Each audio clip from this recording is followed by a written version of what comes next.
Good afternoon, ladies and gentlemen. Welcome to Campus Legends 2021. I'm Hungry Cass. Alongside me is Professor Julian. He looks actually pretty smooth today. You know, it's a first time with him here on the stream. How are you feeling, Julian? I'm good. I'm great. I'm so pumped up for the games. Who is it? Who are we?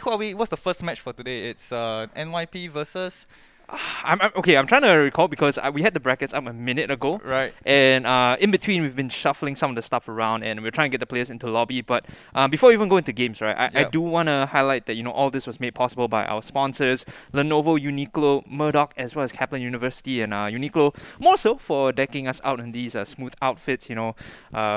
Julian looking very, very suave, and I'm kind of liking this blazer. It's pretty cooling, pretty comfortable. Matching blazers. Yeah, I mean nothing wrong with that.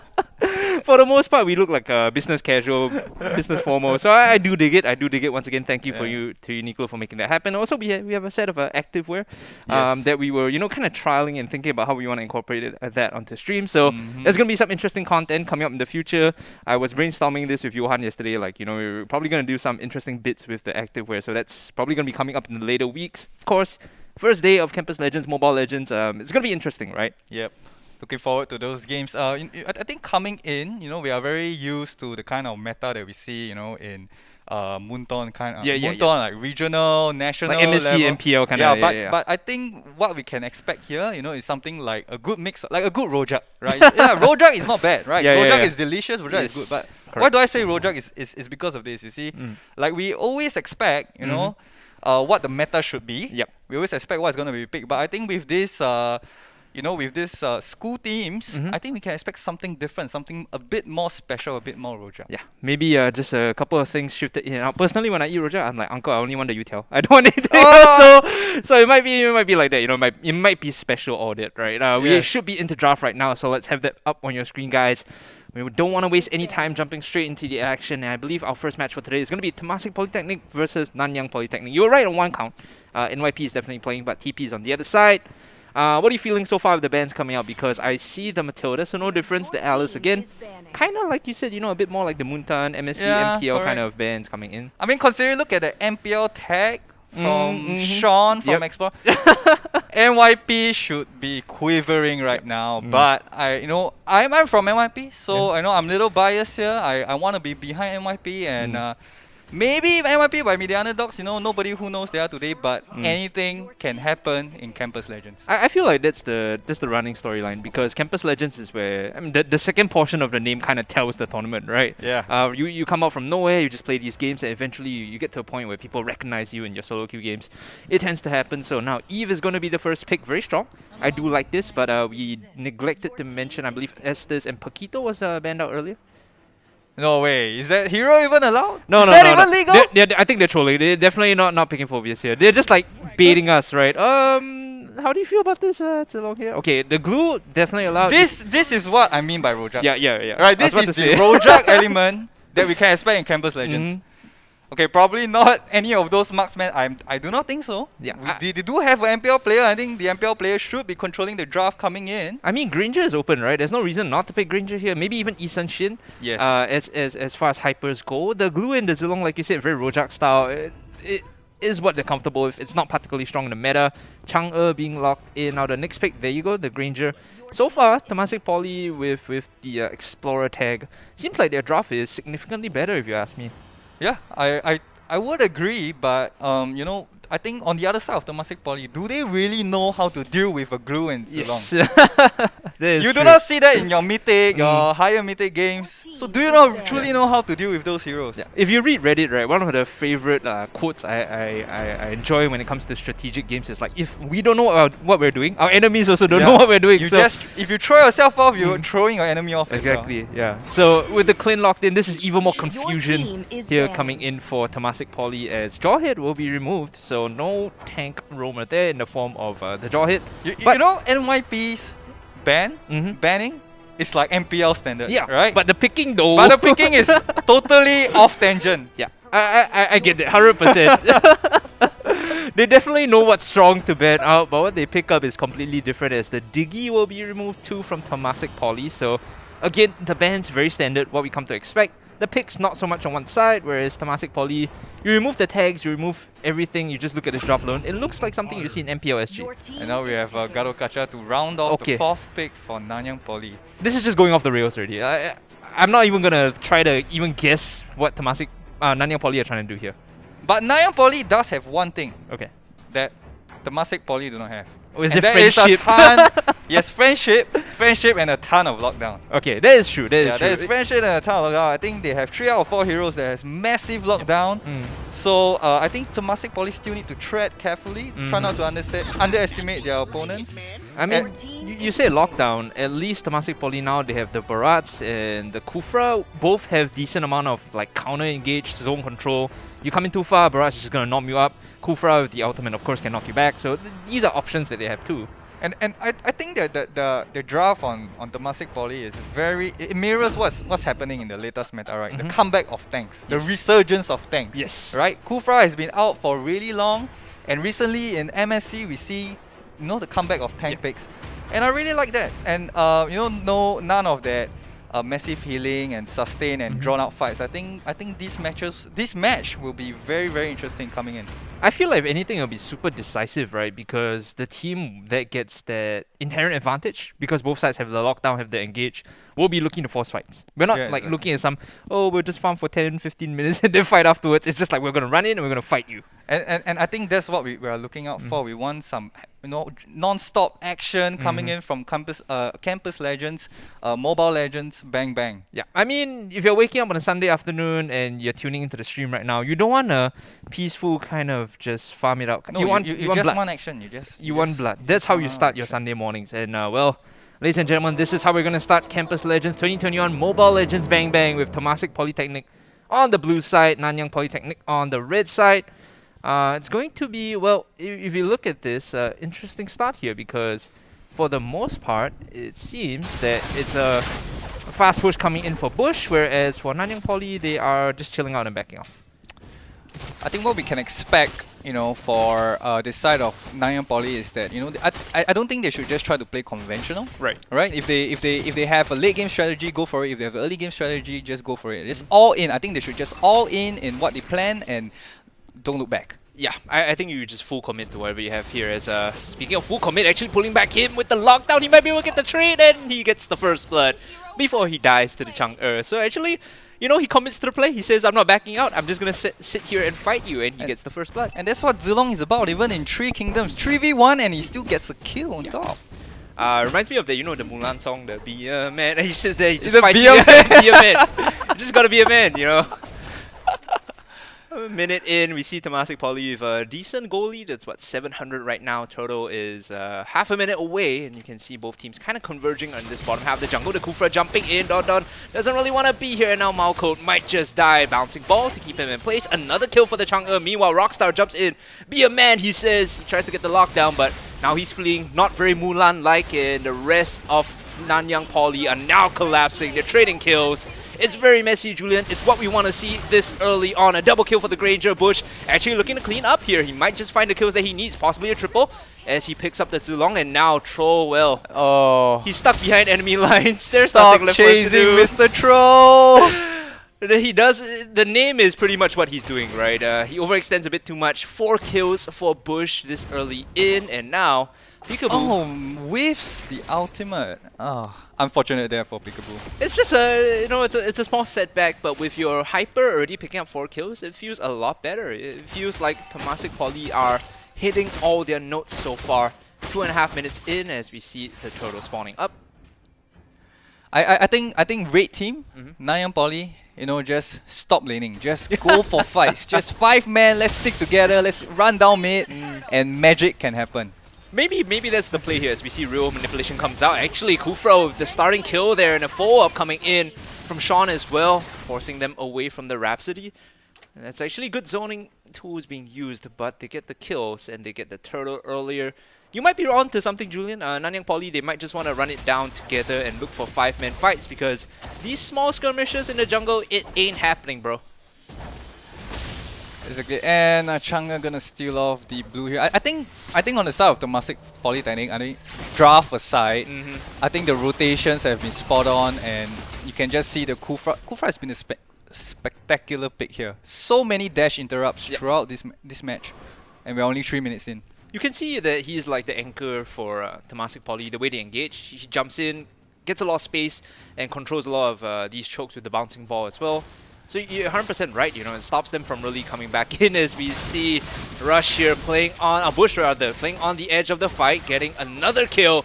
And now using the Death Sonata trying to finish off the Clint. He will be successful in that endeavor. 3 kills.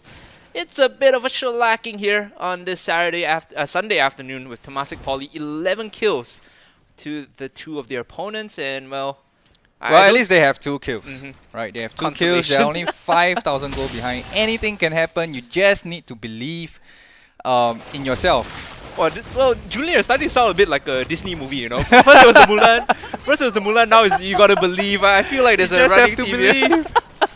You gotta believe, but Kufra jumping in again. That is another kill. 12-2 now, possibly 13 if real manipulation was used there to finish off that fleeing member of Nanyang Poly. Now Bush jumping back in with the Rhapsody. We'll be able to finish him with that one auto, and that's a godlike streak. A good knock into the wall comes in from the Kufra. Bouncing ball to chase down in real manipulation. Finally popped on top of the glue, but there is no control to keep him in place. He's just gonna leap away. And with the Chang'e Meteor Shower, I think this might just be it, Julian. I don't want to call, you know, time of death too early, but 16-2, 5 minutes in, and they're already knocking on tier 2s. It looks pretty done. And sometimes the power of belief can only get you so far.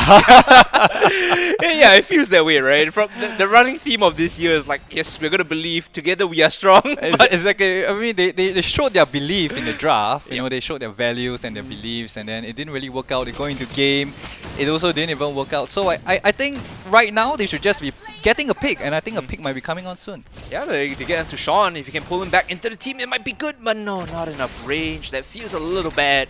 He's committed quite far as now Peekaboo is just going to jump on in. The flicker out actually gets him to safety, and now the focus is on top of Fims, who is going to try and dash away. The chase is on. Flicker forward. Might just be able to get him. Real manipulation down 2. That was delicious. That was a delicious flicker. Uses the Death Sonata to try and get something, but Bush, he survives through. He pops the regen. His team is just there to clean up, and meanwhile Dawn on this Chang'e, he's like, you guys can fight. I'm chill. Yeah. No, I think Dawn is doing something that's really underrated here, and that is guarding, just marking the Zulong.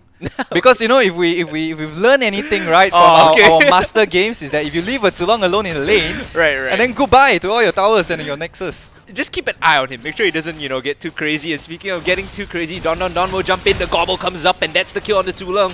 Already marked them down, and now 3 members of Neon Poly will fall just behind that engage. Coming in, things are not looking good at all for Nanyang Polytechnic. We talked about the draft. We talked about the bends being good.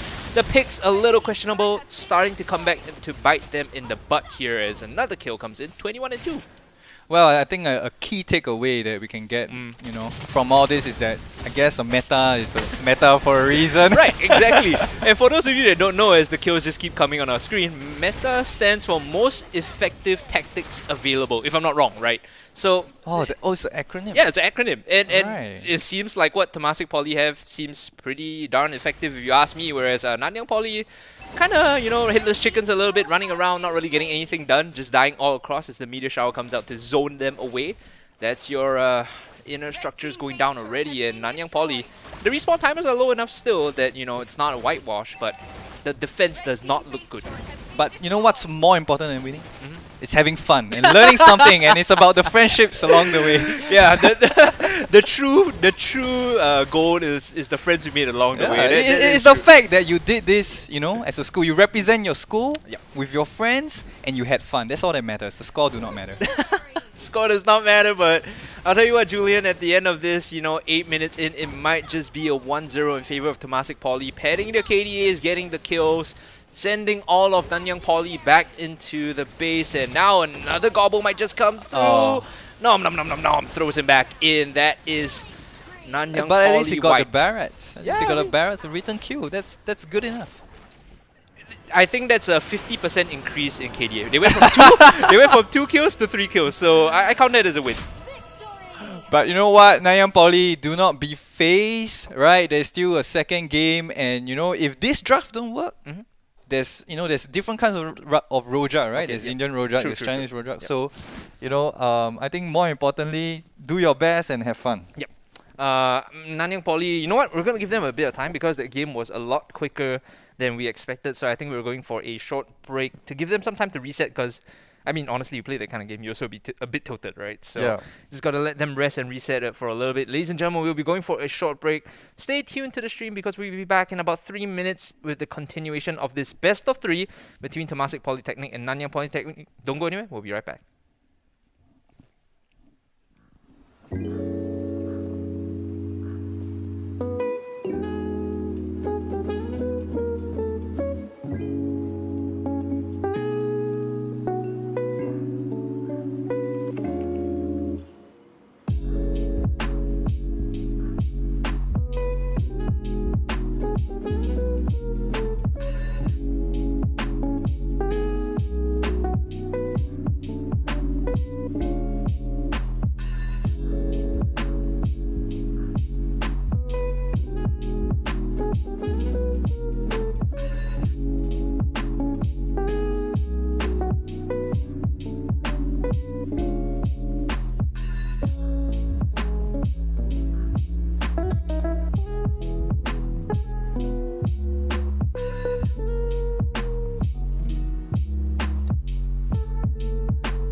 A lot of my painting is about movement.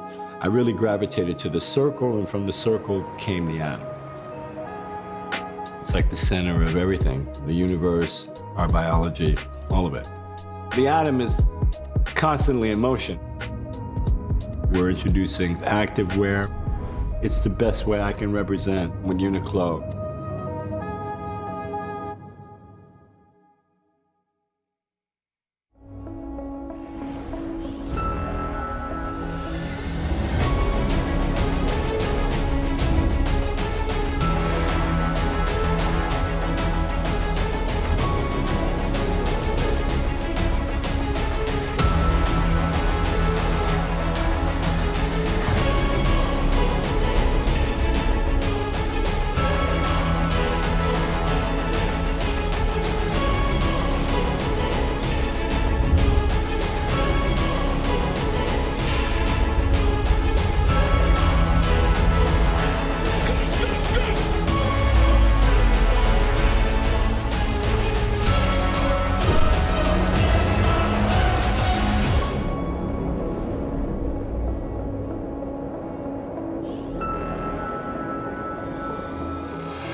Welcome back, ladies and gentlemen, to Campus Legends 2021. I'm Hungry Cass. Alongside me is Julian, also known as Juju.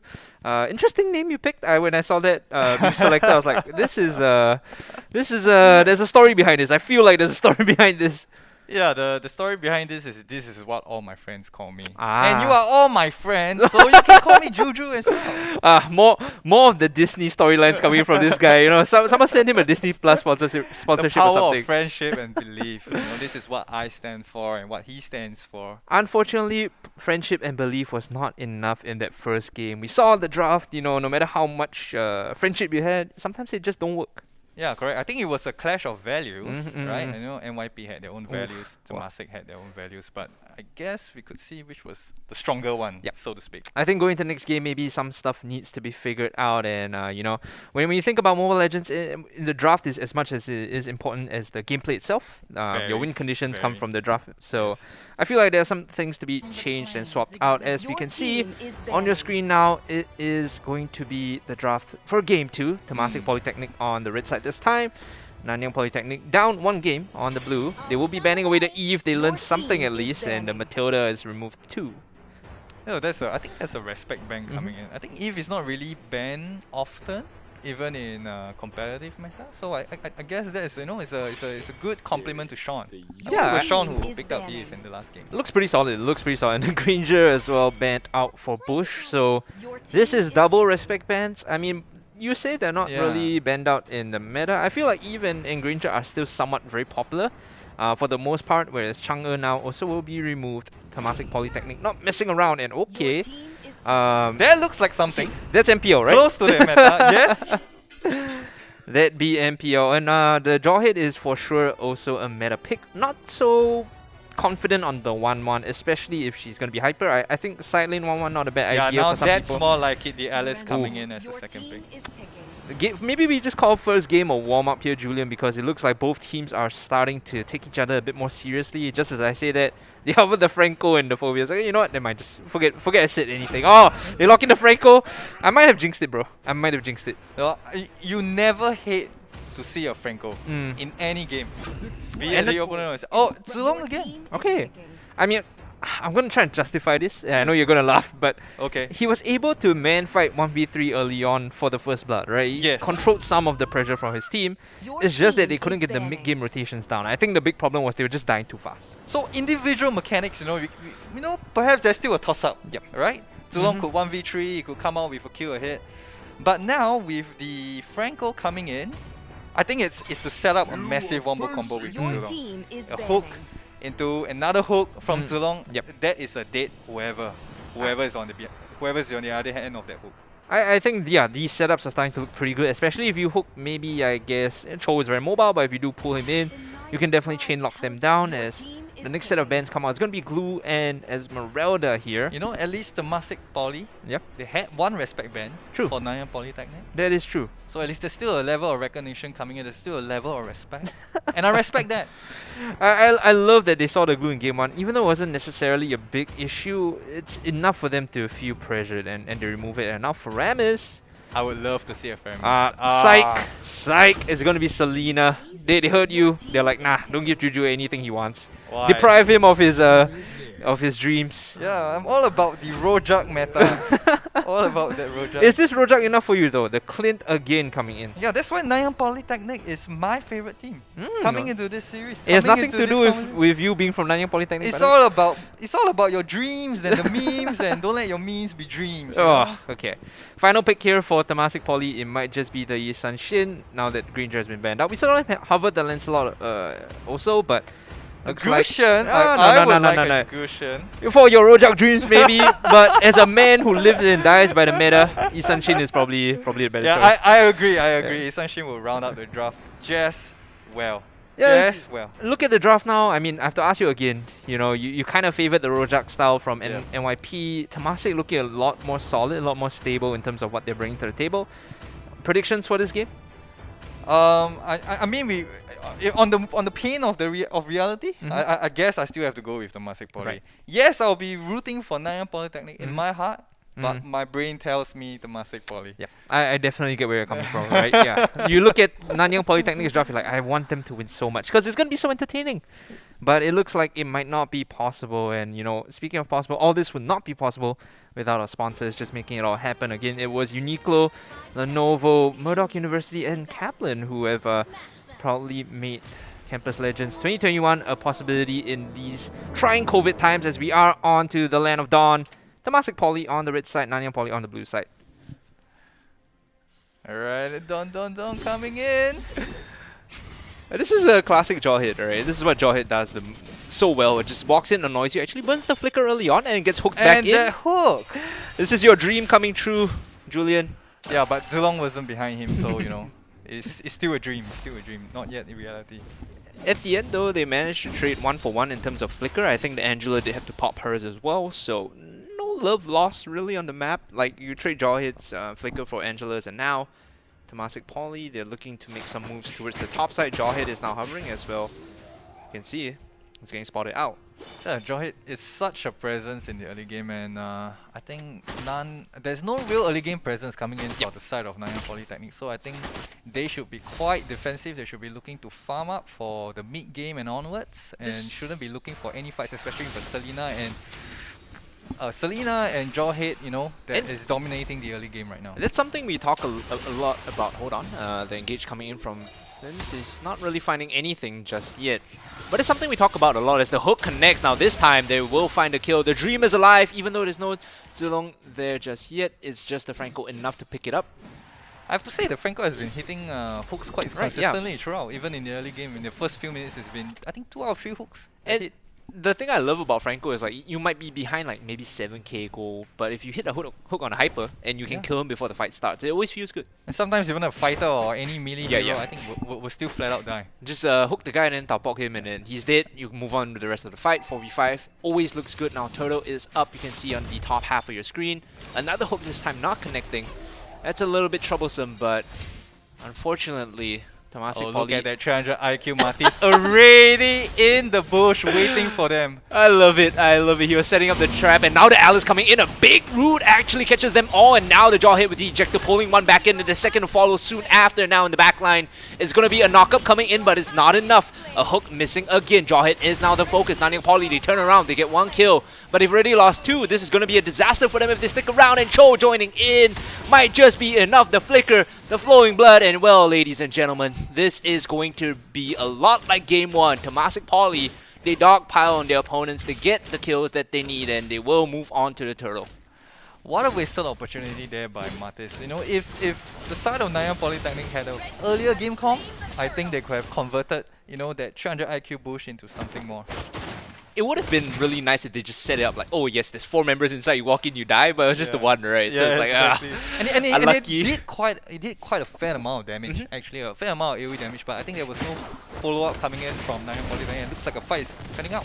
Oh, there you go with the kick back into the tier 1. The hard guard comes in just too little, too late. My Song Yi, you know, they send the Angela in as well, and now he's in trouble. Unfortunately, Temasek Poly have brought the numbers, and things are not looking good now. At least the backup has arrived. They will sacrifice the Cho, but it's a it's a 1-for-2 in the end. Okay, it's a 1 for not 1 the worst. Yeah, now we are in the season of the Great Singapore Sale. 6 June to 7 July. I keep seeing that on my feed. 6, 7, 7, 1-for-1 kills all around. Looking pretty good for Nanyang. At least they're striking back. 4-6 now is the kill score. It looks like Temasek are up at least 1k, so they're not slouching in terms of overall objectives. They're doing a lot better than the previous game. I think they're onto something here. I still think they still have a chance to win. Maybe not 50%, slightly less, but it's still a chance nonetheless. It's what you believe in your heart of hearts. Yes. But in your brain, it's like, I think Temasek are looking good. Hold on. Another engage in the Angelus instantly dead. The ejector in to his absolutely nothing actually as the Abyssal Arrow comes out. So a 1-for-2 being traded across Temasek Poly. They're the ones that get the value pick there. Now, Endless Battle picked up for Clint. That is a big item. Maybe that changes something here as the tier 1 goes down. Sean now having to escape, but it looks like they're not on the same page. Alice jumping in with the ultimate. Manages to take down the Franco, but look at this. He's out of mana. There's no way for this. Is on fire! On fire! Awesome, awesome stuff coming in. Tier 1 is also down, Julian. Well, the heart wants what it wants, but it looks like you might be denied again. Temasek Poly you better run. Matis is here. He's jumping in, looking for the pick. Immediate flicker out from the Selena. Bush does not want to stick around. He senses the threat, the big jaws of death coming from behind.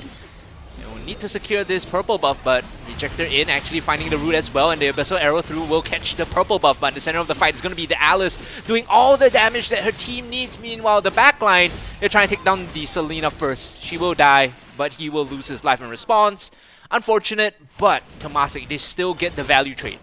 Oh, that was a close hook coming in, but did you notice like the amount of respect coming in for Matis, and Matis just carrying the fight on the side of Nanyang Polytechnic? Insane amount of DPS. I think it's just these AoE locks when you're in these chokes, right? It feels so awful to play against. Yeah, but I think but on the other hand, you know, he's only his presence is mainly in the early and the mid. True. So in the late game, I really hope, you know, he creates enough space for Clint to farm up, to carry the late game. Yeah, I mean, we saw Endless Battle earlier. That's one of the key items for Clint, one would say. 0-2 and 0 not having the best game compared to Sean, who is 2-1 and 4. This Yi Sun Shin is getting a decent lead now. We are about 6 minutes in. 4k ahead is Temasek Poly now getting caught out. Yi Sun Shin, I caster cursed him. This is what happens every time I say this guy's having a good game, bam, instantly dies. Your caster curve kept the dream for Nanyang Polytechnic alive. Yeah, if you guys want to slide into my DMs, I'll curse them even more. Here we go again, the Cho getting singled out. He has the mobility, but is that enough? The rest of Temasek Poly jumping in 3 members strong. Now they're looking for the Mathis first, and then now maybe the Clint afterwards. It's a bit of a split fight with the Alice in the center. She's a bit strong right now, able to get the ultimate going, getting the Franco first, and now second member to fall. Another good Abyssal Arrow in onto Clint. And well, Temasek Polytechnic now on the bot side, just claiming kills for themselves. You want to go on Cho, but everyone from TP is there. That is called space creation. Space creation for the Zilong up top who is trying to push. You create space, if he gets the kill here, it's actually pretty value. The hard guard space created! Nanyang Polytechnic may not be doing things, you know, that is known to the meta, but it's 300 IQ. Next level plays coming in. Don all alone, trying to jump in. The hook just sailing by, so not connecting, but purple buff picked up by the Alice. Or rather, no, actually stolen away, so now he's in a bit of, or rather a spot of bother, as he's gonna have to back off from this area. It was picked up there, I think. Yep, Alice didn't get the purple. So looking at the goal lead now, like it's still not too far off from the side of Nanyang Polytechnic. Yeah. So yeah, I think they still have a game here, and it's they're not too far behind. Look at that, the damage from the Clint actually starting to melt Peekaboo. This Cho is not as tanky as he would like to be in the center of the fight. It's going to be members of Temasek Poly. Yi Sun Shin did. That is bad news. He gets a 1-4 trade, but can he do anything else as the Alice joins in? She's very low. She's healing up, but no. The last love tap coming in from the Angela. Temasek Poly, they sacrifice so much, but they get 4 members in response. They lose the Yi Sun Shin and they lose the Alice, but overall, they will be able to clean up this fight. You know, they were doing so well. The sustained DPS was coming in from the side of Nanyang Polytechnic. Nice pickup. A delayed wipeout coming in for Temasek Poly. And I think as the fight went on, like, you know, I think that there was, even with the sustain from Angela, I don't think it was enough, you know, coming in from, you know, direct focus burst, right, from the side of Temasek Poly, especially, you know, with Selena picking off with huge stuns.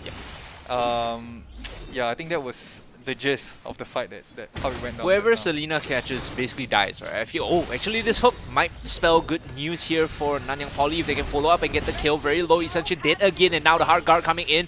Too little, too late, and this is again the great Singapore sale. Angela delivered right to your doorstep. Next day delivery coming in. Now Nanyang Poly, they're looking for this fight still. They want to finish off the Zilong. We have the Dragon comes in. They find another in the form of the Clint, and the last member left alive will go down. Maniac coming in for Bush. He looks good. He looks solid. These arrows have been hitting it. Temasek Poly with another turtle looking to push forward in this game. A five-man wipeout and a free turtle man-oh-man. I don't think Nanyang Polytechnic really have this in the bag as they did in the early game. So I think for now, they really have to rely on those insane god-tier Franco hooks, you know, to convert something.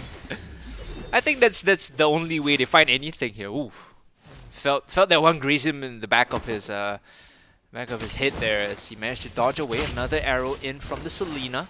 Now traditionally when we see Selena, she's like a very good early game pick, but Bush has been, you know, kind of snowballing his early lead to find these impactful arrows. I feel like he's doing a lot for his team here. Yeah, but despite that, looks like a fight is breaking out. Good ejector in, they get the clean, and that's the target that they want first. Now the Franco to fall next. Isenchin still alive, still very healthy. Will be able to throw another arrow in the backline. He's getting focused down by the Zulong, flickers away, but eventually will die still. It is not really going to be an issue though in the end, because Temasek Poly, as long as the Alice is alive, as long as the Selena is alive. Okay. A bit of a scumbag move, report. Dawn. Oh no. Well, I guess that's the kind of things that you can afford when you have two back-to-back 5-man wipeouts. Yep. Looks really, really good for Temasek Polytechnic here. 35 seconds on the Lord, but it seems like TP might not even need that, as they are looking to control the map. All the outers are down. They've already lost the bot side inhibitor, so Nanyang Poly on their last legs. I really like the discipline coming in here from Temasek Poly. They understand that that the only way they lose is a good Franco hook. True. Right? So they pull back, they wait for lot, and we'll see how it goes. And Franco hooks only get you so far. It's like if TP is walking in, you hook them, that feels good. But if you're overextending for the hook and there's no one behind you, then you don't do anything, right? Yeah.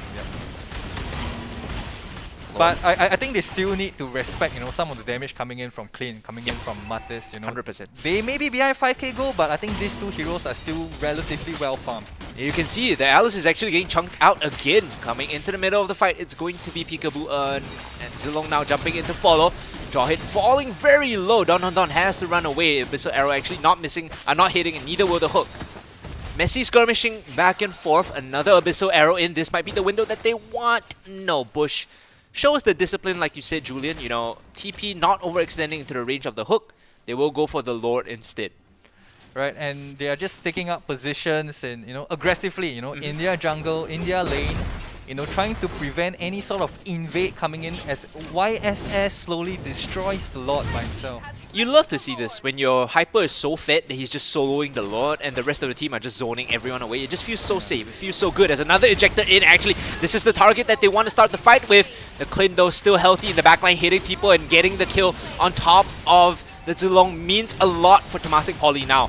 Only 3 members left alive for NYP. They're still trying to hold on to this game. 4v3 situation. Lord is going to be charging down the bottom half of your map, as you can see. So no real commitment here for TP. They have no reason to really run into the base either. I think Lord is pushing in bottom lane. It's a free open lane. They should be pressuring another lane right now. Yep. And exactly, they're just going for mid. Ooh, 2 awesome Abyssal Arrows back to back. They find the picks. Ella's just jumping in. She's going to get caught a little bit, but doesn't really matter though, because with the Lord coming in, they can just hold on to the push. Final defense from Nanyang Polytechnic, trying to make the dream happen, but it seems like it will be too little too late. Temasek Polytechnic with a quick 2-0 to start us off today. Man, I mean, we didn't really expect another result, right? But I think the difference for game 2, still, I mean, props to Nanyang Polytechnic. A lot of kills. Yeah, Nanyang was still significantly closer. Significantly closer. Yes. Look at this. Yeah. Well, I mean, in the previous game it was like 11-2. 11-3. 11-3. Wow, good memory, right? Good memory. But I think this is, yes, I mean, times 2, almost more than times 2. But 16-38, I wouldn't say that is too bad. The good news is for Nanyang Poly, Campus Legends is a bit longer than just one game day. It's not single elim. In fact, we have 7 days of round robin. So each week they can learn, they can improve, they can get better and better. And that's what we see in a lot of Singaporean teams. If you remember MPL, Impunity was one of the teams that started very weak in the season, and then towards the end they were like playoff contenders. Look pretty solid. So that's something that Nanyang Poly might be looking to do for themselves. Overall, good stuff coming in. And considering how 300 IQ Nanyang Polytechnic can be, this series could be a 300 IQ play on just giving away the series. Let's find out what is their comfort heroes, what's their favorite heroes, and then we'll just play off meta heroes. We'll try to throw them off a little bit, and maybe they just come back and maybe they just take the entire tournament. I do like the idea, keeping some aces up your sleeves, not really But revealing what are the anything. chances? Yeah, yeah. What am I kidding? I mean, with theory crafting, we're trying our best to make this sound a lot better than it is, because it was a bit of a 2-0 shellacking coming in. It was tough to watch for our first game of today. But for now, ladies and gentlemen, we will be going for a short break. When we come back, we'll have another set of matches for you. For those tuning in, this is going to be Campus Legends 2021 Day 1 of Mobile Legends Bang Bang. We have 3 more matches coming up, so don't go anywhere. We'll be right back.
Welcome back, ladies and gentlemen. Hungry Cast here alongside Juju. Julian, how do you feel about a second game coming in? Because we have a reigning champion up to play next. It's going to be IT College Central. And, well, we looked at the rosters. One of the names seemed a bit familiar to us. You know, we saw him a bit in MPL.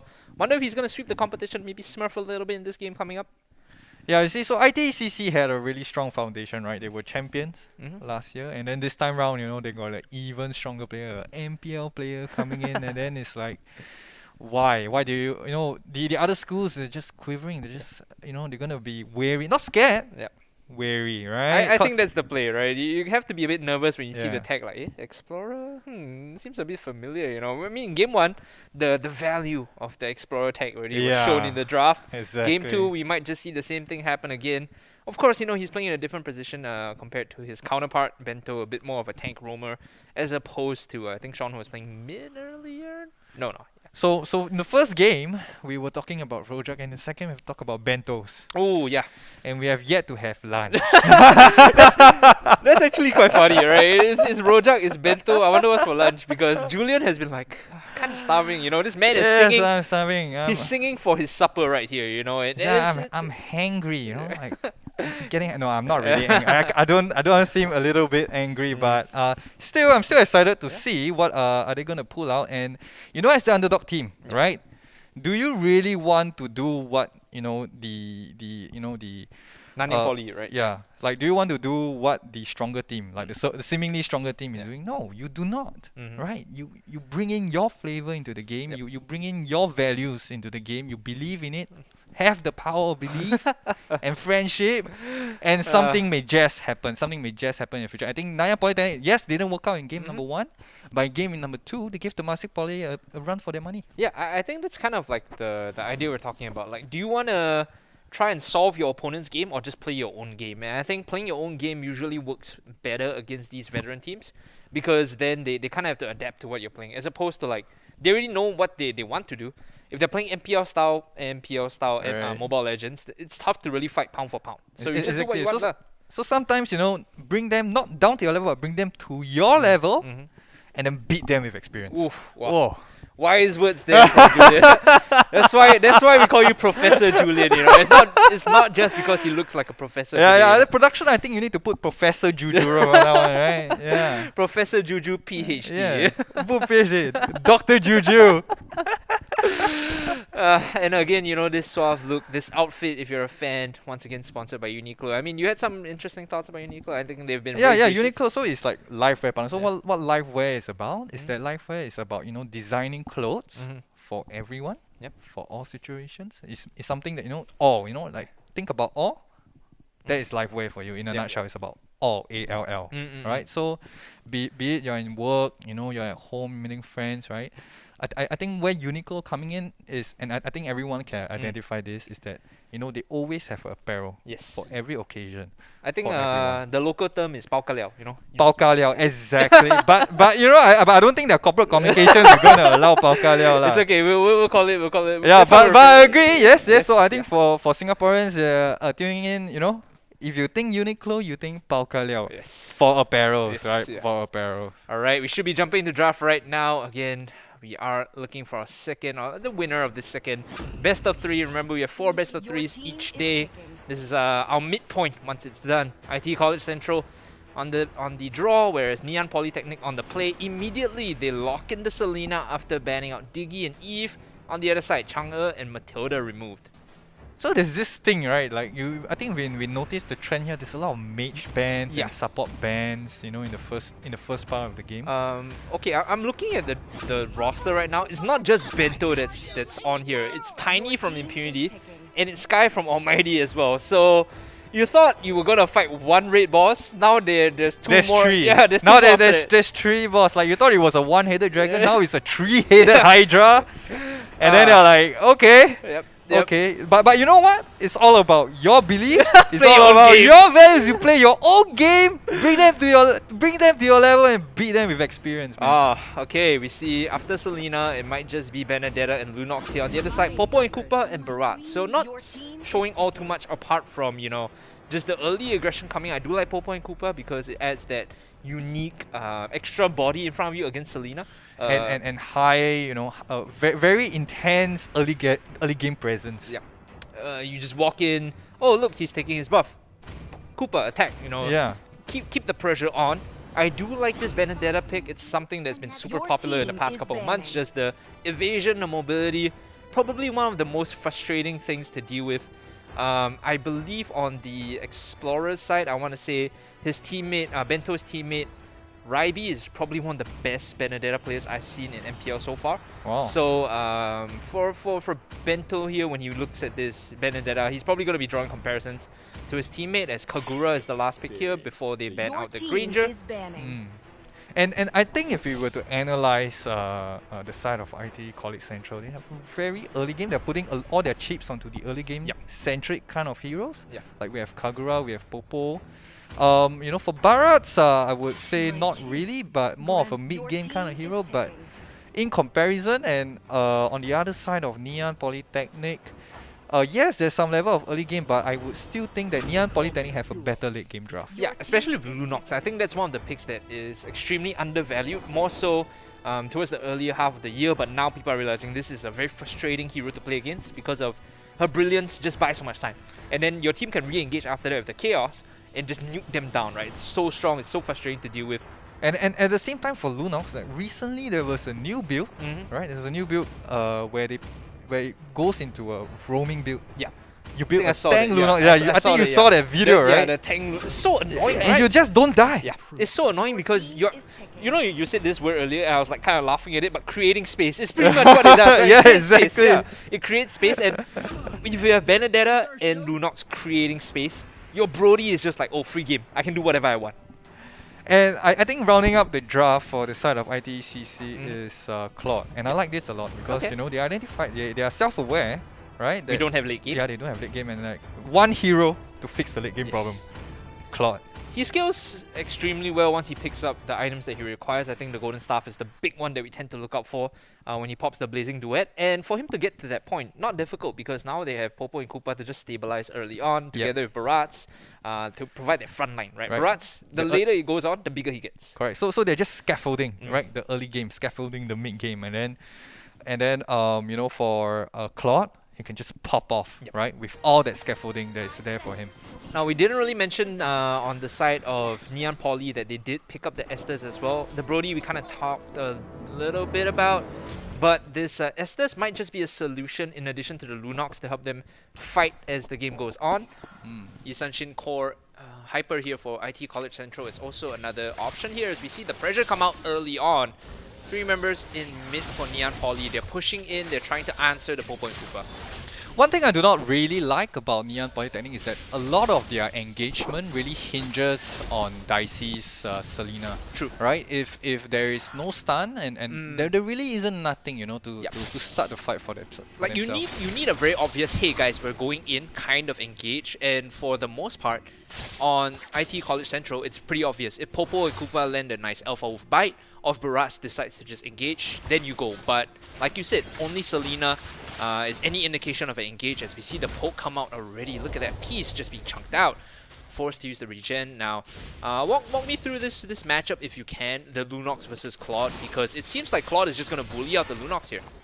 I don't really think I would think that the Lunox actually have the advantage here, but I think by virtue of some rotations coming in and maybe a difference in skill, like we see the Claude kind of matching up quite nicely against the Lunox. Benedetta coming in with the mobility, the sword out state, almost taking down the Barats, who's forced to flicker out. The response is there for Neon Poly. It seems like they're matching punch for punch. You gank the top side, we put pressure on bot, and now the mid is under fire. Mid tier 1, actually Arrow comes in, stuns up the Popo and Koopa for a very long time, but where's the follow-up? There it is, the Selena. Dicey with the first blood shoots. Dicey indeed. Yeah, man. It's a tough one. It's a tough one. There's no way to get away from that arrow once it connects, and another one being sent out, trying to find Kagura here. Looks like Sky should be okay. Dicey again. You see the Impunity tag, a bit of friendly rivalry going down. Blazing Duet onto the Lunox. Does he have the evasion? Answer is no. The emote being thrown out as well. That is an answer there from the Claude and the Yisanshin. Wow, man, oh man, that Claude was only level 4, Yep. and he acted like he was level 15. As though he is. Yeah, he right? acted like he was level 15. Already, I guess, you know, when you're at the epitome and you're at the top of your game, I guess you just know the limits of what you can or cannot do. And he was able to just go so far in with the barrel mirror image to just back out too. I love the mobility on the Claude. You can juke out once you overcommit. Meanwhile, we see Bento using you got the out. eaten. Nom nom nom in. Is that enough damage though? Nah, it seems like Benedetta's fine. One of the most annoying things about Benedetta people tend to talk about is how she is always able to dash out. Eye for an eye gives you a free dash afterwards. Electo is also another dash to follow up, so it's quite hard to lock her down. But I think and therefore, you know, Barrett's is actually a good answer, right? Right. For her, like, so if Barrett just stick in the back line with Visanshin, I think she has a little bit of problem just diving in freely in a 5-man drawn-out fight. You see the big dinosaur, you're like, do I really want to be here? As another Abyssal Arrow connects, the shield is there for Popo and Koopa. Is it enough though? Answer is no. Estes gets the kill credit, 2-1 overall in terms of kill score, but it is going to be IT College Central still with a small goal lead as again we jump in. IT College Central now leading the charge. It's going to be Bento holding the front line. Look at that tanky Barats. You know, I have to say, you know, for underdog, Ngee Ann Polytechnic is on point today. 2-1, yes, a little bit of goal deficiency, you know, from being out-rotated and, you know, losing some farm in the process, but I think they're still doing fine. Yeah, I think it was also Turtle that was picked up by College Central early on to give this advantage over. There's the Electo final blow, but will not find his target, and there you go, Lunox, like you said, gets the upper hand in this matchup when it's uninterfered.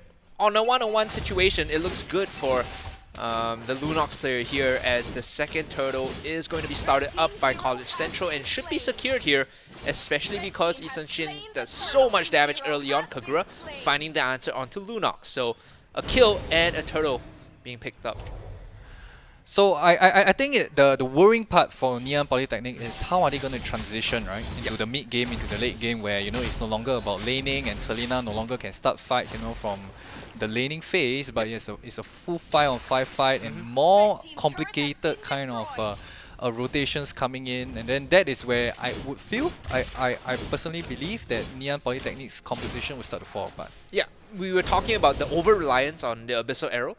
The late game, you get hit by Abyssal Arrow, especially on Barats or Popo and Koopa, you don't really care, right? It's like, whatever, doesn't matter, we can engage on this anyway. So that's when things might get a bit troublesome, as Peace will go down here. Good catch coming in, the Alpha Wolf bite again onto the backline. Benedetta is going to be able to dash away. And I think one more thing to note, right, that what would annoy Selena more than Popo. Oh yeah, right? for sure. Popo, like, why are you in the way? Then eats the Abyssal Arrow, and then, you know, you cannot start the fight. This was actually like an MPL thing. Early in the season, they realized Selena's super OP. What is the solution? Do we just put the wolf and make it so that it tanks all the Abyssal arrows? Because if it is, then, you know, there's no way for them to really engage. We talked about this a lot. Yeah. Ngee Ann Poly, they rely on the Abyssal arrows, so we start to see how things are getting a little difficult for Ngee Ann Poly to start these fights as the Blazing Duet comes out to clear the wave. And it's really just a ticking time bomb, right? Like, coming for Ngee Ann Polytechnic, because they understand that Claude is going to be equivalent to 3 heroes in the late game. Once he gets the items, side lane Claude, you know, first 7 to 10 minutes feels kind of weak. Once he's leveled up a bit more, gets his full build in, things look a lot better. And I think that's why we see, like, you know, the Barats and you know, there's these scaffolding heroes, right? Like Popo, like Kagura. So they hit the arrow onto the Popo this time. That's a good target to find now. They get the Brody, and that's the Hyper. That's super important. 2 members down already. Estes down as well. Ngee Ann Poly, they strike first. They get the kill onto Squishy, but that is not worth the trade at all. It feels like they might have just overextended there. I think even for the Hyper, right, Brody is like, he's also not really having a good time. 0-1-3 while getting invaded at the same time. I really think that, you know, their time is almost up, right? It's gonna be the era. It's gonna be era on the side of ITE College Central. Clock is ticking. Ngee Ann Poly, they might not have the answer anytime soon with this composition. Fate 0-1-3, not the best Brody performance or the best kill score even for Brody in this game. You need to start ramping up, you know, start bringing the damage in. And when we did see Brody earlier on this year in like N2, of course it was like 100% pick ban, right? Yep. When he was locked in, you just go 1 damage item and then full defensive, like Yeah. force Yeah, I breastplate, remember yeah. the days. Yes, those were the days. Is that what you still want to do in this game? I don't think they really build like that. Do they still build like that? Yeah. I don't think they really build like that anymore, right? Okay, Blazing Duet in. The Flame Shot is not even needed as Estes instantly dies. Now Fate is going to be picked up too by the Sun Shin. Too easy for Angelo, gets the 2 kills, and well, his teammates are there to clean up. Benedetta in, Benedetta out, getting nommed up, and now should be dead here. The lockdown is there. Like you said, Julian, the Barats is a perfect answer to the Benedetta. Anytime she tries to jump in and you overcommit, the Barats just eats you up, spits you out for your team. And did you see how the Isunshin just dive? Just dive them past their towers and look at the damage coming in. It's like they don't even, they just cannot respond to that. Oh, but he got shut down. I guess that was the response. The caster curse, you're starting to feel it too. The energy is flowing through you. That's when you know you're becoming a caster, where you say, yeah, this guy's having a good game, instantly just gets shut down. Unlucky, but still, does that really change the situation? Because College Central are still about 3,000 gold ahead. They're feeling a lot more comfortable right now, especially because Isunshin, you know, looking like 3-1 and 5 is going to be his game soon, and we have the late game Claude as well. And speaking of the draft, like I said, we were on the topic of like scaffolding heroes, right? So like, you see the beauty of this, like they're always 4-men. Yes. Right? And Claude is always by himself, he's just farming, and it doesn't matter because their early game and mid game presence is overwhelming. That they don't even need Claude to win fights. Yep, they use the Claude there to get the kill on the Fate, and the rest of IT College Central will just dogpile into the backline, the Umbrella out. Lunox was not prepared for a rainy day. 2 kills for College Central. They will lose Tiny, but the good news is, oh, hold on. Sky here, just a little caught out. They don't have the damage to finish him off. He's actually super far up for where Kagura should be. I don't think he He's really in wants trouble. to be here. Yep, just overconfident. You look at these, it's starting to look a bit like a solo queue game. Sky is just like, yeah, we're winning so far. I'm just going to extend it to the enemy jungle, whatever. It happens to anyone, you know, be it you're like a master player, you're a competitive player. Yeah, sometimes complacency gets the better of us. I was about to kind of talk about this point, like, even if Tiny dies, like the Claude gets picked off, you still have a backup plan in the form of the Yusunshin, right? Too easy for Angelo, also having a good game, so... I think, yeah, for now, I agree, but I think when the late games come, when the late game comes, Yep. then, you know, Tiny cannot really afford to die. Because he is equivalent to 3 heroes, so him dying is equivalent to 3 heroes dying. Can you imagine that? Tiny needs to stay alive in this fight. Blazing Duet will allow him to do so. And another nom out for the Barats, another pick off on the Estes, and well, scaffolding seems to be working for College Central, whereas the foundations of their composition not strong enough for Neon Polytechnic. They're starting to fall apart. The building is not looking good. Inhibitor will fall in mid, and is this the GG push coming in for College Central? Well, it it might does just seems be like the GG push. they single out the Lunox, no evasion there at all, and Dicey is the last member standing, but not for long, as College Central, the Mobile Legends, the Campus Legends champions for 2020, coming out strong this year as well. It was a good attempt, right? It was a good attempt, you know. In the last part of the Nexus defense, they were just trying to get the catapult down, but I think the good zoning ability from ITECC, you know, just preventing them from touching the catapult, yeah, right, was really well done, and I think that led to game number 1 for Yeah. ITECC. I could see how it's so difficult as well, because you want to walk up to hit the catapult, there's like an umbrella in front of you, and normally Yeah. it's like, okay, it's just Kogura we have to deal with, but then there's a Barat also, and then it And- feels kind of awful. And there's Popo. Yeah, right? there's you have, Popo you have too. an umbrella, you have a Doge, and then Yeah. like a bunch of spells being thrown at your face every time you try to touch that catapult. And yeah, the score speaks for itself, Yeah. 16-8. Look at the damage too coming in from the side of IT College Central, right? The teamfight participation on Isanshin and Claude is a lot higher than you would expect. In fact, it's even higher than the Barats. They've just been active so much. You talked about this, you know, 4 of them grouping up, feeling good, feeling confident. The overwhelming presence just dominated their opponents. You know, I pity Tiny. Yeah. Right? Like the entire game, he was just farming. Yep. Right? All he did was auto attack minions, Mhm. right? Be it from the jungle, from the lane. and then the game ended. Yeah. I don't think he had a lot of fun. It feels like he's playing PvE, right? Like almost like tutorial. He's just chilling out, playing PvE. With that, guys, we will be going for a short break to let the teams reset. I think it should be no longer than 5 minutes. But for now, guys, you've been tuning into Campus Legends 2021. I'm Hungry Cast. Alongside me is Professor Juju. We will be going for a break. When we come back, Game 2 up on your screens. A lot of my painting is about movement. I really gravitated to the circle, and from the circle came the atom. It's like the center of everything, the universe, our biology, all of it. The atom is constantly in motion. We're introducing activewear. It's the best way I can represent when Uniqlo.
Welcome back, ladies and gentlemen. We are in the midst of this best of 3, and well, things are getting a bit tough because IT College Central, it looks super dominant. I mean, they are the champions of Campus Legends 2020, so coming to this year, you know, they're looking to claim their spot as champions again. Before we go on, though, we have something that we want to talk about, and that is going to be a QR code that hopefully will be appearing on your screen soon. You can go, hold on, I'm going to try and there you go, right there, where my finger's pointing, right? But essentially, this QR code is a link to download the Uniqlo app, and for those of you that download, you will stand a chance to win Arizona Mask as well as get a $5 voucher for your first purchase on the app. So once again, one of our sponsors for this event is Uniqlo. They've very kindly decked us out in both, you know, this gear as well as the blazers that you're looking at. Unfortunately, Murray's blocking the shirt, but yes, you can see very kind of them to deck us out and make us look suave and chic. And matching, most importantly. Yeah, matching, right? I think the colors definitely do pop on screen. Yeah, we almost look like brothers. I kind of agree to a certain extent, right? I mean, you might be a bit older than me. I'm gonna put that out there, right? I think Julian is significantly older than me, so maybe not in blood. You don't have to tell everyone that. You can just say older and stop there, not significantly so. But guys, do head on over to download the app if you're interested in making any purchases, especially now during COVID. It's kind of tricky, right? Because everyone's kind of like, you have to stay at home, don't leave your house unless you know, necessary. If you're gonna shop online on Uniqlo, the app is one of the perfect places to do so. And who's gonna say no to $5 off, right? Yeah, just scan a code, get $5. Yeah. Singaporeans being Singaporeans, free stuff, best stuff. I will do it. I'm doing it right now. He's trying, guys. He's trying. And then again, you know, once if you guys want any information regarding this, or you know, with future giveaways, because we will have some stuff coming up in the future, head on over to follow our social media pages. I believe it's Campus Legends as well as the SCOGA page. It's Singapore Cybersports, if I'm not wrong. So that is all that we have with regards to the Uniqlo sponsors and just discussing it in depth. For now, guys, we're waiting for the players to load into draft. We should be ready to go. And as we can see on our screen, just in front of us, we are into draft. Alright, and I think we're just waiting for the first band to come in from the side of Neon Poly. Is that Neon Poly? No, I think it's there's a bit of a mix-up from ITE College Central. You can tell IT is the one because IT is on the blue side because they are super stacked. 3 MPL players. And if you cannot remember or you missed game 1, it's currently 1-0. Yep, for IT College Central. Neon Poly, we talked about them. You know, we don't want to discount them too much because they put on a decent performance. They showed us what it's like to go up against a team with 3 MPL players and still be relatively even as far as things go. Yeah, even with I honestly think they had actually a more difficult draft to play, right? In that game. I don't think it was as well. I think due to not being as well planned out as compared to ITE's draft. But I still think that they performed really well. Selena was hitting stuns. They were getting, you know, good early game kills, even though IT had a very solid early game composition. Yeah, their comp was so, it just plays itself, right? Early on, Popo and Koopa just run in, make sure your opponents feel pressured out, and then you eventually hit this like 12-minute point where Claude is online. Hey guys, let's fight. Blazing Duet just rips everyone apart, and this time Selena is going to be taken again. Rather, this time it's going to be taken by College Central, whereas... And if you notice, like, everything, the bands and the first pick, exactly the same as game 1. I mean, if it's not broken, you don't have to fix it. Maybe it feels like Neon Poly isolated the problem as the gameplay. It wasn't the draft that was bad, it was the gameplay that was bad, right? Now they're going to the Popo and Koopa as an answer to the Selena, and Benedetta again being picked up by Neon Polytechnic. Glue. Actually, I would consider Glue. Alright, he didn't pick Glue, but I think Glue is okay. I think Glue is actually seen in like other regions as well. I think like sometimes even banned. Yeah, MPL PH of Indonesia played Glue a lot in the playoffs. Yes, yes.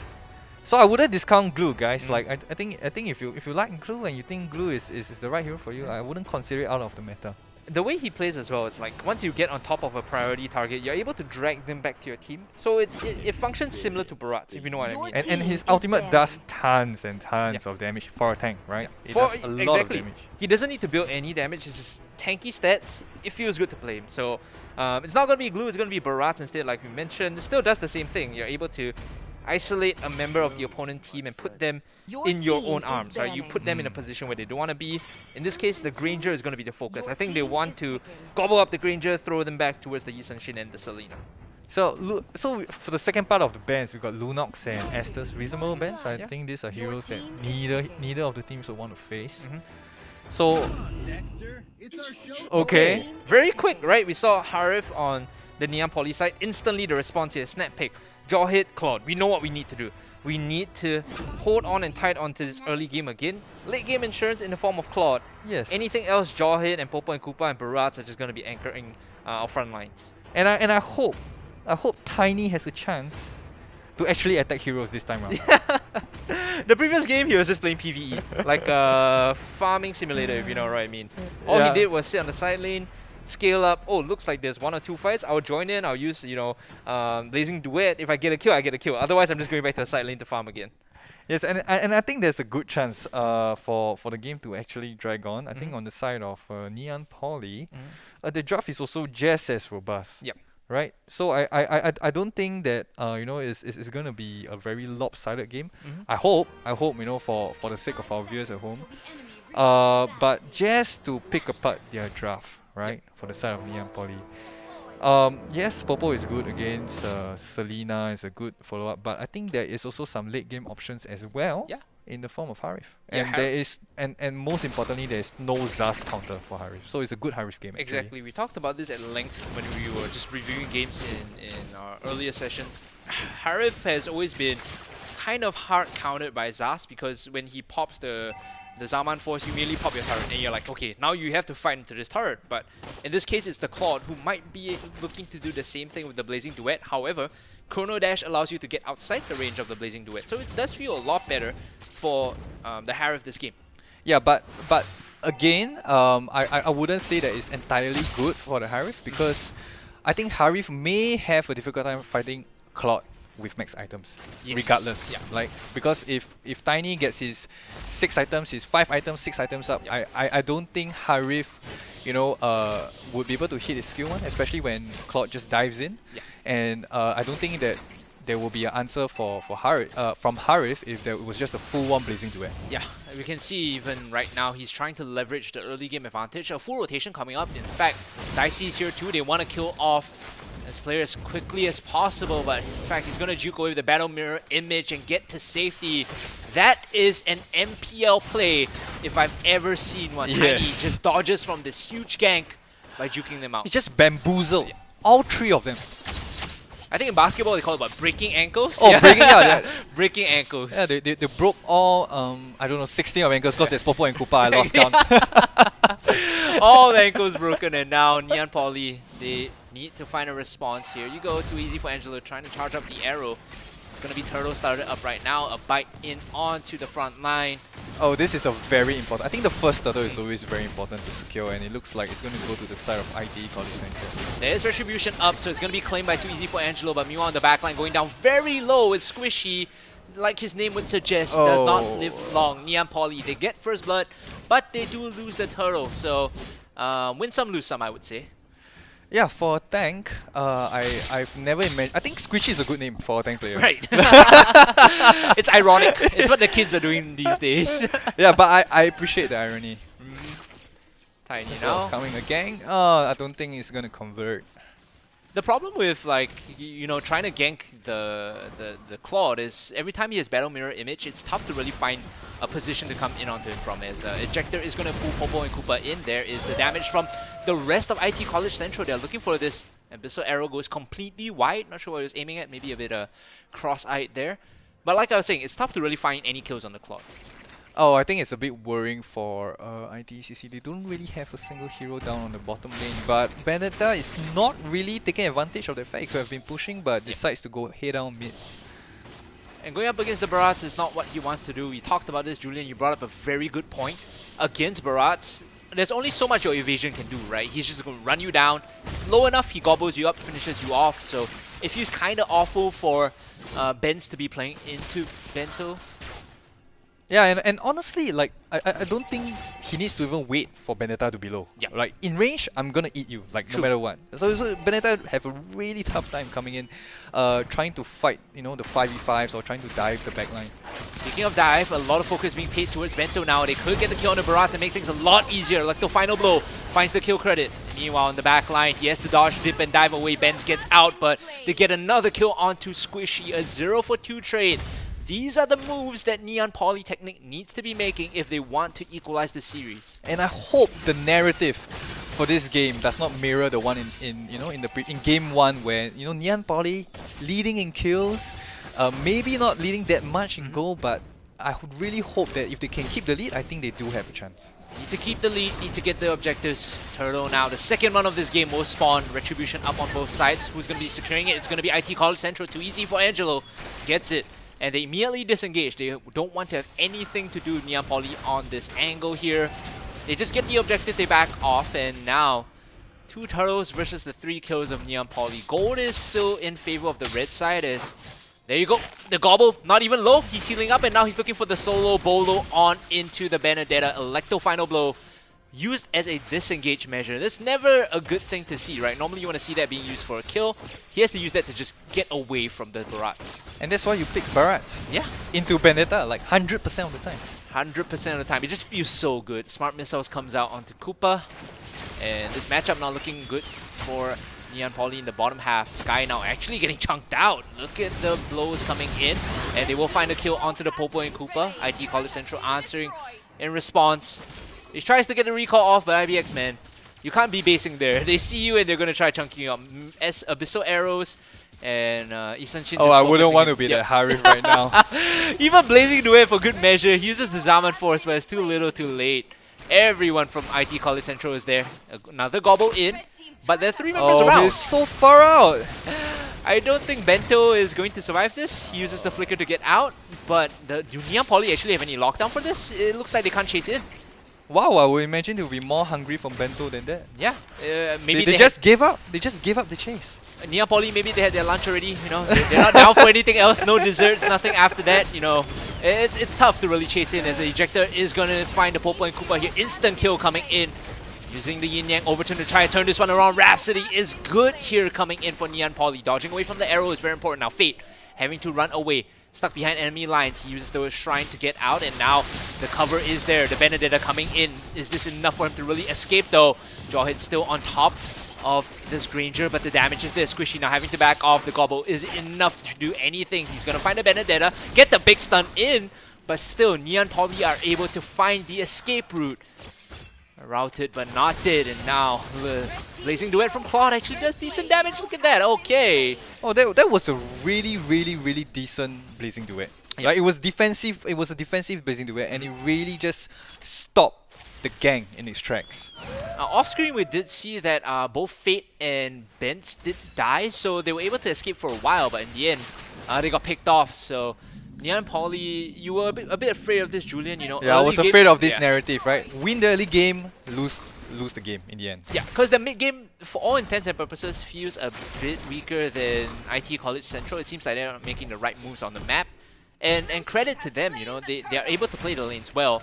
It comes to rotations, they just fall behind. IT College Central now with what, a 3.5k goal lead? I think perhaps it was by virtue of having Kagura and Popo and Koopa that their early game would convert kills. But if the other 3 heroes are not gonna make their mark, it's not gonna pull their weight. They really need to do something here. You talked about not pulling their weight. Granger is dead weight at this moment. Abyssal Arrow connects on in. They get another kill onto the Kagura. Selena is going to pick up a Lightning Truncheon with that value kill here. 7-4. They're up 5k now. Hit the mid tier 2. Holy Crystal completed for IBX. Don't even think that's going to be enough for him, honestly. Well, there's so many towers down, right, on the side of Neon Polytechnic, and 6,000 gold difference. Claude is already more farmed than I would believe. Claude is already more farmed than most of them. So I really think that the time bomb, the ticking time bomb that we talk about, like if you're playing an earlier game comp, I think has already erupted. Yeah, it's gone off. Neon Poly, they're stuck picking up the pieces. IT College Central, I mean, don't have a look at the items, but it's starting to feel like Tiny is really online, and he was playing a lot of PvE in Game 1. This time he's being a little bit more active in Game 2. No, maybe he got tired of it. It's like, Yeah. you know what? I may not have enough for item. I'm chumps. just gonna join the fight. Damn it.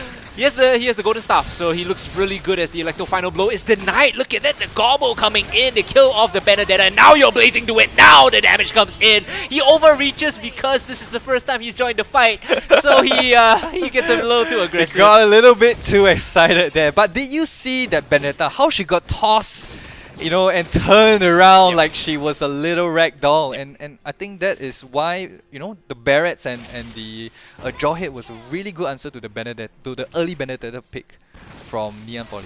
Look at that, the trap picks up the Popo and Koopa. It's like, you look at that, how's that feel, bro? You know, you put down traps and now you get caught, the ejector finding Dicey too. Squishy now very low on health. The damage from Fate actually sticking pretty well. He still has a lot of bullets left in the chamber. Will be able to auto down, and a double kill coming in with the Zama Force being used. IBX Holy Crystal makes a difference, able to pick that one up. Ben's now kiting away from the Selena. Sky is level 10 to the level 10 of the Harif. Abyssal Arrow comes out just to disengage, clearly not going back in. I really have to comment Sky, right? He was styling on Neon Polytechnic with 3 heroes chasing him. He stood there, he used the emoticon, and then he dashed out. Like, wow, that is... I guess that's what it takes to be an MPL, guys. So if you do it without dying, I guess maybe you got a shot MPL. It's just the MPL things, right? 3 people chasing you, turn around and style on them, you know, flex a little bit, spam the emote, spam the recall. You do what you need to do, get inside their head, psychological warfare. Yeah. It's a big part of being a competitive player. Now, Lord is up 10.5 minutes in. IT College Central identify this, and they obviously will be making this play, obviously picking this one up. No contest on the side of Neon Poly. They're not even coming in. In fact, the only thing that was shot out was the flame shot from Kagura. I think Dicey was hoping for a 1 in a million steal, but no joy there. But still worth a shot. Yeah, still worth a shot, definitely. I would have done it. I would have tried.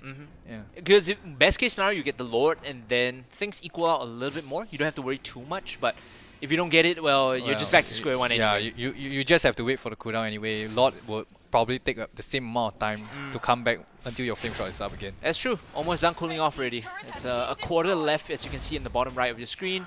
Now Lord is arriving in the mid lane. This is going to be the final fight for Neon Poly. The GG push possibly as the Mountain Shocker actually taking IBX down. He's instantly dead before he can pop anything.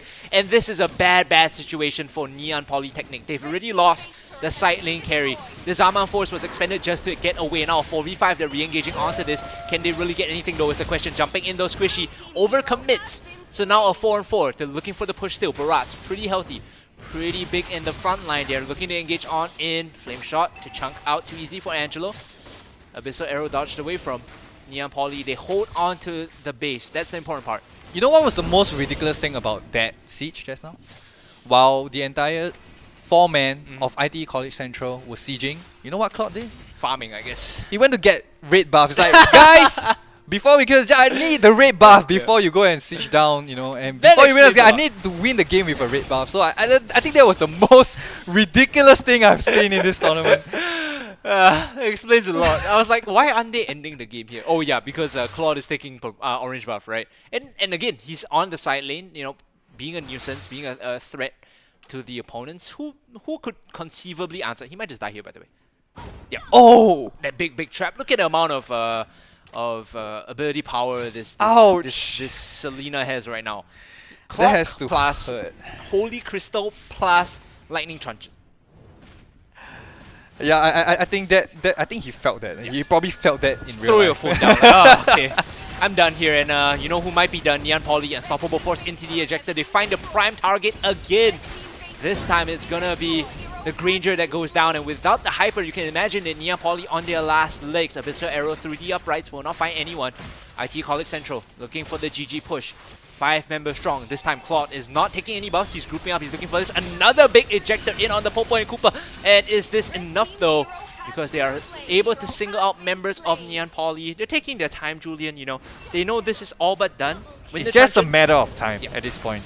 Right? GG, Even the yeah. GGs are called. Even calling Yeah, the but, GG. but this isn't the other game where you call GG and the game ends, right? Yes, that game. That game we all know. And ladies and gentlemen, it's going to be IT College Central, your reigning champions, taking this game 2-0.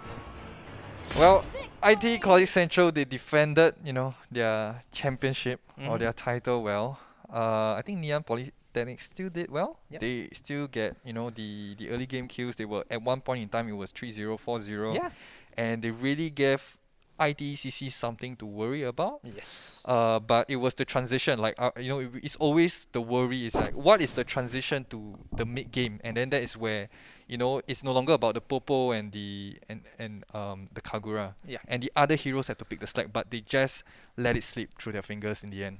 The tough part always is, yes, you have an early game lead, but how do we go from here? Like, what do we do with this advantage, right? And I feel like Ngee Ann Polytechnic, you hit the nail right on the head, unable to convert. That's the big Yeah. problem. When you can't convert, the lead just slips through your fingers, and with the more experienced roster, with the more professionally styled roster of IT College Central, they're able to bounce back, able to control the mid game, able to close out this game too.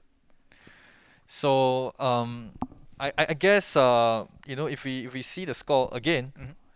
talking about the kills, right? 15-10. Yeah, they kind of did better this round. Yeah, This yeah. time round, right? It's a little A bit little bit better. more even, you know. Right, and then if you look at the score again, the same narrative, right? Tiny is just addicted to hitting creeps. I don't think he was. I 40% don't think. kill I don't participation, pity this yeah. man Yep. anymore. His team was going for the GG push, right? And what did he do? He just went for the red buff. He's like, guys, I Yes. need the red buff before we end the game, for whatever reason. It's starting to look like one of my solo queue, hypers where like we're trying to push him with the Lord, and this guy's like, no, I need all the buffs. It's like an infinity gauntlet of buffs, right? So it's Yeah.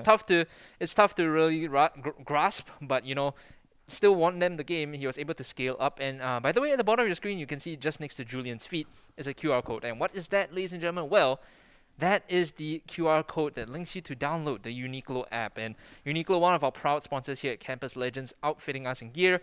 Also with this app, if you download it, you get $5 off your first purchase, and you stand a chance to win an Airism mask. So in this time of COVID, masks are more important than anything. Yes. I've heard very good things about the Airism mask. Very breathable, very comfortable as well. Kind of molds to your face in a nice way. So that is another option for you guys if you want to pick that up. In the future, we'll be doing some giveaways as well, courtesy of Uniqlo. So for more information, stay tuned to our social media channels. It's at Campus Legends on Facebook, and I believe SCOGA on Facebook as well. All the good stuff will be online nowadays.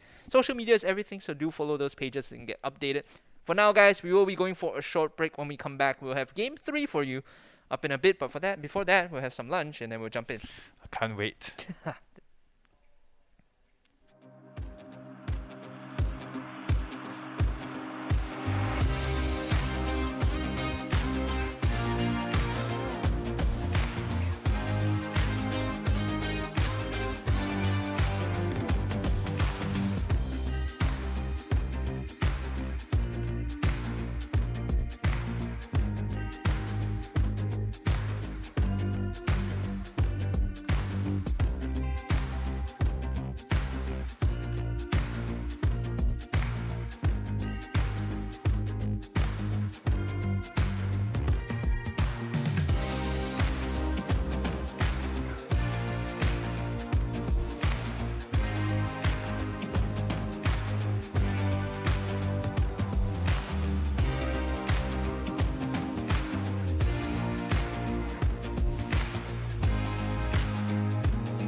Welcome back to Campus Legends, ladies and gentlemen. I am Hungry Cass. Alongside me is Professor Juju.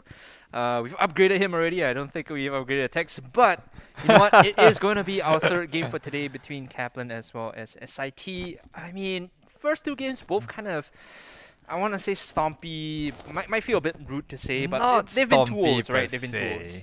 I think perhaps the first series was a bit stompy. Second series slightly less. I mean, yes, stompy overall. Yes, I guess you're right. I'm just trying to, Ease the blow. Yeah, just trying to cushion things. Yeah, just trying to make them, don't feel so bad. We're still in the first part of the round robin. True. Yeah. Right. It's only the first week. Many games to go, and you can still evolve throughout the series. You've seen teams evolve throughout the series. Yep. Underdogs, coming out on top. So it's really not the end. It's just one series out of many.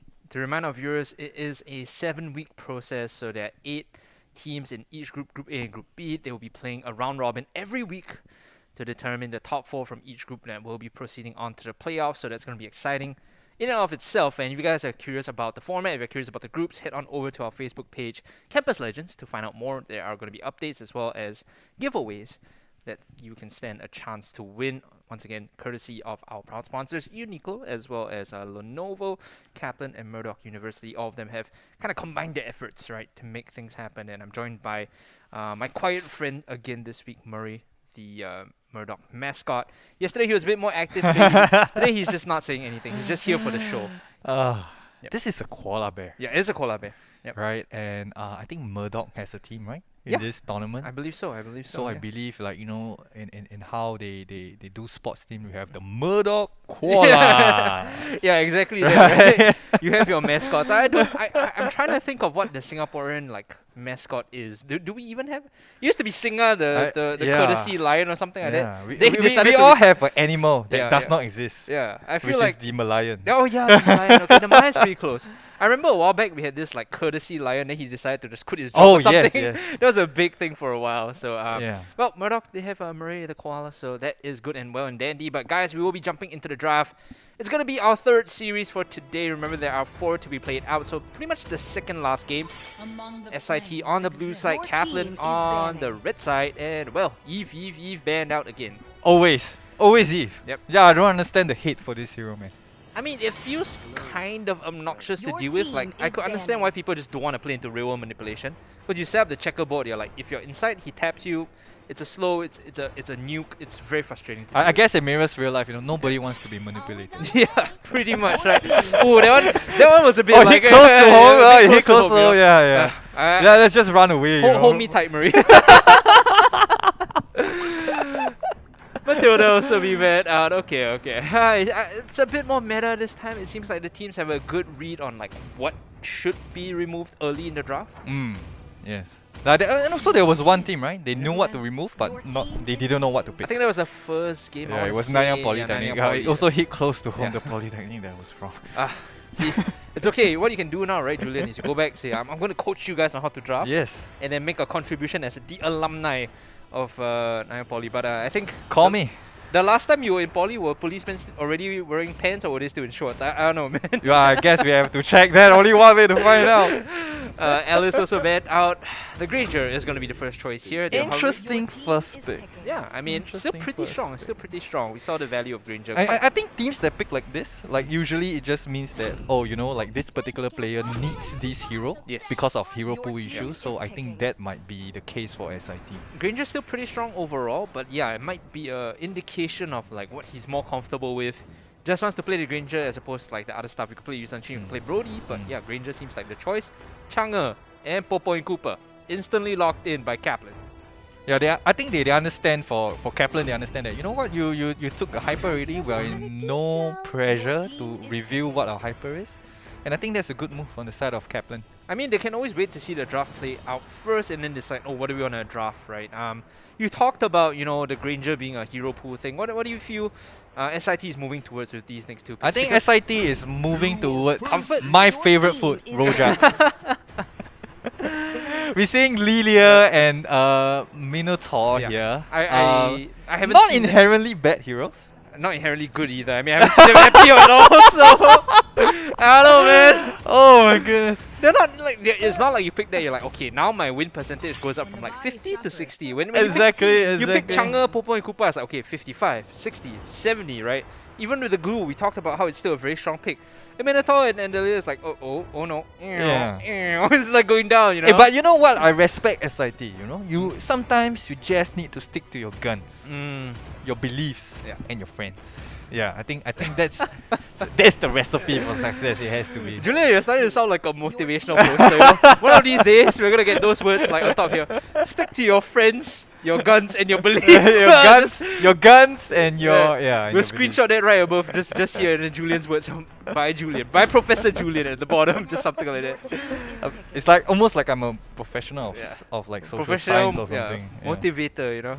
Kagura now next pick here for Yeah, KAPLAN. Kagura and Glue, yeah, I think fantastic pickup. Maybe a little bit low on the sustained damage, True. like mostly magic damage, Popo not much physical damage. So I'm a little bit worried. Yes, meta, KAPLAN, yes, meta, but composition-wise, I'm a little bit more worried.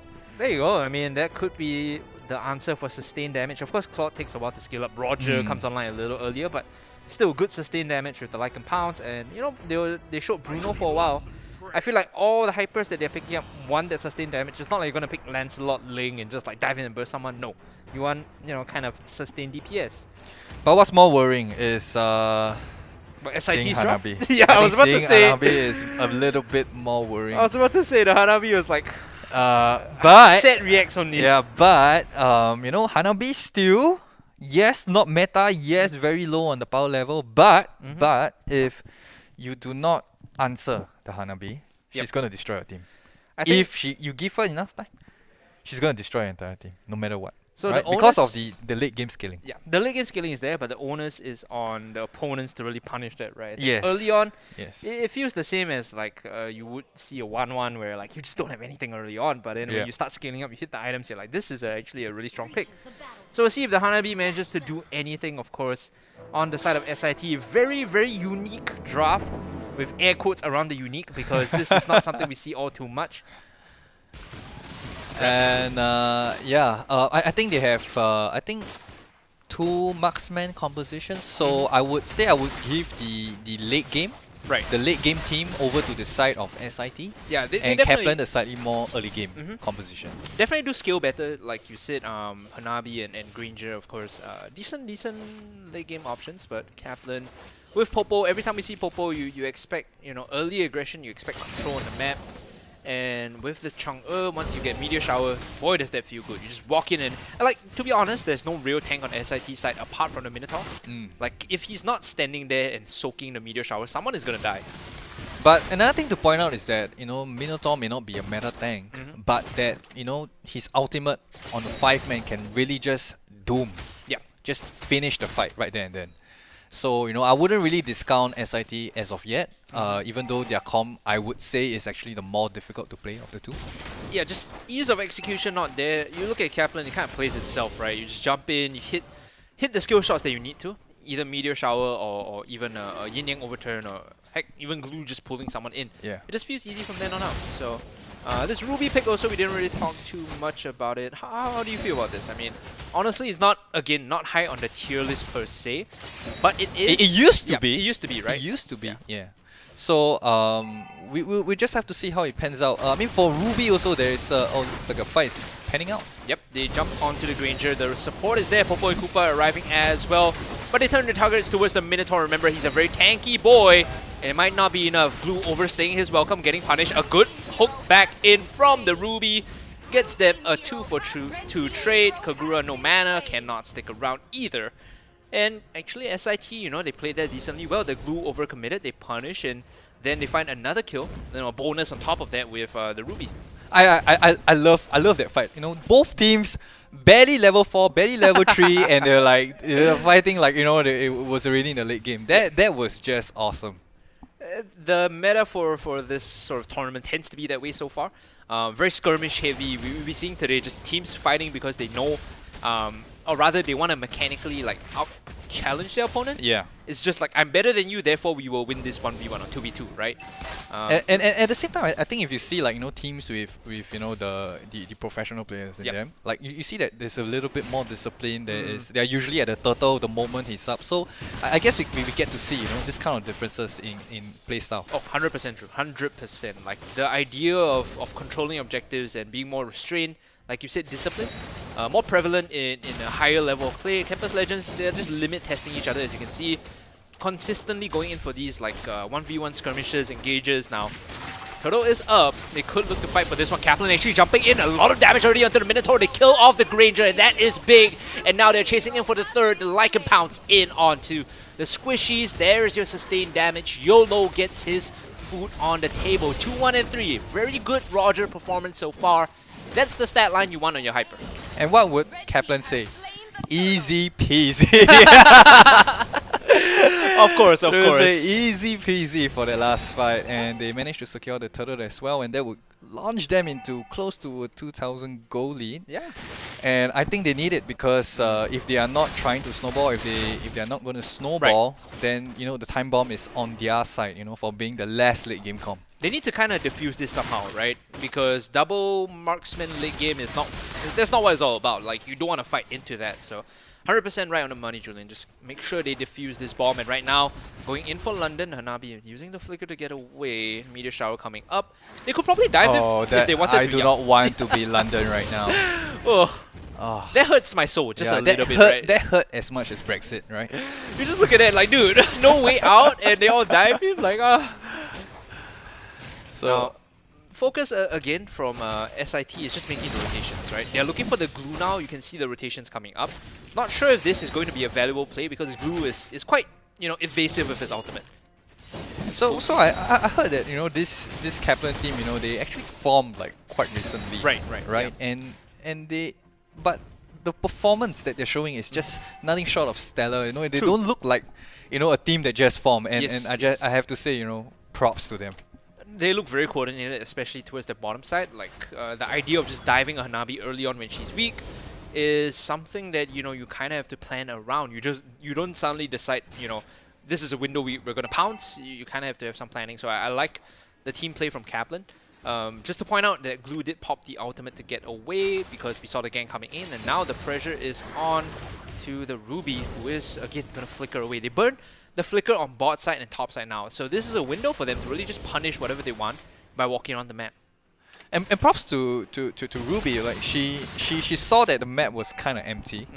And she just hung a little back. She didn't go to the crypt, she hung a little back. And as a result of that, she got rewarded by surviving a 3-man gank. Normally in those cases, you just like instantly die, right? Yeah, like if I was the one who's like, crypts, oh, then I got ganked and then I died. Yeah. Even with or without flicker, it doesn't make a difference. That far overextended, you probably die. And who's gonna die now? It's Popo and Cooper. With the turtle spawning, right, excuse me. 5,000 down to 3,000. Don't know if this steal is going to come through. In fact, it's going to be taken by Saf. And now the fight breaking out. KAPLAN. Glue gets that kill. And now they can turn around the meteor shower. Look at the burst coming in. He will be able to secure another one for his team. The Minotaur is down, and so is Hanabi. 3 members did on SIT. What did it cost them? I mean, it was a turtle, but KAPLAN managed to clean up the fight. They were doing well. They were in the right position, right? But if you notice throughout the fight, Hanabi did play to her best of ability. She was auto-attacking when she should be auto-attacking. But it's early game and there's no damage coming in. And I think that is the Hanabi curse. The Hanabi pick got punished. It's not like a Claude where you have some steroid early on. Like you can steal attack speed, you're able to like you can contribute to early fight somewhat. Yeah. Even through some like AoE, you hit Blazing Duet, you get kills. In this case, the Granger and the Hanabi are just getting punished very hard. Another gang coming in through the bot side does not make a difference whatsoever. KAPLAN now 10 kills to the 3 of their opponents are up 2,000. They're looking pretty solid with this early lead, which you, Julian, said they do need. Yeah, and just look at the situation for the side of blue team. Their hypers or their carries are not getting the farm because of the constant pressure from Popo and Kagura. Yeah. And at the same time, they're just freezing lanes, right? I think this is one thing to note is that they're freezing lanes on their side of the map, and they're just denying all farms. Look at the 2 marksmen just running around without a single farm. They're snatching farm in the jungle.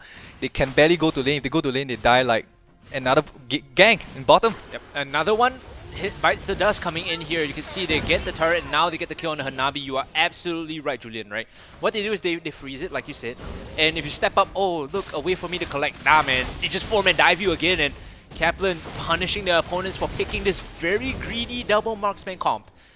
You do well in the late game, but before that, you are just, dead meat. Interesting items from Granger. Is that, do Grangers go for Assault Curious these days? I don't think Brute Force Breastplate is. Oh, Brute Force Breastplate, yes. It's not inherently the choice. I feel like oh, hold on.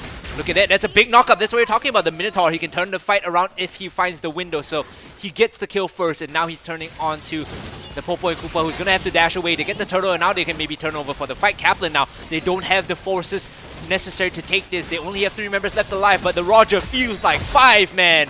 He's just jumping in. He's getting the damage done for his team. The next target is going to be another one. The Hanabi down. Has he overextended though? Seems like he's fine. He's going to turn to human form and dash away. A 2-for-3 trade on the side of KAPLAN. Even though they don't have the numbers, the Roger is just running in, man. And again, I don't think SIT is mechanically inferior or impaired, right? I think they are draft impaired. Like, look at the fight just now. Every single hero contributed, right? And almost won the team fight in their own right. Yes. Except Hanabi. Just except Hanabi. And well, if you want to talk about it, Ruby here doesn't really have a response either. It's a 1-for-1 trade at least because they get the cover from the Leah, but at the end, they just have the numbers. KAPLAN, they're always bringing, +2, +3. It feels like they are straight up, flouting social distancing rules because you're supposed to, fight 1-on-1, 2-on-2, not 5-on-2, right? That only happens tomorrow, guys.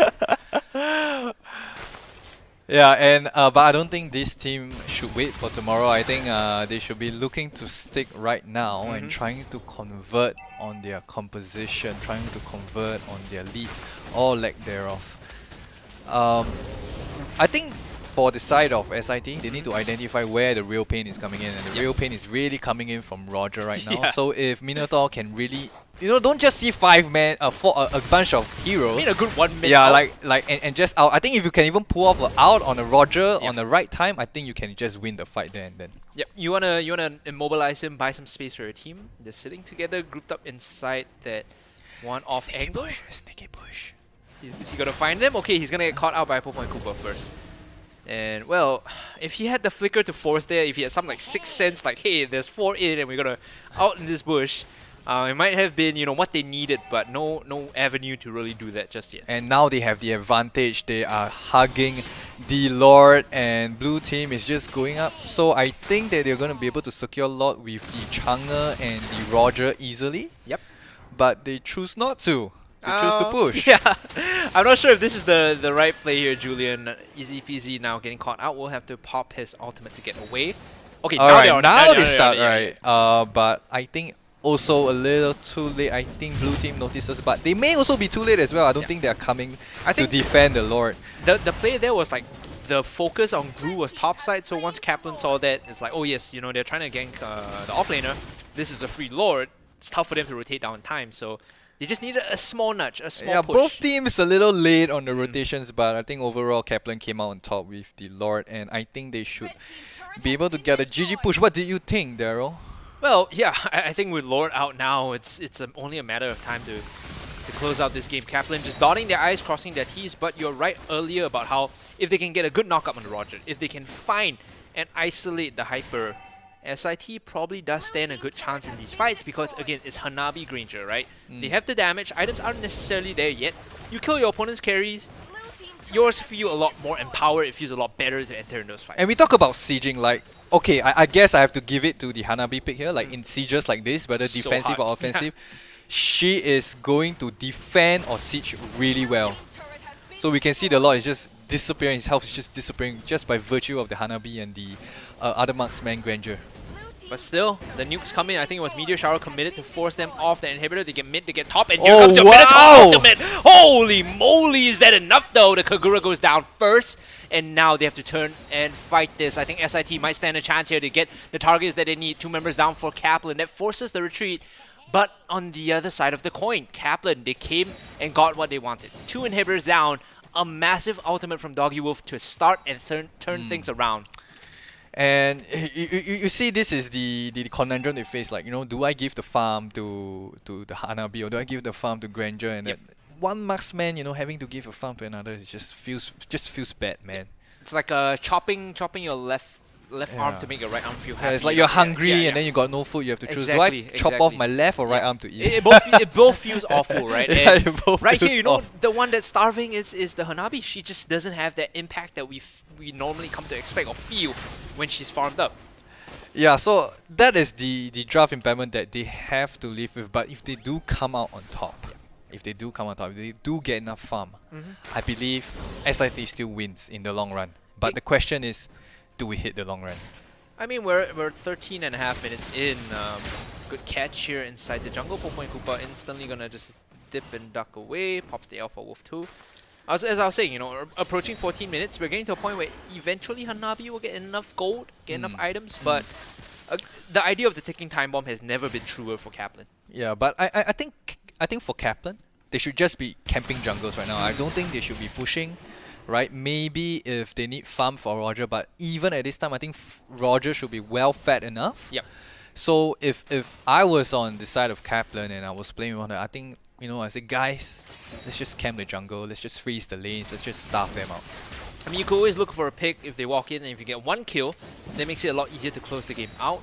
But like you said earlier, with this double marksman, they clear the wave so quickly. It's so difficult to push into Granger and exactly. Hanabi. It's like, oh, wave is here, free farm, and there's no one really from KAPLAN to follow up, and they don't have the best force engage either. They're not looking for Abyssal Arrow to stun to chain in. You're not looking for a Franco hook like we saw earlier today.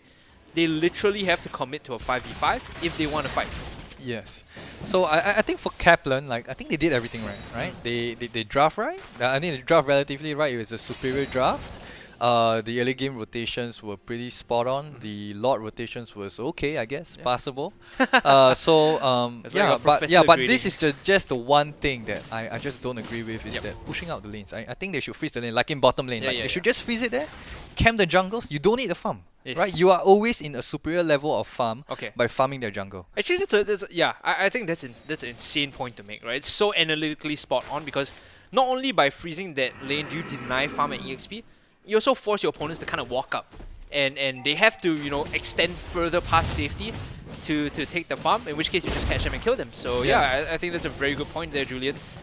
Just holding the waves might be the better play. Just hold the waves. Yes, hold the waves. Hold the waves, but right now Lord will be taken by KAPLAN. This could be the final nail in the coffin. You could do everything wrong to close out the game. Not even hit the right marks, but Lord is such a big focal point that it helps you close the game out. KAPLAN really staring down their objective to try and help them end this game 1. So I think moving forward, they should be preparing for Lord as well. And I think when you're preparing for Lord, you should spread out. Okay, we kind of see that Glue already has split from the team, and try to have a pronged push Right. in, right? Like have 2 waves from top and mid pushing in. Together with the Lord and bottom, they should be sieging there. This is what Right. I hope that they're trying to achieve right now. And what you're explaining here is basically you're trying to force SIT to split up. So they can't, exactly. Yeah, they can't. If not, they're group up. gonna be in this situation where you see Lord is just taking damage for nothing. Exactly. This is a small misplay coming from KAPLAN. They didn't sync the waves up, but the chunk coming in might just be enough for them as the Kogura leaps in. And here is your Minotaur ultimate. It doesn't really find the target that SIT wants. They're going to reset here for a little moment. Easy peasy in his ultimate mode. Now trying to regroup with the team. You can see in the top side. Flickering away is going to be Popo and Koopa. This is a bit of a stalemate. They can't really come in, but the Ruby finds the Popo and Koopa, and they find the Kagura as well. The impossible push, the impossible defense made possible by SIT just holding on here. That Lord does absolutely nothing because KAPLAN, like you said, Julian, big mistake, not syncing up the waves, allows SIT to just sit there and defend. I think even if you do not have the time to sync up the waves, looks like there's another fight. Yep, they get a pull in. They're looking for this one now. The Granger's super strong. Look at the damage he's dealing to the Glue, and he instantly kills off the Roger rather and puts him into invulnerability spawning, but dying instantly. And now Saf, he's chasing on in. They get mid tier 1. Can they get mid tier 2? This cooldown, rather the respawn timers are still very long. It's 40 seconds on the Roger. That's the target. Is most of the damage. A meteor shower, the double kill. How? How, I ask you? How, Julian?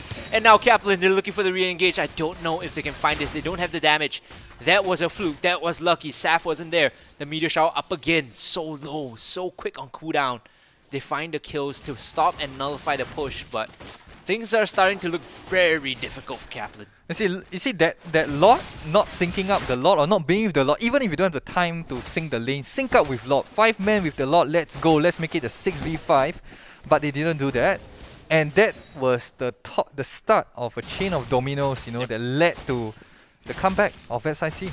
They are in a point now where, yes, they still have to defend because there's another 8 seconds on a couple of members, and this push might just be the end of them. They're jumping in. Look at this, a good knock-up again from the Minotaur, holding them in place, making it so that KAPLAN cannot go for the GG push. They have to back off, they have to regroup, even though they have 4 members here. Roger is nowhere near this fight. Finally, they kill off the Minotaur. It took a bit too long, and it might just be enough for them to come back, and Hanabi did as well, spawning and then dying. Still, KAPLAN, they have 5 members inside the base, taking their time with this one. I think, Julian, this is the final nail in the coffin. They pull him back in. It should be done here. The core is exposed. They're picking them off one by one, little by little. And ladies and gentlemen, 18 minutes and 40 seconds. It took a lot longer than we thought, but KAPLAN will take game 1. Even though SIT lost, right, I don't think SIT is straight up a weaker team. Agree. Right? I don't think that they're straight up a weaker team. I think the problem really is about hero pool. I do not know if London has other heroes to play. Yep. But going into game number 2, if London has another hero other than Hanabi, please pick that hero. I think there's a lot of heroes that will be a better pick. Yeah, I 100% agree with you on that. It feels like the Hanabi pick was something that they felt comfortable with, but it doesn't suit the composition. It doesn't suit what they're trying to do. Yes. So you see that, in most of the team fights, right? Like everyone on the side of SIT, they did something significant. They really contributed. But for Hanabi, just because she lacks items and she will always lack item, from the early game. Yeah. She just cannot contribute to the fight. All she can do, is just throw some wet noodles. Yeah. And It's never really going to do anything, right? When it comes down to it, they kept the pressure on the Hanabi. Remember, they dove bot 4 times before 10 minutes, and that feels kind of awful to play into. So maybe if you are SIT here, you kind of go back to the drawing board. What can we sub up for the Hanabi that has that's more impactful, essentially, that contributes to the way we want to play? It's going to take them a while to come up with that sort of answer. I'm not sure if we will be going for a short break. I'm trying to figure out from production right now because it is a best of 3. It is a best of 3. So between game 1 and game 2, we could give the players a short little break to kind of reset and think about it. Julian, I mean, you look at this game 1, KAPLAN, we kind of talked about them as a team that wasn't fully formed, right? They don't have the competitive experience together with each other. So looking at this performance, are you satisfied with what you see? I mean, you were like... I am more than just... I think satisfied is an understatement Right. for the performance that we saw for KAPLAN. The drafting was spot on. The in-game mechanics, the macro plays, overall, it's still... It was good. It was very well executed. On the other side of SIT, right? We saw the comeback, right? The comeback plays. We saw that being in the significant goal lead, right? They can catch, sloppy mistakes like they understood like they see Lord, right? Isolated. Let's punish that. Let's punish that. They punish the Lord, and then there's a little bit of sunk cost fallacy coming in from from the side of SIT. SIT, yeah. They they still tried to push, right, with a lot down, right? So essentially all they had was mega crits, which don't mean anything in a team fight. And we saw that was the tip of the first domino, and then the comeback came. So can you imagine, like, in that universe, in an alternate universe where the last hero wasn't a Hanabi, it was maybe another fighter. Yeah, I'm thinking off the top of my head, what feels good there? Maybe Lunox. Exactly. I feel like if you're gonna be diving, bot side all that much, just pick Lunox and then she just dodges away from everything, right? It's like, oh, 4 members, boom, pop brilliance immediately out of the tower. Yeah. So ladies and gentlemen, I want you to know that this is a narrative here. SIT lost, yes, but I think SIT is not the weaker team. I still cannot tell who is the superior team. The draft is kind of like hiding a lot of the true reasons, right? Yes. Due to the draft, like I think if we give like MPL coaches to both teams and then MPL coaches like draft for both teams, I think it could be a very different game. Yep, seems like Murray agrees with you as well. Yep, that seems to be the case as we are looking to go into game 2. KAPLAN with the 1-game lead. We'll see if SIT can really, take this one back and make this a series, because first game 2-0, second game of the day also 2-0. If the third game goes 2-0 as well, we're in for a very short day of Campus Legends. Yes. So maybe for the first time today, we might have a series on our hands. Players are looking to load into the lobby, and we should be looking to go into the draft right now. Maybe for SIT, maybe they pick something a bit more meta. Now I'm rooting for SIT. Ooh. Right, because... Got a fan, boys. Yeah, because because of the draft, right? Like, we could see the moments, right? The moments of brilliance where they were losing, and yes, they were behind. And we see these little moments of brilliance where they are able to come back. Yes. And where they are able to, give the winning team a run for their money despite the disadvantages. I think that's what has been missing so far from game 1 and game 2. The fact that the losing team usually just sits there and takes it. Like, oh yeah, we're like down 5k. Okay, there's no way we just sit back and like lose the game, right? SIT for the most part, they are behind. They're like, okay, what can we do to come back? First, we single out the load. They're pushing alone. They didn't get the wave synced up. That's their mistake. Let's punish that. Yes, yes. So I think like even though that they have to be reactive, but the reaction that they chose or the things that they choose to do on the reactive, on the defensive, was on point. Yes. And that's why we saw a good fight. I really enjoyed that game. I think this is the first game was my favorite game so far. All right, Julian. I love how also when I asked you about your thoughts on the team, you were like a professor checking and marking like an essay. Okay, this one good, pass. This one not so good. We give it a 50-50. So Professor Julian in the house, really living up to his namesake. You guys do not want to know my rank in Mobile Legends, man. Who is this guy to say?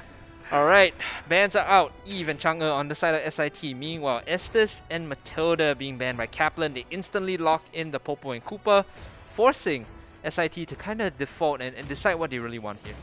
I think they just need to decide to not pick the Hanabi. Okay, so far so good. I'm okay with that. Okay. I'm okay with this. This worked out in the previous game. These two heroes worked out in the second game. I'm fine with that. I feel like these two are the comfort picks, and the Minotaur definitely had an impact, right? We saw how he was juggling multiple members of KAPLAN when they were trying to push in for the final push. Yes, I think his Minotaur was stellar in the previous game. I agree. And we are going to see the exact same heroes. I hope we do not see the same draft. Hanabi? No. I do not want to cast the same draft. Avert your eyes. No Hanabi. The glue and the Kagura, I think, works out well. I think maybe a Granger, right? Maybe, like, Oh, Brody is also... Brody, okay. Well, I do like the Brody here. Okay, but eyes on London, right? My eye is on London. London was Hanabi in the previous round, in the previous game. I want to talk a bit about Brody, because when you have this like massive front line in the form of the Minotaur, Brody feels super good because you just sit in the back line, just like throw lightning bolts at them, right? And even better if they pick up something like a support hero, let's say. A support hero that can go off lane, let's say. Yeah, I mean... Maybe Angela, let's say, right? It will still work out. Ruby is banned out, so they... Oh, that is a respect ban. Good respect ban. I feel like the Ruby was able to find a couple of decent catches. Yeah, the Ruby was centrifugal in the last fight where he dragged two and then stomped them and then continue with that momentum and just set the dominoes falling one after the other. Okay, jaw hit now. 4th pick for SIT. My eyes is still on London.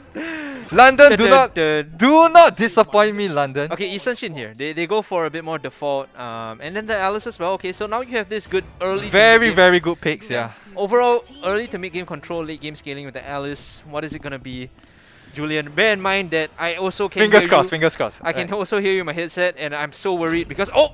Okay, I'm okay with that. I'm fine. It's 1-1. It's 1-1, yeah. 1-1 is okay. Okay, remember what we said, yeah? Yes. It's similar to double marksman, but 1-1 just feels a little better. A little like better, Hanabi. Yeah. Exactly. Because there is some level of contribution no matter what item you're at. And honestly, like all she needs is maybe the corrosive scythe, right? And she's good to go. She's off. Okay.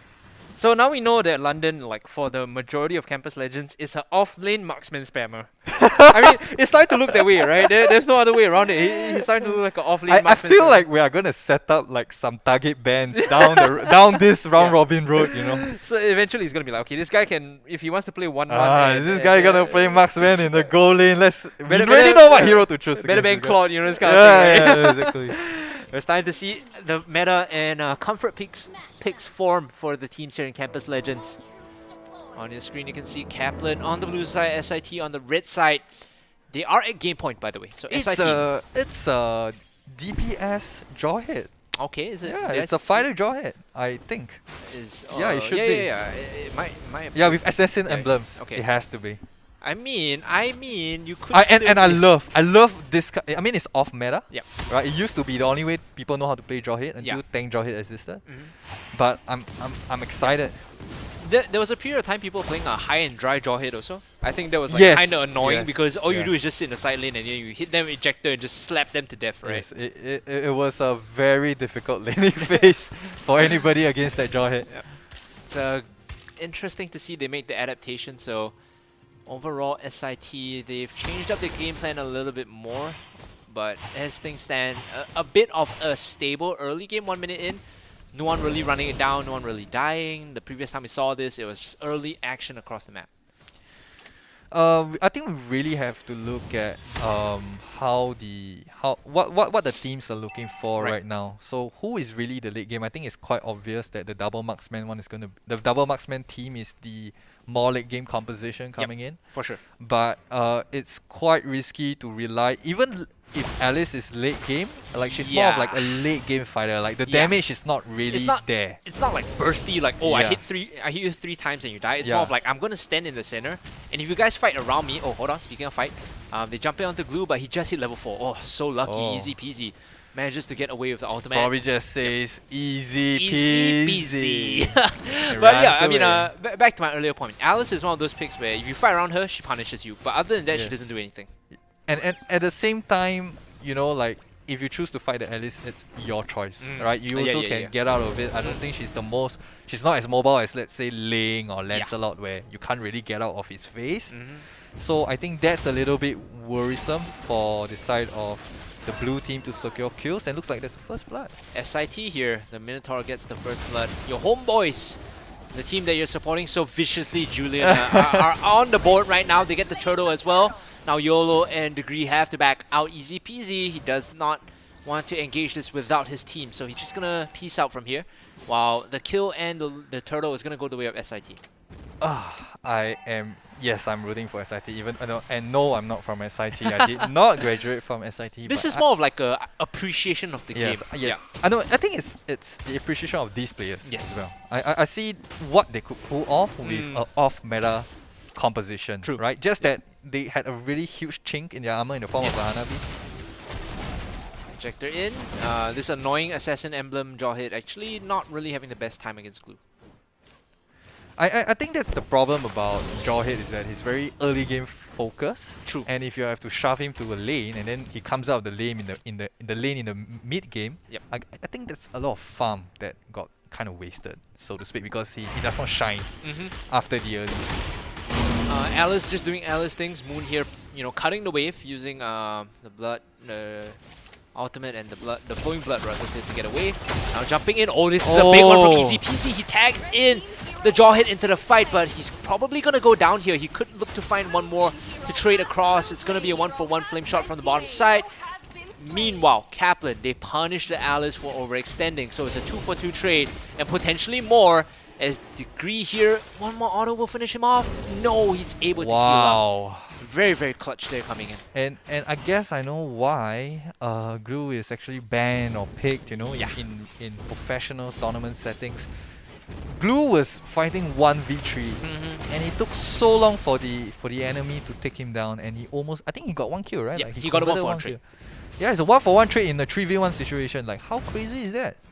In most cases, whoever you play, you just die without doing anything. You don't even damage them, you die, right? You just die, exactly. Getting the trade is insane here, as KAPLAN, they're still down in terms of kills, but they're not behind in terms of gold. SIT though, once they pick up this turtle, might look to make that... SIT is a different team. They are. SIT They're is a kind of different jacked now, team. right? Yeah. It's just one hero change and look at the difference. Oh my lord. Julian, you know when I see this, I get very nervous, because then I'm gonna start seeing like Minotaur in my like pub games. You know, people are gonna start saying, "Oh yeah, 1-1 goal lane works." You know, they're gonna use this game as a reference point. It scares me. It scares me a little bit. Actually, 1-1 goal lane is I mean, a previous meta Yeah. sort of thing. So I guess it has some validation there. KAPLAN still, I mean, they are holding on to this about 400 goal lead as they will be grouping up towards the top half of the map. The Looks like a responsive, yeah. fight might break out at any time. SIT, they really want to pull the trigger here. They're going for the glue, but that's not who you want because he's going to pop the ult instantly and heal up. Now, remember, you can still die in this form. Yep, and he is going to die to the Brody ultimate. And now 4 members of SIT grouping up. They're looking for this dive back on. And the Minotaur ultimate hits 3 members up in the air and sends them back down to their deaths. I think that is why they prioritized it so much, Julian. Just by virtue of holding space, knocking them all up, and then controlling the area. This will be the first series to go into 3 games. Yeah, I think so too. assure you. I think so too. Just the decisiveness. SIT look cracked, dude.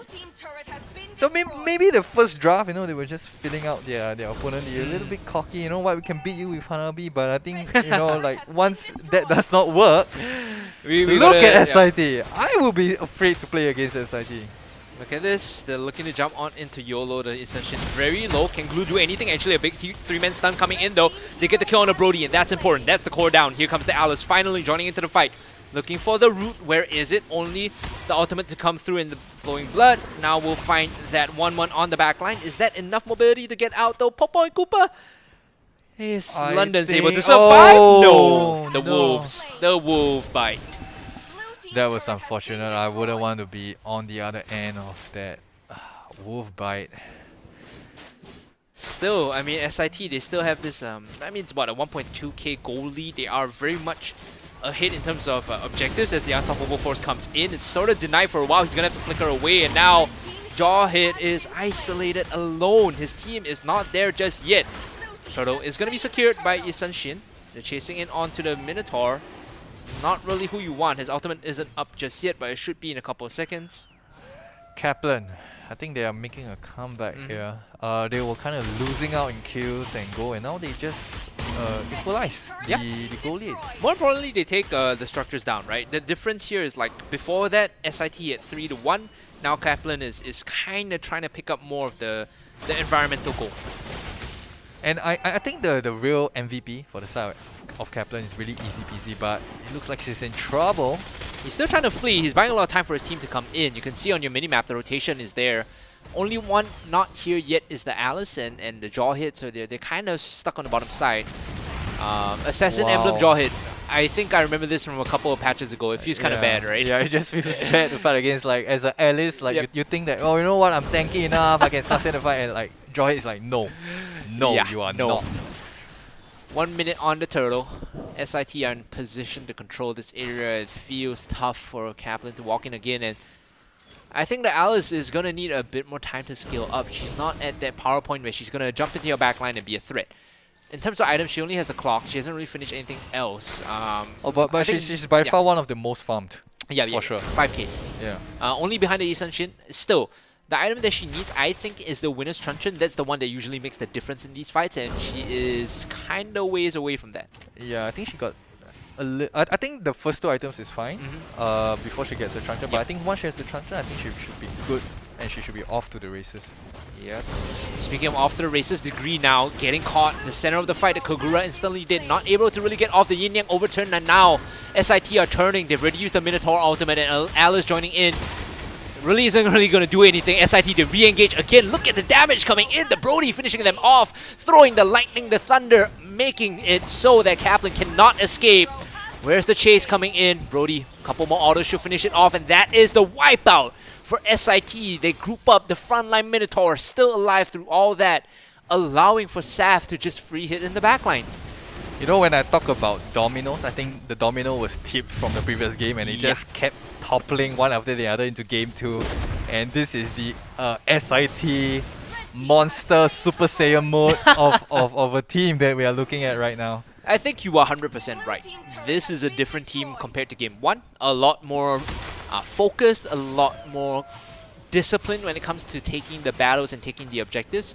I like what I'm seeing. They've already got the Lord. It's going to be pushing out down the top side of the map. It's already streaming down. So as far as things go, as far as this game is going, will they make the same mistake about the Lord honestly, I don't They are think so. really not in a good Yeah. position right now. I'm not sure how they are rotating. I think they're doing a 3-lane split. One hero in one lane for 2 lanes and Yeah. 3 heroes in another. And what With the lot. if you're just tuning into the second game, you haven't seen the first one, if you have no idea what Julian is talking about, he's referring to how KAPLAN didn't split the waves properly. So the Lord walked in alone, whereas the rest of the waves weren't even close, right? So that allowed the opponents to kind of just free kill the Lord. It's happening again right now. Yes, it's happening again. That's a wasted Lord. I wouldn't really say wasted actually, because they managed to get mid-tier 2, so there is some value from that.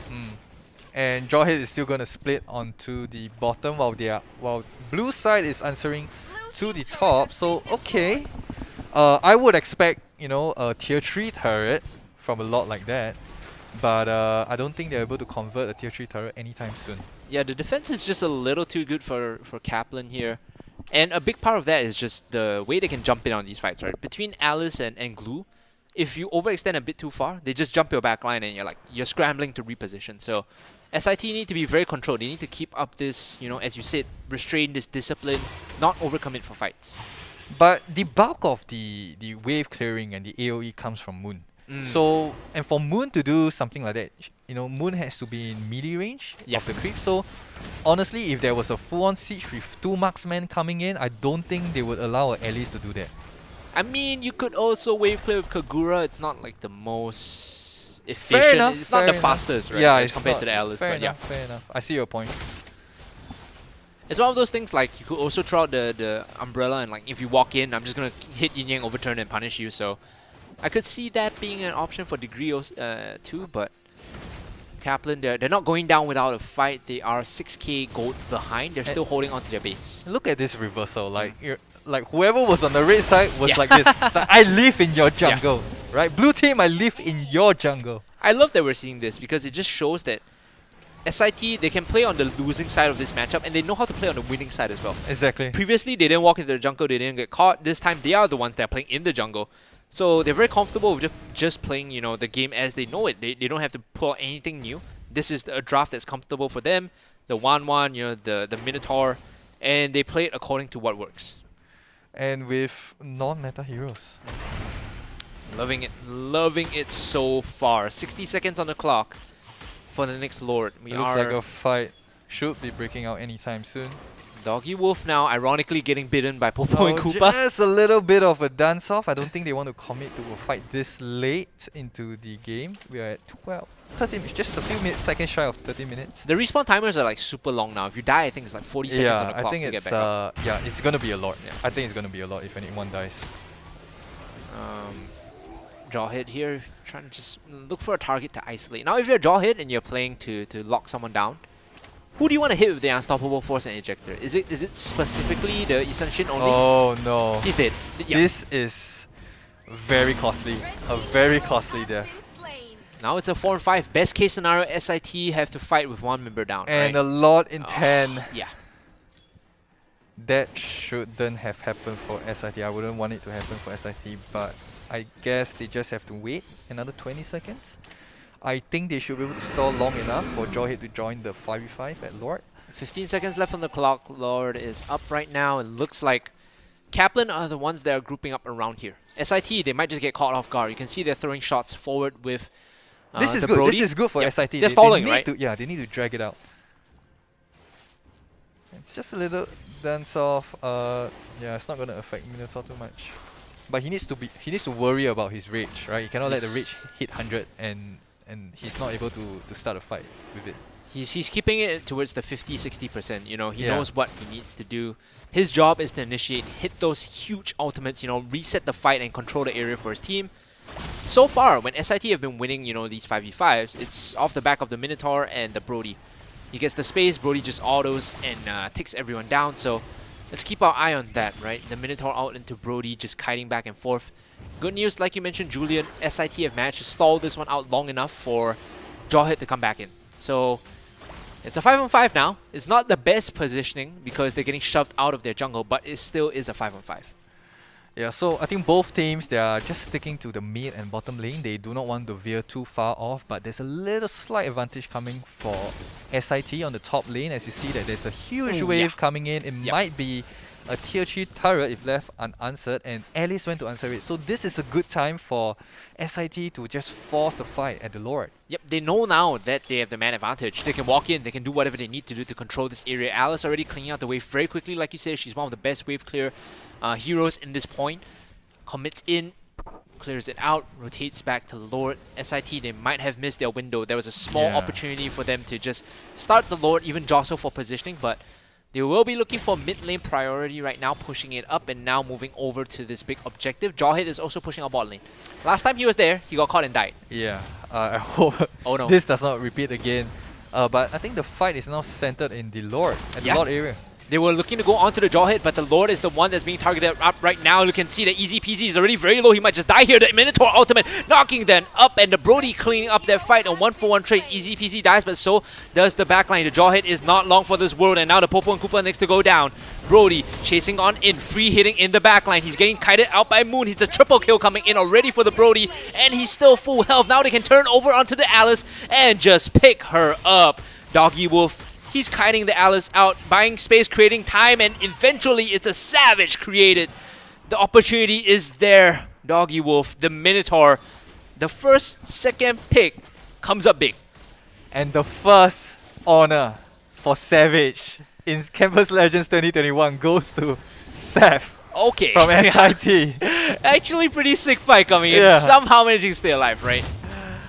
And now he's 11-1-4. That is very, very sick stats. Oh, and he's 6 items. He's already 4 items already. He don't need farm anymore. I mean, he still went the kind of, you know, BOD endless battle and then 2 defensive items, right? I think perhaps the next step for him is really to sell off those boots and get another, you know, defensive or offensive item coming in. Hold on, the Lord actually finally getting picked up by the Brody. That took a lot longer than they would like. The Mountain Shocker coming in had me clenching just a little bit. I was a bit worried that it was going to be stolen away. But at the end of that, you know, there's nothing much to be said. SIT, they're pulling ahead in terms of control with this Lord now. I know you're going to say this, so I'll say it for you. Okay. Is SIT going to make the same mistake of not syncing up the waves? That's what you're going to be thinking we'll right have now. To see, even if you do not sync the wave, protect your Lord. Okay.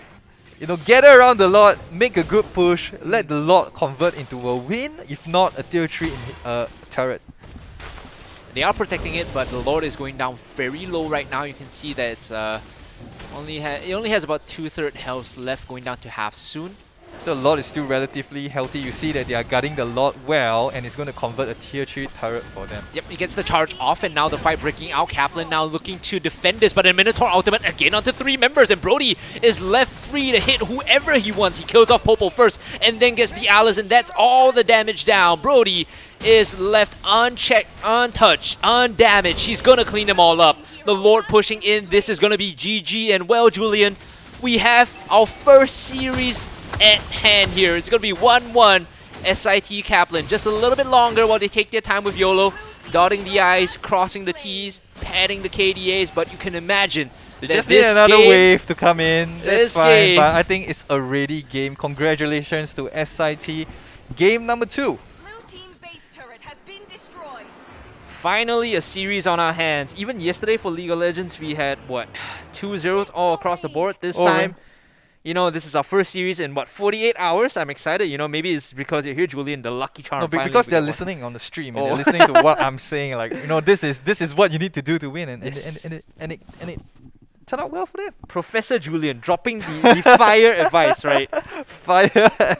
The 300 IQ fire advice. Fire is a fire sale for my fire advice in this great Singapore sale. Yeah, if you guys want some further feedback, you know, slide into his DMs. I think he'll be more than happy to give you guys advice. Just make sure it's all PG-13 inside there. We don't want anything weird happening inside Julian's DMs. So take a look at this victory screen, right? 21-10. It's a different story from what we can see on the stats. Congratulations again to Seth for having the first Savage of this round robin series. 37%, no surprise. I was expecting a little bit more in like the 45, 40s and 50s even, but still a great damage lead all in all. And on the side of the blue team, yes, Isanshin expected 27%. Yep. But we can see, you see, like Moon, like even as a late game carry, cannot really solo carry per se. Yes, it's a strong hero in the late game, but it's not strong enough to, you know, carry 5 men like how Brody did. Right? How Brody carried his entire team to draw the series. I think you were kind of alluding to this during the game. Like, Alice is a good late game insurance pick, but it's not a threat. Yes. It's just a way to punish people. Like, oh, if you step up too close and you fight around, her ultimate, Yes. the Blood Right is going to punish you for staying too close, but it doesn't kill you. It just annoys you, right? Yeah, and it's just some sort of sustained damage, right? But sustained damage is nothing if you cannot convert it into a death or a kill. Yep. So if Alice is a solid pick on its own, isolated is a good variable to have Yep. in your team. But if your composition does not take advantage of that, then Alice will not win the game for you alone. There you go. Professor Julian dropping more analysis for you tuning into the stream. Again, ladies and gentlemen, this has been Campus Legends 2021, our first series. Well, not first, but the third series of the day goes the full distance. We will have 3 games. Right now, we will be going for a short break, catch our breaths, use the washroom, get freshened up for the final game in this not final, the third game in this series before we go on to the fourth and final series for the day. For now, we'll be taking a short break. We come back, the resolution of this best of 3.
Welcome back, ladies and gentlemen. Game 3 between SIT and KAPLAN. We're going the full distance. I'm Hungry Cass. Alongside me is Professor Julian, who's been dropping the knowledge all throughout the day. His analysis has been pretty good so far when it comes to isolating and talking about, what the teams do well or poorly.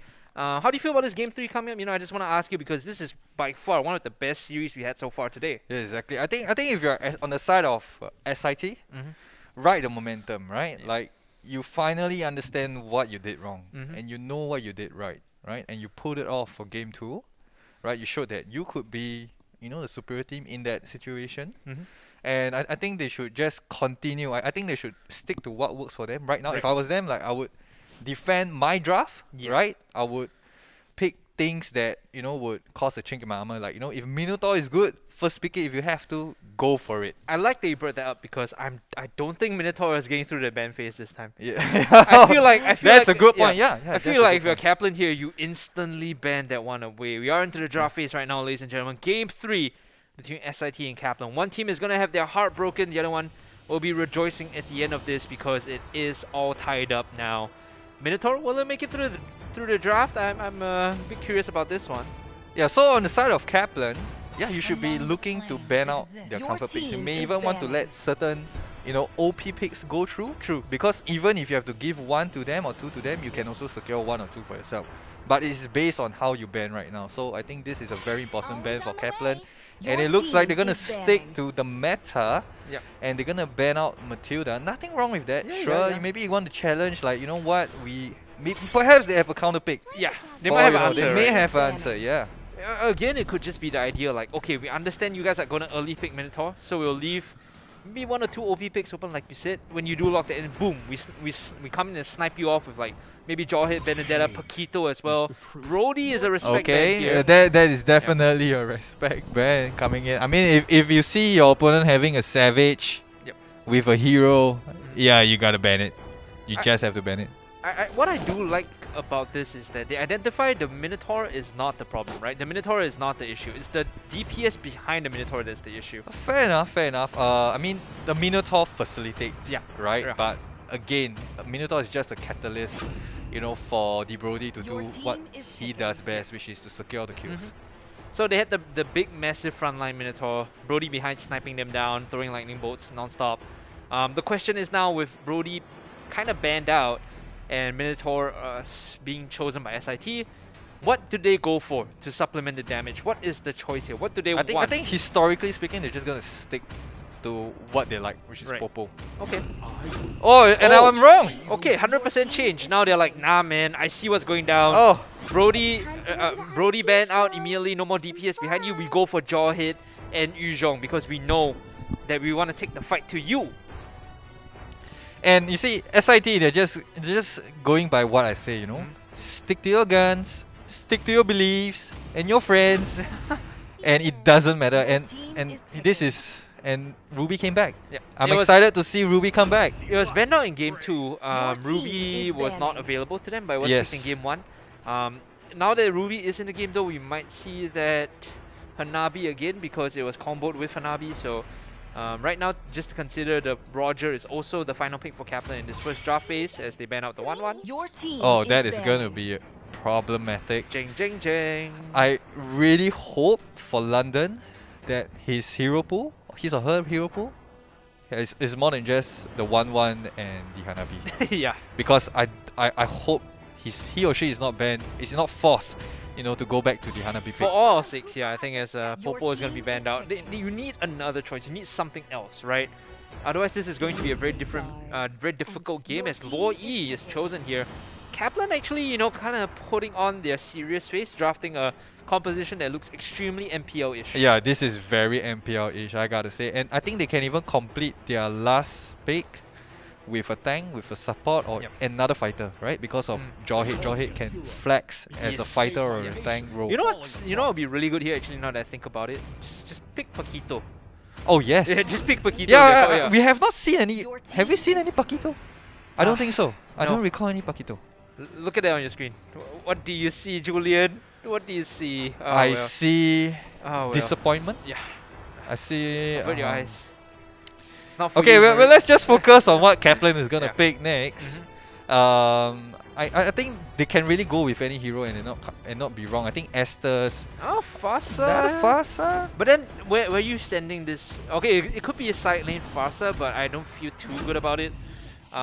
Again, you could put like Luo Yi. Well, this is the problem then, right? Like, how are you gonna kind of design the lanes? I think Luo Yi side okay. lane? I think in like Malaysia MPL, like there was a team that sent Luo Yi to a side lane. Okay. But then again, I think Farsa's side lane isn't too bad either. But especially in this matchup, right? Exactly. But I would want the Farsa in the mid because of the fast rotations. Yes. Right. with the fast rotations and the fast gank. So it will make more sense that Fasa goes mid rather than to the off lane and Loi stays to the off lane. Agreed. So we really just have to see how these teams, allocate their resources coming into game 3. Yeah, that's going to be super important. I want to see how, again, this plays out because we get an answer now. Is that guy's champion pool, is London's champion Yeah, pool bigger than I guess we just exposed London in like one series. Is his champion pool bigger than 2? The answer is no, I guess. Right? I guess it's not for now. But, teams can evolve through the series. Yeah. And perhaps he can pick up another Evolve hero. in the tournament, right? Yeah, you can evolve through the tournament, yes. It's okay, Murray. You can avert your eyes. The bear from Murdoch, the koala bear from Murdoch, our mascot here, doesn't need to see this. The casters will have to watch this though, as we are into the Land of Dawn already. The poke good coming out. try. Good try. That's low E things, right? You just have to respect the damage and the range she puts out. If you sit too close to someone else, you get tagged in too. And oh, hold on, buddy. You don't want to be there. There's 3 members sitting in front of you and a Minotaur to boot. So they need to kind of give this one up, I think. Well, I think if there's anything to go by, right, Yep. by the 2 games that we saw, I think the onus again is on KAPLAN, right, to really punish that pick, the pick of Hanabi. Yeah. If again, like, yes, Hanabi may not do anything for the first 11 to 14 levels, but if she gets all the items, she is a force to be reckoned with. I like how you said the first 11 to 14 levels.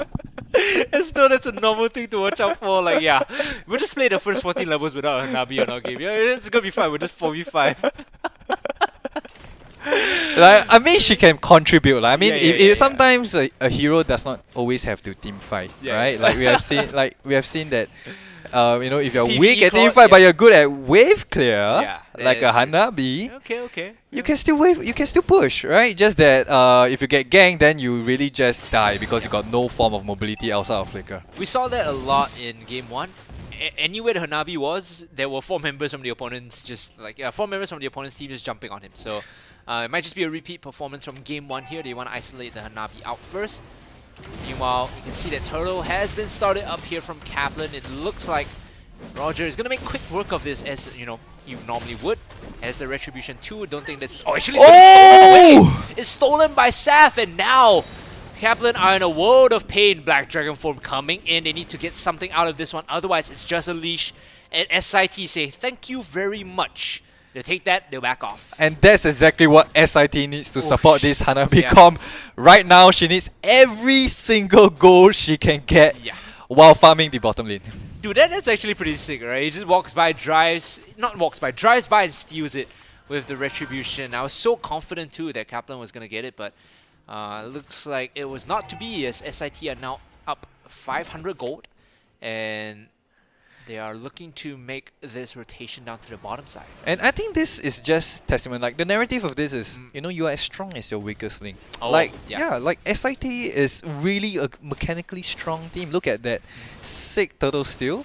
But if you have a 5th hero that does not do anything, it does not do anything. Oh, look at that. The Loi throwing him in, and the Feather Airstrike to hope for someone, but it feels like it was a bit of a miscast. No one really getting picked off. Injector in.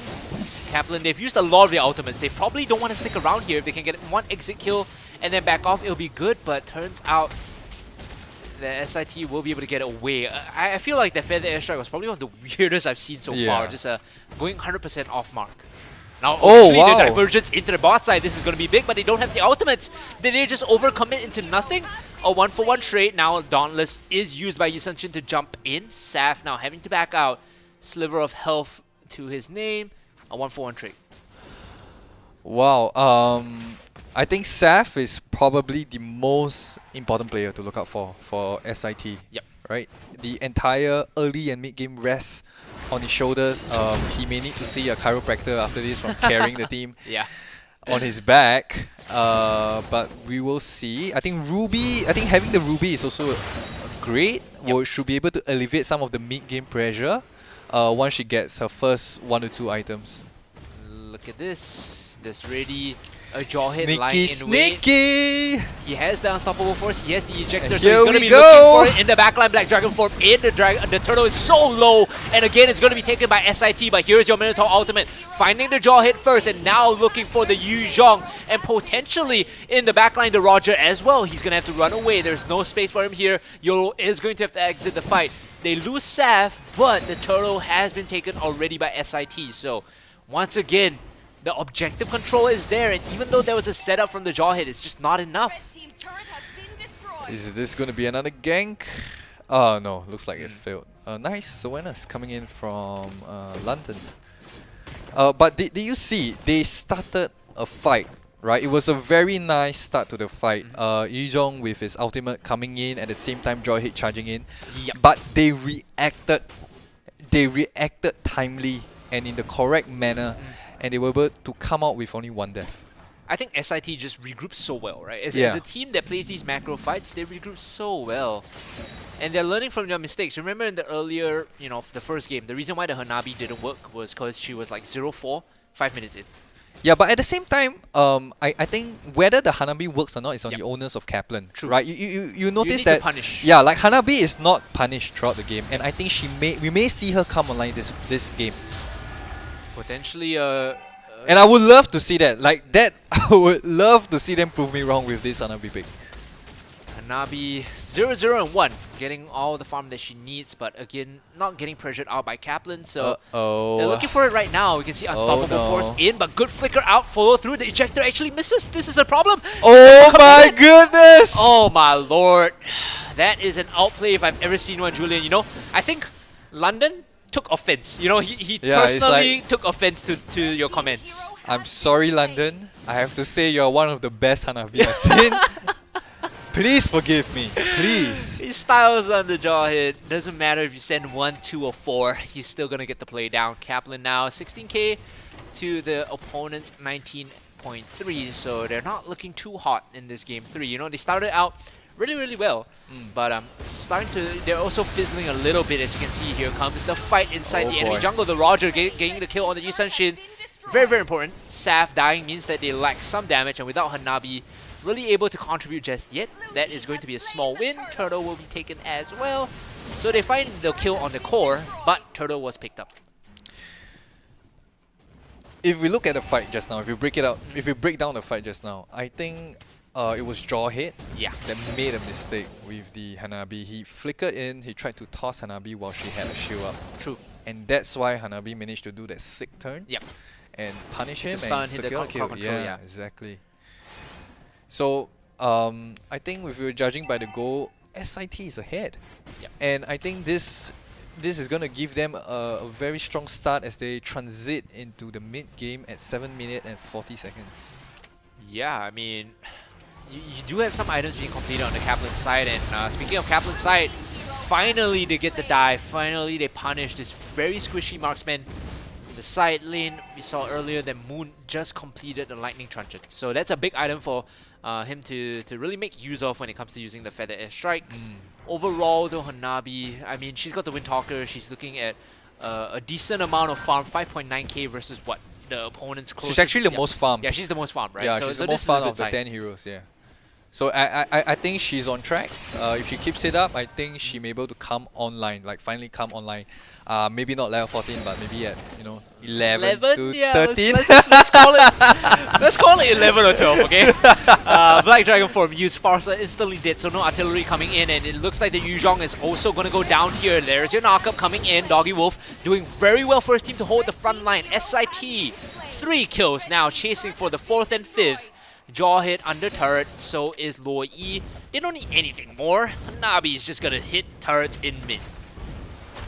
And yeah, she's really problematic, and she's only going to be more problematic as the game drags on, right? Like if you find her annoying now, and you're starting to feel her auto attacks bounce off you, then I think it's time to stop the farm. But can they? I do not think so. Right now, Turtle is going to be within reach of SIT, and they should be able to claim it here. Again, KAPLAN, they're behind, what, 5k gold? 5.5 if you want to be specific about it. Julian, what do they need to do to come back? That's the important question. So for KAPLAN, Yeah. I think they need to take advantage of the fact that they will always be fighting 4v5. If you're losing 4v5, I think the game is over at this point in time. So they still can turn around, they still can win the 4v5s if they force it right. Yep. I think heroes like Jawhead, like Fasa, they need to take aggressive positioning right now. Okay. Yeah, even though it's a little bit risky, but I think they need to fight as a 4, stop farming, rotate as a 4-man. If they identify that the Hanabi is just farming all game, then punish them for it. This is a risky play, but there might be a lot of rewards on the back end of it. Look at that, Loi actually getting the kill on the Ruby. Black Dragon form is in a perfect position, and the Minotaur counter engage knocks up 3. Oh my god! It stops KAPLAN in their tracks. There would have been disastrous if he didn't hold them all in the front line, because you saw the Yuzhong in the back was able to really DPS them down. Yep. But still, 1-for-1 trade, so nothing going into the favor of KAPLAN. I don't think a trade in kills favors KAPLAN as much as it favors SIT. In fact, SIT with 1 trade in kills is still more space created for Hanabi. Hanabi now is, you know, the protagonist of a shonen manga where, yes, I start out weak, but, you know, I'm gonna get Super Saiyan, and I'm gonna bankai on you, and I'm gonna destroy your team if you do not do anything about it. Or I mean, he's level 13. This is the kind of the point we're talking about. not 14, not 11. We agreed in the midpoint, level 13. Is this where he's looking good and he's looking confident? I would think, like, based on the items, like there's 3 completed items. Maybe 1 more, if not now, I think would be okay to start the fight. Okay. Julian's a big Should greedy. be okay to start the fight now. I think she's starting to hurt already. Yep, start the fight they will. Look at this, KAPLAN getting caught out by their opponents, but they're turning this one around. Yusanshin goes down. Seth is not in this fight anymore. They trade the Jawhead for his death, but that's not ideal. I mean, there's still a Hanabi on the SIT side. He can still do damage. The Loi now getting hooked back in, and that is a kill again on the side of SIT. These picks from the Ruby have been clutch so far. Game 1, Game 2, Game 3, or not in Game 2. Game 1, Game 3. These have been so important for them. And what I don't understand is when they put back from the mid lane, they decide not to push, they did not go to Lord. Yep. Like, I would go to Lord. Like, if I won a team fight at 11 minutes and I decide not to push, I'll be screaming Lord, you know, at my team. I will on voice chat, I was like, guys, let's go to the Lord, let's convert.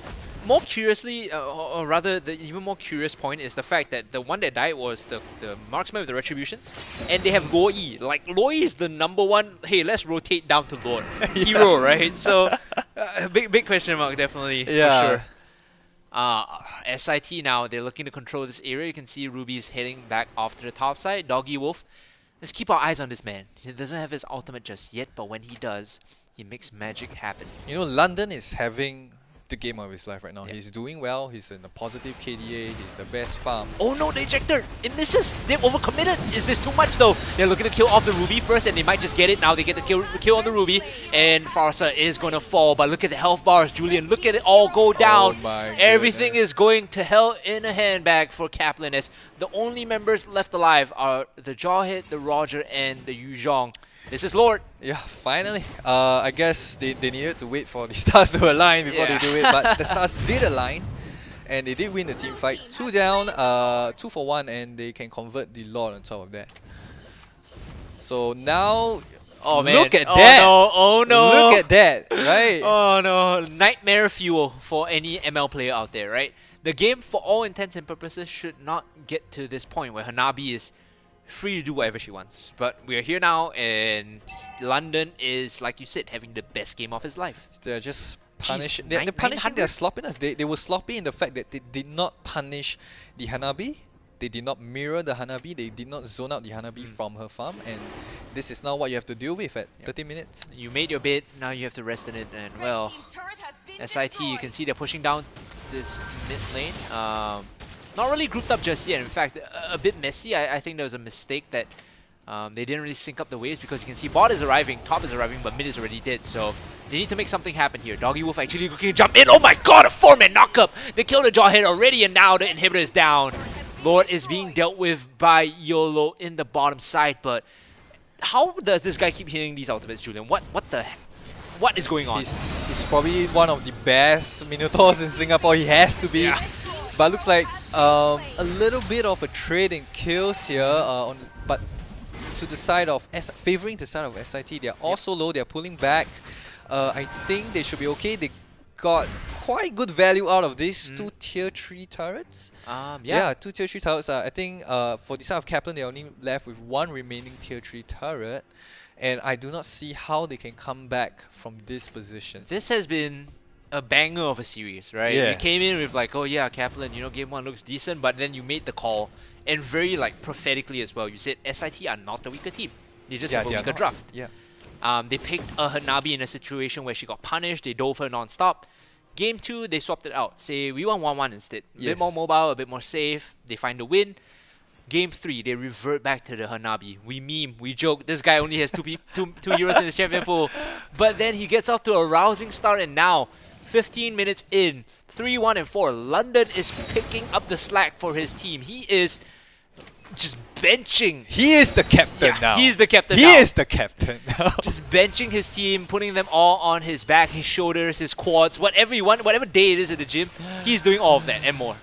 Yeah, and speaking of gym, I think he farmed in the gym, in the lane, for far too long. Yeah. You know, you give He's this playing guy, PvE already. you let this guy train for far too long, and now he's just an unstoppable You know, it force. reminds me of, I don't know if you've seen this anime, One Punch Man, right? You Yes. run 10 km, you do 100 push-ups, 100 sit-ups every day, and then eventually you become like London, where he's like slapping you across the Yeah. face and you fly to like Malaysia or It something. may not one punch you to death, Yeah. but you will still die to this Hanabi with 12 One hitman.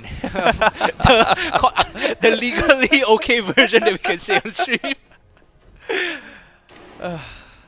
Okay, 50 seconds to Lord. I think the game plan for SIT is clear. They should be hovering over Lord. They should be pushing out lane, because now there's two mega creep waves in the top and mid for the side of the red team KAPLAN.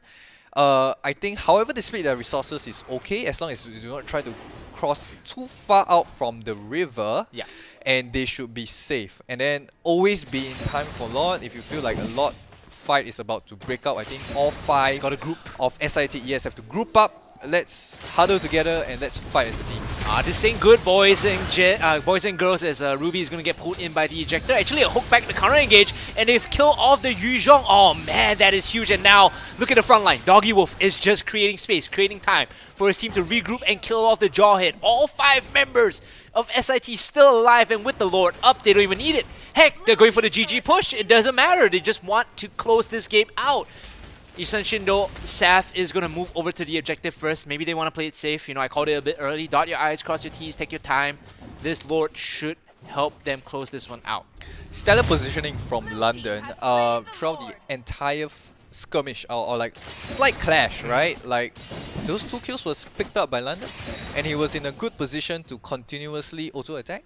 But I mean, also props to Ruby. Yeah. Right, she managed to Re-engage, pull back. right? Yeah, she managed to pull back some, keep the Hanabi safe and in range to auto attack, and that's how they won that You know, fight. as a caster, I'm like, credit where credit is due. If this guy does well, you praise him. But when someone does poorly, you also kind of have to fault him, right? This game, Jawhead has not been finding these good ejectors. I'll be very honest. It's been kind of lackluster every time he goes in. He's like baiting his team almost. Like, you know, hey bro, check your pay now. There's like an extra $50 or something aside, because he's making these plays that are costing his team.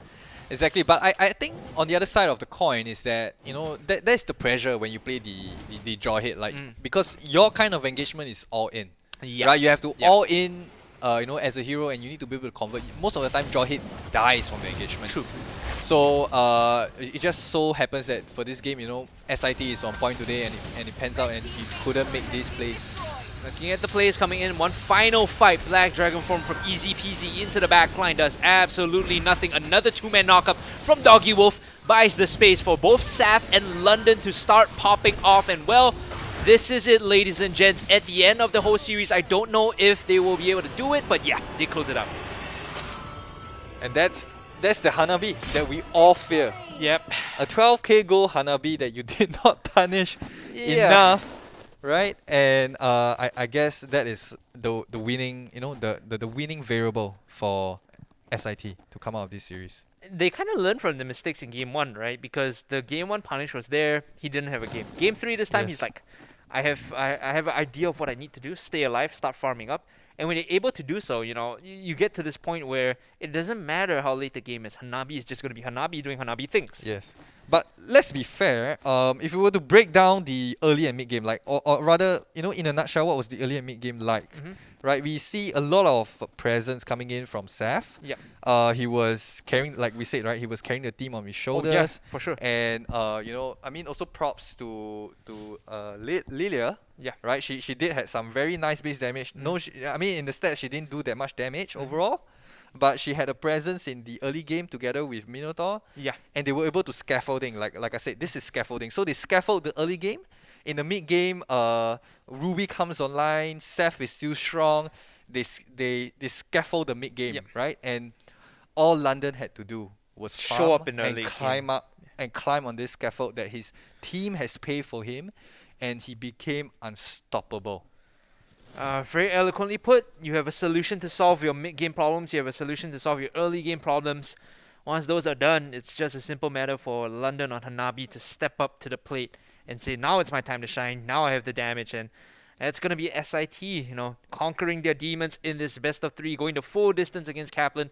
Congratulations to SIT for winning this game, this series rather, because they have a strong start now. There's still a couple more weeks to go, and with this they'll be a bit more confident, a bit more empowered. They won't feel so worried because they are playing their style of MLBB. They're not playing anyone else's game. Yeah, they're just playing their game. Like, they believe, like, I think for the past 3 games they all had double marksman. Yeah. Right. So SIT is known for having a double marksman. So future teams, if you're like watching this, right, I think it's quite clear, quite obvious. Like, this team is not a one-trick pony per se, but I think they always have this formula down for them. They It's got this something they're formula down comfortable for with, them. right? That style is just how they like to play. So, Yes. like you said, Julian, everyone's going to be keeping an eye out on this team. For now, guys, we will be going for a short break. When we come back, we'll have the final best of 3 for you on the stream. Once again, I've been HungryCast. Alongside me has been Professor Julian. Professor Juju, if you want to call him, if you're good friends with him. Don't go anywhere. We'll be right back after these advertisements.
A lot of my painting is about movement.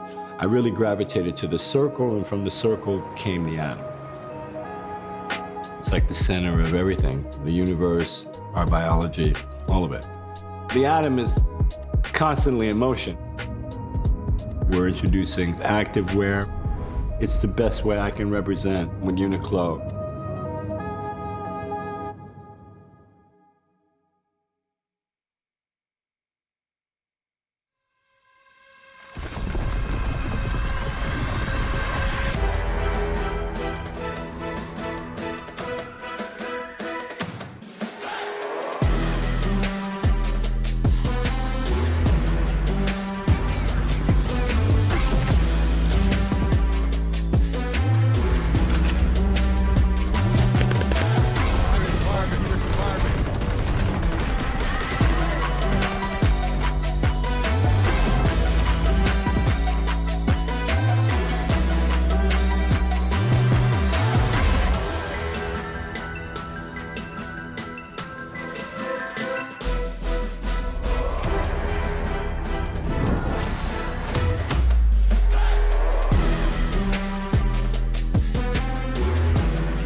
Welcome back, ladies and gentlemen. It's the final best of 3 for today, and it's me, HungryCast, alongside Professor Julian and Murdy the Bear from Murdoch. Well, honestly, it's been an insane day of matches, 0-2, 0-2, and then, we go the full distance in a best of 3, with SIT coming out victorious in that last best of 3.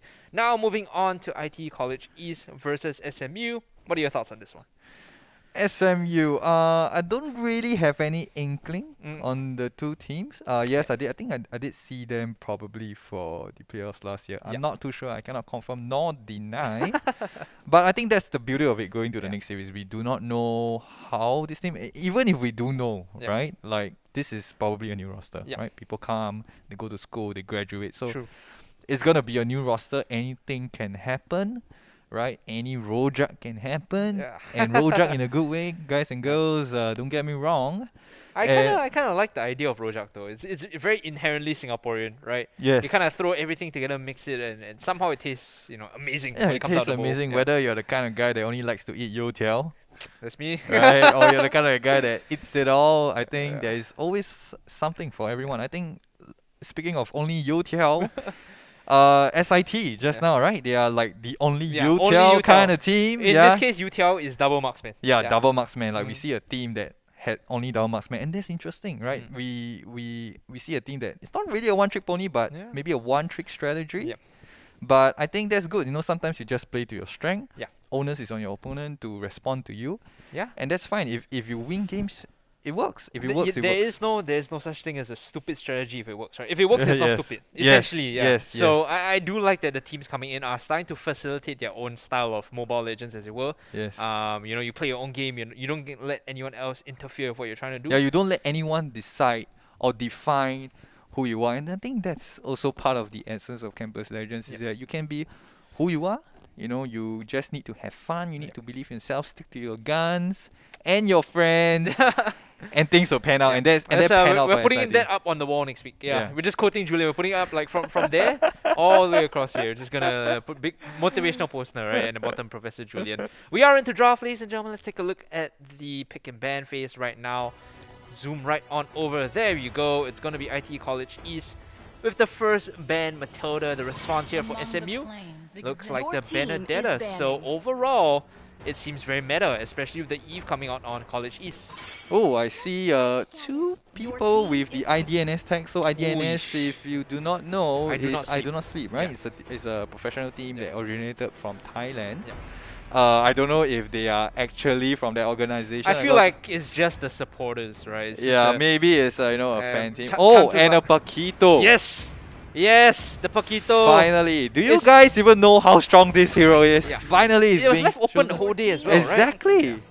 And What you- were you guys thinking? You know what's funny? When I was talking to some of the EVOS SG players, like I think just before MPL SG playoffs, I was talking to, who was it? Must have been Stefan, like Seoul, or JP or Jipuna, right? Right. Either one of them were telling me like Singaporean players love playing Paquito, but some of them are not mechanically strong enough to play Paquito. Yes. Because you look at Singaporean Paquito versus like the Philippines or Indonesian Paquitos, right? They actually like style on you. They look so good on Yeah, the they look- hero. They make it look so easy. They are so fluid, and then why Singapore? I think Singaporeans can do it too. Okay, you Yes. just need to try your best, stick to your guns and your beliefs, and anything can happen. Yeah, yeah. Barat's now, Jawhead locked in on the other side. Tigreal and Alice potentially. Well, Is Alice it really gonna be the Tigreal? Honestly, I like Tigreal. Like people really? say it's a troll pick, right? But I like the value it provides. I like the Wow. counter engage because what Tigreal does when you have Jawhead on the other side is like you know Jawhead wants to look for picks. He wants to walk in, Yes. ejector someone if he can. The response is, hey, if you guys are going to engage, Tigreal just stands there. If you eject me in, your team dies because implosion pulls them all together. And on the other side of the fence is that, you know, if you pick someone else other than Tigreal, he charges in and he ultimates. Exactly. So Right. he's a good counter engage answer against the Jawhead. Fair point, fair point. Right, and I think the last pick for the first part of the draft is gonna be Fasa. Okay, quite a neutral pick, nothing wrong with that. Yep. Gonna have a little bit of issue hitting the Paquito though. Yeah, it might be tricky trying to even like hit him with one shot of the feather airstrike, much less all usages of it, and that's largely because Paquito's super mobile, right? With the Yes. with the skills that he has, the way he can dip and dodge around the battlefield makes it very difficult. It's similar to Benedetta in that sense. We see the Roger band out, we see the Lancelot band out, so it seems like both teams are looking to focus and kind of thin down the hyper pool. Of course, there is still that Granger as well as the Yi Sun Shin. Yep. Yes. I think Granger Yi Sun Shin has been super popular so far, day one of MPL. Campus Legends. I think Mobile they are a Legends, rather. staple. Yeah. They're just a solid staple. But even if these two solid staples are taken away, I think there's enough MM in the pool, Yeah. or enough assassin alternatives. Like sometimes you see Ling going as a Yes. hyper, Hayabusa going in as a hyper. True. So it's okay. You don't really have to pick these heroes. If these heroes are taken away, you know, you still have alternatives. Okay, we saw YSS being hovered for a little bit, but IT Oh, College I is- love Veil. I love Veil. The amount of damage, Yes. the ability to 100 to 0 someone. Valier always also there. not too bad, I would imagine, but no, it's gonna be Veil here. You're talking about it. You know, how do you feel about this last two Veil Bruno combination? I love it. Oh, and a Brody? last second swap to Brody. I mean, Brody's good here because we saw how it was paired with Minotaur in the second game of the previous series. You just need a solid frontliner for you to just throw out autos from the back, right? Once you feel comfortable hitting people without getting punished, hold on. Is this even legal? We might need to get some confirmation from League Ops here because it feels like Phobius is, as far as I know, not allowed in the game. So I can As hear... much as I would Yeah. love to see Phobius, right? We have no phobia against Phobius. Yeah. I would love to see a hero, but I think we have to double confirm with League Ops and whether it's part of the rules, you know, to be able to use this hero in this competition. Okay, so we just received confirmation that Phobius is actually not allowed. So right. the players must have missed the memo. Unfortunately, you know... That's fine. So I think it's up to League Ops. I think they need a little bit of coordinating and you know, trying to ensure whether or not, you know, to the teams whether it will be a remake. It looks like it will be a remake, but whether or not they would choose, you know, the same set of bands, same set of heroes. I think you it go still all has the to way. be Yeah, seen. you go all the way same until last pick here, and then instead of Phobius, you kind of have to just like pick something else instead, right? Ah, fair enough. Yeah, but the I idea- hope it goes that way because I would love to see Veil. You know, if the draft resets and I do not see a Veil, I am going to be very cranky. based on my knowledge, like when this happens, both teams have to agree on the last pick because what happens here is you kind of have full information on what your opponent has, Fair. and you now have the option to choose anything you want. Basically, you have more time to think about the draft, right? Fair. So my understanding is usually there has to be some mutual agreement, and I'm sure League Ops will very much, you know, look after that and say, you know what, you're not gonna get any competitive advantage because you picked Phobius and you weren't paying attention. Right.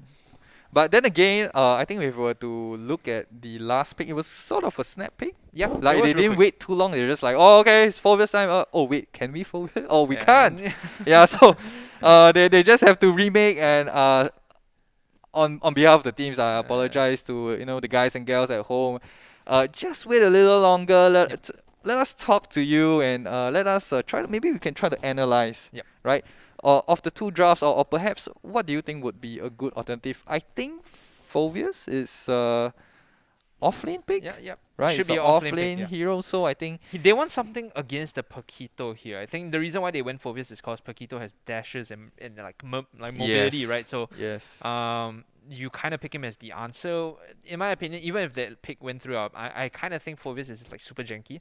I don't think Yeah. he's in the best place right now. Yeah. Maybe you just go for something that deals with the Paquito when it comes to matching up, right? So traditionally we always see like what I like to call the Ip Man lane. So you have Paquito on one side and then you have Cho on the other side. So it's like Yeah. Wing Chun versus like boxing, right? It's that Ip Man 3 Mike Tyson versus Yeah. kind of That would be something to watch. But on the other hand, I think if we were to look at regional metas, right? Yep. Like professional regional metas, usually the answer for Paquito is actually a Kufra because Oh, of yeah, the yeah. dash Yeah. cancellation. So the OG dash cancellation is not Phobius, it's actually Kufra. Yeah.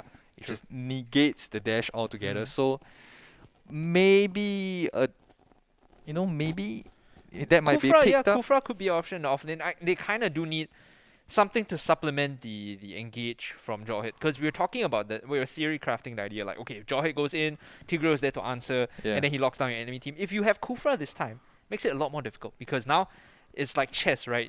Right. Jawhead comes in, you counter with Tigreal, and then re-engage from Kufra with the Tyrant's Revenge to knock them against the wall. And then suddenly it makes it a lot more difficult for the team to collapse. So True. you could see it as an answer like, okay, you do this, I do this, and then we counter with this as well. So it's like a Yes. chess match almost.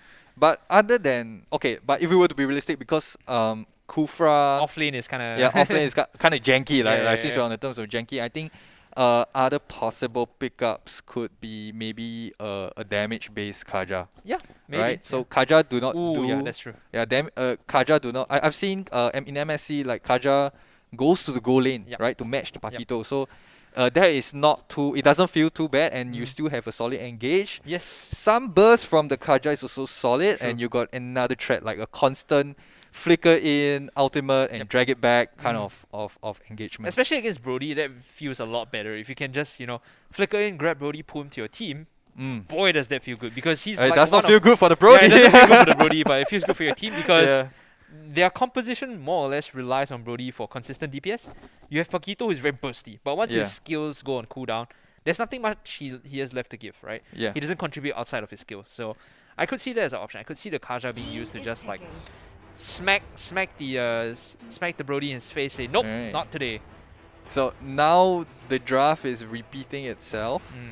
Oh, another interesting thing to note is the Barretts. Yeah, the right. Barretts. Barretts really destroys high mobility heroes Like by the creating a Paquito. huge Yeah. zone of control with their ultimate. We saw that as an answer to Benedetta Yes. earlier today. Yes. I think against Paquito, it's the same thing, right? If he gets a bit too Greedy Greedy, or too a playful, little yeah. bit far out, Mm. that's it. The punish Okay. comes in. last pick that we saw was Uranus. by the- Uranus, Yeah. not a bad pick actually. You know- I am okay with this pick actually. What's funny is if you know Gideon, Gideon the Malaysian Yes. PL caster, right? Yes. He says this one thing which I find very true. Uranus is an inherently Singaporean pick. It was very meta for a while across all the MPLs. Yes. But then towards later end of MPL Singapore, it's just like we are the only region left playing Uranus. I don't know why. It's strong, yes. It creates a very good zone with the Ionic Edge, and it's very frustrating to kind of answer in the side lane. But apart from that, he's just a meat shield, right? He doesn't do what? He doesn't do anything apart from that. He's just tanky, that's all. But that's the beauty of the meta, like actually, in even in recent tournaments, I think there were a few Uranus picks, Right. and it seemed okay, kind of do okay. So I wouldn't really discount the Uranus pick as is a hero purely in last year's season or Yeah, the yeah, last it's a last season meta MPL, pick, yeah. right? Yeah. So I think it's okay, it's fine. It does its job. It does what it does best. But interesting emblem. This is a tank emblem. Uranus. Yeah, like we said, very good at just holding space, creating a nuisance on the side lane. Very hard to kill once he pops the consecration. I think that's the number one thing people see are like, oh god, here we go again. Because you think you burst him down, You think you got him low enough, but then he pops the ultimate and just immediately dashes out, and CYIS is in a little bit of trouble now as this Tigreal, he's gonna pop the shrine and then come back and Wow, actually that is resetting the just buff. aggressive. If he dies here, I think still worth, to be honest, because he reset the purple buff. Right, then- but that's yeah. level 3, still a level 3 Granger. Yeah, it is. But a 100 level 3 Granger nonetheless. And he got the kill too, so actually Yeah. hashtag not worth. I wouldn't Yeah. say that as worth. Like, yes, you did waste maybe 5 to 8 seconds of his time, Yeah. but he gained, he gained. Maybe a if it was the amount of gold for first it. buff, maybe it'd be worth, but like Yeah, perhaps. Yes, I agree.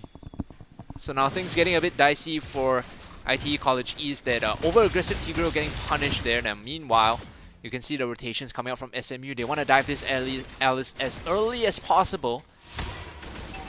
Seems like they will think twice about it, seeing the rotation from both Valir and Tigreal. And if we were to pick apart the top lane, Uranus is kind of doing well. Yeah. Against the Paquito. It's a little bit behind on EXP. You Yeah. can see Paquito hits 4 in this half wave as, hold on here, Diamond might just die. Yep, he gets picked off. Unfortunate, but the rotation comes in. I love the EVOS chance, by the way, as the Valir wind comes through. I'm so excited for the Veil pick. Oh yeah, Veil, sorry. Yeah, I'm so excited for the Veil pick. I really want to see Veil come online and do those massive 100 to 0 wombo combos. You must forgive me sometimes between Veil and Valir. I feel Yeah, like yeah, I have this, like, I get that sometimes. it's 2 letters away, guys, and one of them, one of the common letters are vowels. A, E, I, and O, and U. Jeez. Okay, turn taken nice by College retribution. East. Yep, they actually take it from SMU right under their nose. There's like no response. They can't really do anything here. I'm really excited to see how the game pans out. I think between both teams, you can't really tell which is the more late game Yeah. team per se. I would slightly favor the side of IT College East because of Veil in the late game can be really, really, really painful. And also like Alice Brody, right? Yes. Yeah. So oh, looks like there is a 1v1 going on, and the Uranus is just not gonna budge. I love how this is the kind of top lane matchup now where we're just gonna smash each other's faces and no one is really gonna die because we're both so tanky and we both have movement spells. So we really have to hard commit into a fight.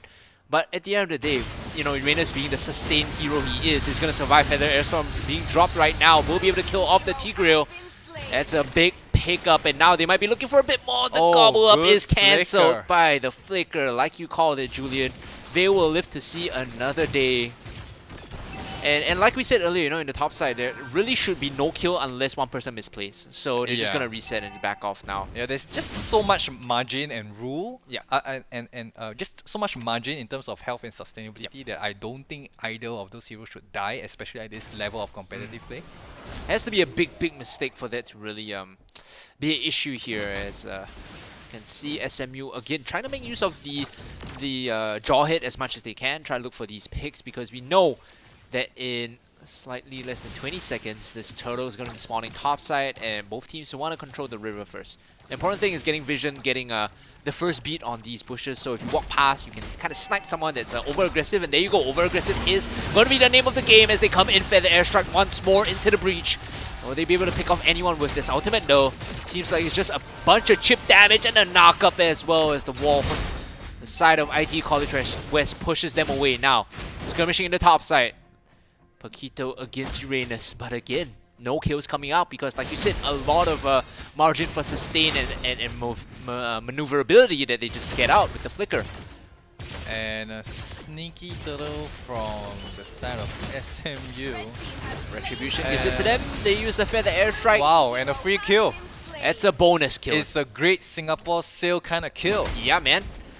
Buy a shirt, get a free pair of socks. And now they can group up on the top side. They're going to push this tier 1 as well. I think they shouldn't be making this kind of mistakes where, you see the turtle is almost dead. You are not really in a position to be able to steal it. I don't think that Uranus had any business to be there. Another ejector in. They already killed off CYIS, and next to fall is going to be the Brody, and they're looking for some counter kills. At least they get the Granger on the way out. Here comes Paquito. He's trying to get a 1-for-2 trade, another knock-up from Veil. But still, I think College East there maybe overextending. They shouldn't have gone so far in. They actually got caught out, and SMU are the ones now with this very nice 2K or just about 2K goal lead. Well, I think I think the com overall should perform slightly better in the early game. I see a little bit more late game heroes in form of Alice and Vale on IT College East side. Right. So I guess there is a ticking time bomb per se, but a very small one. I don't think it's a huge one because it's Alice, right? Like we've gone through this competition. Not really a nuke per se, maybe more like a small block C4 as we see the Feather Airstrike being used now. Tigro trying to find an angle in, does still have a bit of health to work with and pulls them back towards his team, but in fact he's going to be the sacrifice. Going down, Granger finding another one here as they chase on in and they get the double kill on the Brody. 3 members of IT College dead. Admirable sacrifice there from the Tigro. You could see he's trying to like set up something for his team, but when you don't have the numbers advantage, when you don't really have the bandwidth to make that play, it just feels like a bit of a troll coming in. I think that was a good play coming from the SMU that they decided to siege the side of the bottom lane rather than top. And looks like, is that a dead Paquito? No. Nah. He's tanky-ish. He should be fine. Orange buff goes towards the Granger, and this is kind of why we see Granger so much in this particular meta. He comes online so very quickly. Between Rhapsody and Death Sonata as well as just the basic autos, it feels good to play Granger, right? Yeah. Mid-tier 1 is going to go down due to the Granger siege and the rest of SMU being there. You can see the tag team system almost like Barats is now the one split pushing. Uranus has joined the team. So at any point, there's always going to be someone on the side lane while the rest of the team rotate to an objective. And I think IT College is, kind of paying for their draft right now, right? And SMU is just getting in the dividends. They exploited, that gap in the early game, and from a 2K goal lead now it's a 3K goal lead. And they're just, if you notice, SMU is just avoiding Paquito. Yeah. They understand that right now the biggest threat is Paquito, and they're just making skirmishes and sieges away from him while he's, busy clearing a side lane or busy pushing. Calamity Reaper picked up for Alice. That's not something you normally see. We tend to observe. Well, hold on. Feather Airstrike in. They're looking to nuke someone down. It looks like everyone's just scattered, but on the top side of the screen, you can see that Alice is already dead. So the Feather Airstrike, we will call it a zoning ultimate, right? Still got the kill, but it zoned members of College East away. Now looking for more here as on the backline, the Veil is going to be able to chunk him out. The Granger dies to the damage incoming, but still, College East, they're fighting back. They're able to get the kills that they need.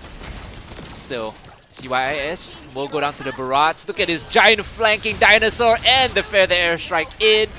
Julian, these fights are so messy because both teams are really hesitating to commit. And all this time, the Paquito has not joined in. And I don't think the fight is over yet. Paquito is going in for the back flank. Yep, just trying to come in from an off angle, look for the Farsa. He actually gets the jab in, but she uses the wings by wings to get out. You get the jaw hit on the Constellation while she's escaping, but the big ticket prize, the big bear after the Carnival game is the Farsa, and you will not be able to hit that one. I feel like Paquito is not, forcing the rotation much enough. Like, it's very obvious that SMU does not take the fight to him. So, if that is the case, Paquito needs to take himself to the fight. Yeah. Right? So that he can, be the scaffolding for the team in the mid game. I think right now, like you said, College East might have to play around him a bit more. It feels kind of awful, not gonna lie. Yeah. When he's 6.3k cold farm, kind of the most on his team, but he's not joining in, right? Correct. And at the same time, should you really be the one farming? I don't think he's the one who's supposed to be farming. It should be Brody, or maybe even Vale. Yeah. All right. So I think if they stick together, actually their team fight is actually really good. Like if you look at their comp, tons of CC, tons of AoE, tons of sustain. True. So there's a lot of Q potential coming in, especially with Vale. Can you imagine Tigreal into Vale? Like that would actually win them a 5v5, right? And then you just add a little bit of spice and looks like there's another fight. Here we go, spice being added in the form of the Feather Airstrike CYIS. He's trying to hold on for his team, frontline and anchor, but he is going to fall eventually. Both of, well, 2 members of IT College East will take a tumble here as SMU are looking for this Lord, and Paquito, he's being dealt with by the Barats. Like, if you thought fighting a Uranus was hard, this is even harder. Just look at this Paquito. He bullies anybody, but he's sticking to his lane. He's sticking to his lane. He can man fight anyone on the other side of the team. Yeah. But he's sticking to his lane, and that is so it's such a waste. Kind of a waste, right? Yeah. Like he can punch all he wants. Barat is not gonna let him kill you. Like yes, you're winning these trades. Yes, you're out DPSing, but as long as you know, He Barat- just needs to clear the wave. Like Barrage Yep, just needs to clear the wave. He exactly. doesn't I was even need to getting to that, engage yeah. into a fight. Yeah. clear the wave, back off. Clear the wave, back off. And then you keep Paquito there. That's like what 7-8k gold that's not inside the fight. Sure, value town Yeah. all day. College East now down by. I'm liking this posturing from SMU right now. They're guarding the Lord somewhat. They're not letting the Lord go to waste. Looks like Feather there's airstrike in. Actually, they get the implosion and the knockback in. CYIS setting the play up for his team, but no one else is there. IT College East, they might have overcommitted a little too far. Here comes Nemo into the backline with the Alice ultimate, trying to get something done. He's gonna pop the winner's truncheon. Still trying to heal up off of Granger. At least they get that kill, but still they lose a lot for that because mid tier 2 is down. 4 members of SMU still there as well. They could regroup on this. There's your combo. Feather airstrike in as a zoning ultimate kills off the Alice, but Vale gets the jaw hit in response. So a 1-for-1 trade, but SMU, they get the objectives. They are able to open up the map. They trade here and there, but they get, you know, a couple of turrets. Yeah, mostly tier 2 turrets coming in. I think they understood what they want and what they need from the Lord, and they just played to that. And I think the follow-up team fight from the side of SMU, I think it was pretty well done. Pretty well done is an understatement. Right now, the Gobble throws it back into the team. Mega kill coming in for the Farsa, looking for one more as the Ionic Edge keeps the Tigreal slowed up. He manages to get some distance between him and his opponents. The chase is not successful, so SMU. More importantly, I think if you notice, purple buff was stolen away by the Farsa. So that Feather Airstrike is on a ridiculously low cooldown. You can cast it right here and have no issues, by the way, because it's going to be back up. There you go, Feather Airstrike to nuke down the Alice, almost getting the last shot in. If not for the flowing blood, he would have been dead. Yeah, But and again, yeah, Alice is a pretty tanky hero, and the kind of damage coming in, you know, almost 100 to 0, a hero like Alice, that's an insane amount of burst. And Paquito, why are you still in the bottom lane? Join your team. Feather Airstrike is up again, by the way. That is how low that cooldown is with the purple buff. It feels so suppressive to play against because when you walk up and you don't see Farsa, you know that fight is going to be lost once he hits you with that Feather Airstrike. So we'll keep an eye on that. And item-wise, Winner's Truncheon completed for Alice earlier. Now moving towards the next item. Big nukes coming in as well because you have Lightning Truncheon on the Farsa. What does she need next year? I feel like with the NOD2, she's pretty much like good Probably to go, a right? crystal? Yeah, maybe a Holy Crystal. Yeah.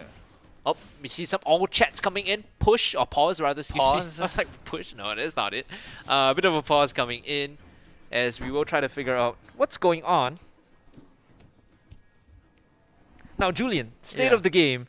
SMU with a very definitive lead, right? Yes. What do they need to close out the game? Maybe just one more Lord and we'll be good to go? Or Likely one more Lord. I think they're just down to their final tier 3 defense, right? The Yep. tier 3 turrets, and nothing beyond that. So I think if you look at how SMU is playing right now, right, they are just holding the lead, right? Yep. They're not trying to make aggressive plays. You see the Jawhead just staying in the jungle when when he sees ITE coming. Yep. He just backs up, right? So all they need to do is just maintain vision, yeah. maintain map control, map pressure, right? Let your carries continue the farming, and I think for the side of IT, right? Yeah. On the other side of the coin, right? What should they be looking to do? I think Paquito needs to break out from the bottom lane. Just send Just to someone join else. in. Yeah, just send someone else to the bottom lane. You don't have to be in the bottom lane. His farm is enough. He's at the prime. Like this is his prime. So he should be looking for fights. He should be looking to. He can start fights even. I mean, yeah, if you get a good flank with the knockout punch, there's definitely some work that the Paquito can do, especially because he has a lot of the gold we were calling out, in fact, earlier. Yes. He has more gold than the Brody. That is not what you're looking for, right? The Brody should I be think the one. Brody should be the one Yeah. farming, not the other way around. The Paquito is just taking too much resources, and it's starting to hurt. That is really like taking its toll on the team. You can see when they team fight without Paquito there, it feels like a shell of a core, right? Yes, and at the same time, Paquito really gives some of the heroes a run for the money, like Fasa. Fasa is doing, like we saw, like crazy amounts of damage. But do you Yes. really think she can get a Feather Strike off? if there's a Paquito nearby. That is I true. really don't think so. That is true. If you see Paquito like kind of near the corner, you pop feather airstrike. I think that's the moment you just Yeah. panic and just run, right? You pop wings by wings and you just get out. You're caught in a lose-lose situation. You cancel your ultimate, Yep. or you die.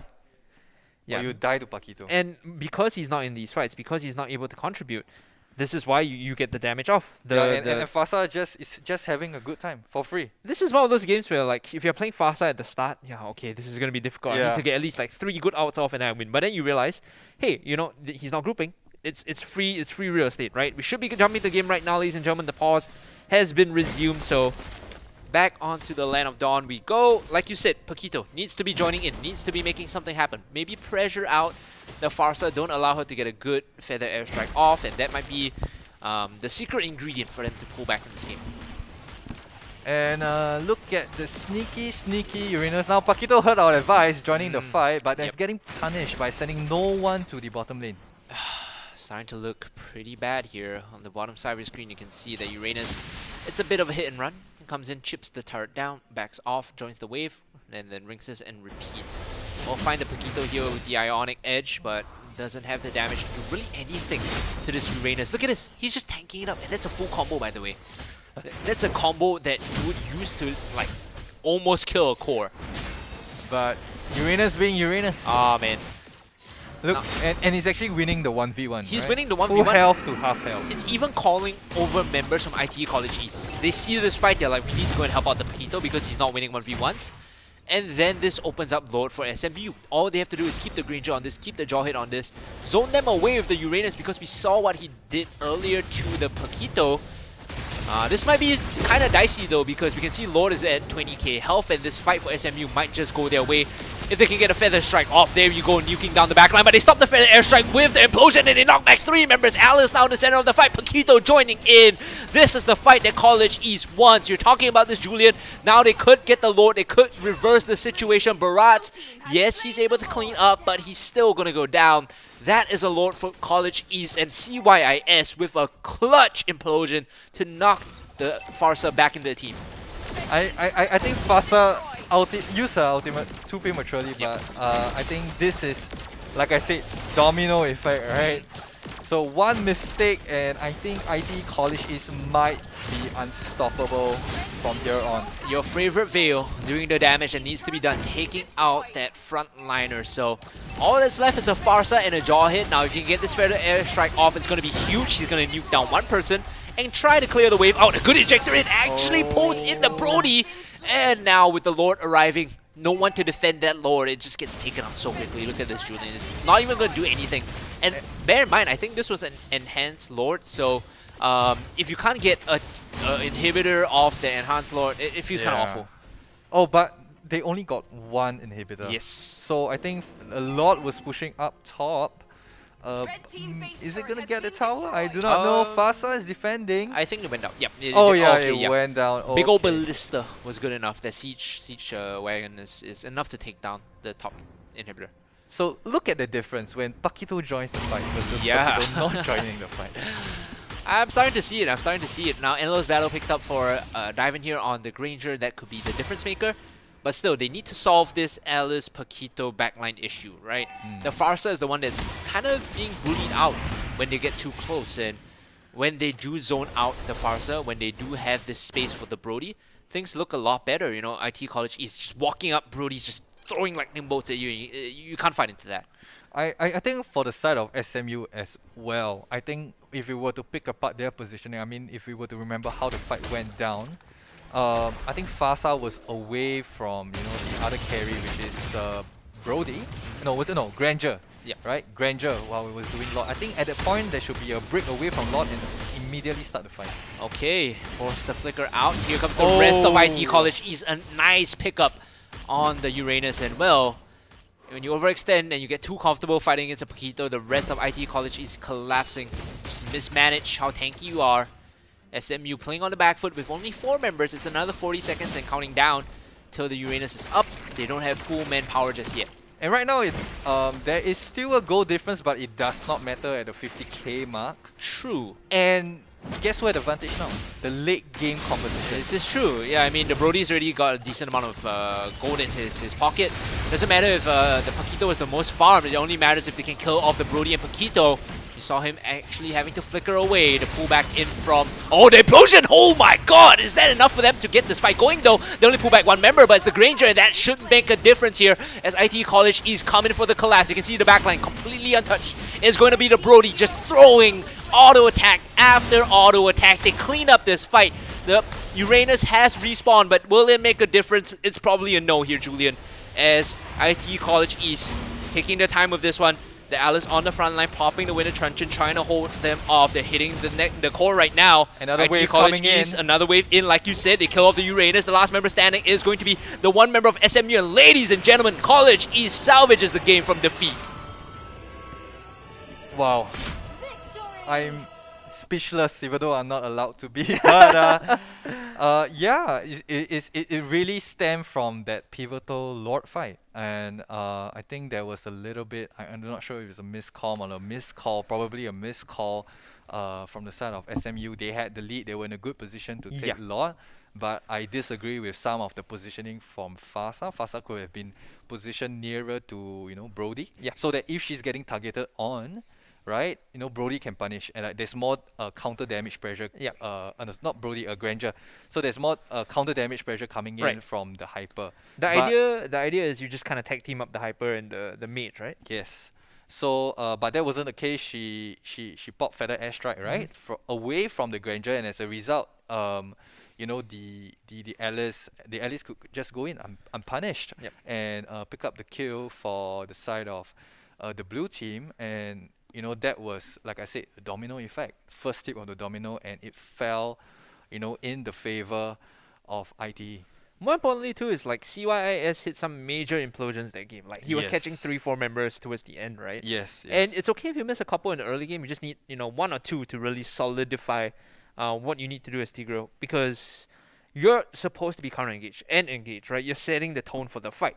If you see a Farsa pop out, you instantly jump on her, she has no response. So I think that's something that, looking at this, SMU might want to go back to the drawing board and take a look at. Why was Farsa using these ultimates so openly? Maybe it's because early on Paquito never joined in. He allowed into a false sense of security. There was a psychological factor to it. He's getting these outs all for free. He's like, there's no threat. It's fine. And then ends up, in the last pivotal team fight, no, it's not. It's not fine. Nothing was fine there for SMU. ITE College East up one game. We'll see if they will be jumping into the draft soon, or if we're going to go for a break, because right now it's a best of 3. In fact, the final best of 3 for today. So as far as things go, Campus Legends, Mobile Legends, Bang Bang has been quite interesting. It's been quite pivotal so far in setting the tone, right? I think our players are in the lobby. We should be going into the next game soon. Do you expect the series out of this, or do you expect a 2-0? Because the teams seem very close in terms of I think they're very level. close in terms of skill level, and I think you can say that on even though SMU was pushing ITE College East around, but you could tell by the reverse momentum swing when you see these clutch plays coming in. That I felt that was very psychological based. Like if you suddenly win a fight, like it's your breakout fight, right? You win the breakout fight, you get the lot, you push with the lot, and you have so much momentum behind you, like even psychologically, and your team is like cheering, your team is on the high. That momentum carries. You are in a better psychological place to to make plays like the last a flicker ulti from Tigreal. Like you would confidence, see this bro. plays. Confidence. Exactly. And I'm complicating things. I think Daryl summed it up very nicely in one word. It's just the confidence, right? Yeah. Reverse swing play, and then all the confidence behind you. It just closes the game from then on. Going into second game, does that confidence help them more? We'll see as we are looking to go into draft soon, because SMU, they are, kind of a game point. I say kind of, they are a game point. Backs against the wall. If they win this, they take us to 3 games. If they lose this, it's going to be an early day. They will be home in time for dinner almost, just to kind of spend Well, I mean, Sunday they with the family. probably are playing That's from true. They home, probably yeah, are playing at home. So yeah, you know what? They will be in time for family dinner. Yeah. Let's just put it that In way. time right? for dinner, like mom will be like, son, dinner time now. It's like, Pause. no, mom. My favorite one is when my mom and my dad used to tell me to pause my games in the middle of Yeah. ranked games. I'm like, that's not how it works, mom and dad. It's a multiplayer. Yeah. Boomers. Boomers. Yeah. I mean, last time you could pause your games when you're still playing single players, right? yeah. But yeah. Before internet exists. Oof, yeah. That's how old Julian is. Before internet exists. Should be going to game soon. Should be going to game soon. I'm kind of excited to see how the rest of Campus Legends pans out, because this is only day one, week one, in fact, right? And all of this would not be possible if it wasn't for our sponsors. Again, Lenovo, as you can see here in front of me, one of the gorgeous laptops. Join the Yep. Legion, Join the guys. Legion. If you guys are looking for Join the Legion. a very high powered. Actually, high now processor- is a good time, right? Yeah. Now is a good time to purchase a pre-made PCs. Like I know, like Are you gonna go and you talk about how prices are increasing because of this in crypto? no, like there isn't even Yeah. stock. yeah, There that is isn't true. even stock for That is GPUs. true. I tried. Like I was like I called up my suppliers. Like, hey, I'm looking into the market of getting a custom built PC. Right. Right, and you know what my supplier said? Hey, you know what? You got better chance looking for a pre-made PC. Now is a good time to make pre-made PCs because Yeah. they got the GPUs at a reasonable price. Mm-hmm. Before I mean, some of these suppliers like Lenovo. Yeah. Right. So at the same time, Lenovo has special discounts, Yeah. right, for teachers and students. So check that out. I do love that they're running AMD Ryzen and the 30 series GPUs, right? Those are the make or break factors, because when you game, if your PC is just too slow, and I think AMD has done a very good, Lenovo has done a very good job throwing that in, Yes. just to make it feel smooth. Like when you transition from like game to game or project to project, there's no delay, right? So that's the important part. So don't miss out. Join the Legion. Lenovo, maybe if you send one of us, each one laptop. Yeah, maybe that we would be can nice. Unbox. That would be nice. Unboxing review. No, I'm just messing around, man. We are into draft. Let's take a look at the game, ladies and gentlemen. Thank you so much for staying Team is tuned. banning. It could potentially be the final game of this series here, as we see on the blue side, SMU down 1 point. IT College East leading now. Draft underway. Eve, Diggy, Matilda all removed from the pool. Reasonable bans. I think so far the bans have been very standard throughout. Maybe some targeted bans. We'll see if there's any respect ban. At least not really a respect ban. It's a reasonable ban. Yeah, Chang'e though is actually important here. I do like the Chang'e because of what it brings to the table. Just strong nukes. Yeah. Good early activation. Level 4, you walk in anywhere with Meteor Shower, people are afraid. And you can still buff Lords, Yep. Turtles with Meteor Shower. For I sure. think all in all is like a very, very important hero to any composition. Cannot go wrong with Chang'e. Also, it adds like magic damage to a comp that might not want to, have a mage carry per se. Because you have the option of throwing Chang'e into an off lane. And the Lolita answer. This okay. is very classic, Yeah. The It is. It actually is. The unstoppable force versus the immovable object. 100%. So nothing happens. 100%. With the Paquito too, I think College East feel very comfortable with that pick. I was actually surprised it wasn't banned out. Like, it was quite a problem point for them in game 1. Yeah, I'm actually surprised that SMU didn't choose to first pick it Right. either. Or Because, maybe they don't have a Paquito hero, Paquito player. So I mean, who knows? either way, you could always decide to ban it out, right? I mean, leaving it open is such a risk, saying like, I think we have a reply here, and is Marsha really the Marsha? reply, to be honest? Is Marsha really And the you know what? This is the Rojak I'm talking about. Yeah, I bro. am hyped. I am hyped. The It's been a while since I saw Marsha. Last time I saw Team is Marsha was banning. MPL, right? And that was, I think I want to say Notorious Villains. Yeah, it was Envy. Yeah, I Envy had recall, this. yeah, Envy had this cheese Marsha comp where Yeah. they just run around and fight with Marsha 3 health bars, and you're like, why is she not dying? Well, she's Marsha, of course Yeah. she's not dying. and, Sylvana, and, okay. and crazy DPS on key PvE objectives. Your team right. is banning. Sylvana is kind of a troll pick to me. I feel like she's fallen off so much now. She doesn't fulfill any of the requirements she did earlier in the year. If you guys remember, Sylvana was OP then. Yep. Her Imperial Judgment is decent, but it takes too long to come off cooldown. It's like on I think like 60 seconds if I'm not wrong. I think she was meta in the MPL before the first Yes, MPL SG, right? Yeah, The it was last around M2, MPL around SG M2, MY. around M2-ish that period. Yeah, Sylvana yeah, was yeah. decent. She was still pickable. Yeah, and Like, then they still hit her with this like insane nerf where now your ult is like, I think they added like 20 or 30 seconds to the cooldown, so you can only use it like once a team fight. That's about it, right? Yep. And if you start it off, if you start with a team fight, it's just not very good, and she's not very tanky either. So Oh, Vil again. Okay.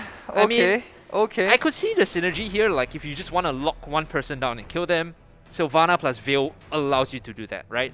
And then Paquito and Lolita are kind of like answers to like SMU running at them.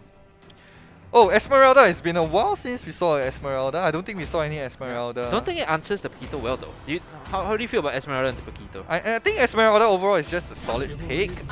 Yes, there will be shields around by virtue of having Lolita's passive. True. Yeah. But I don't think it's very significant.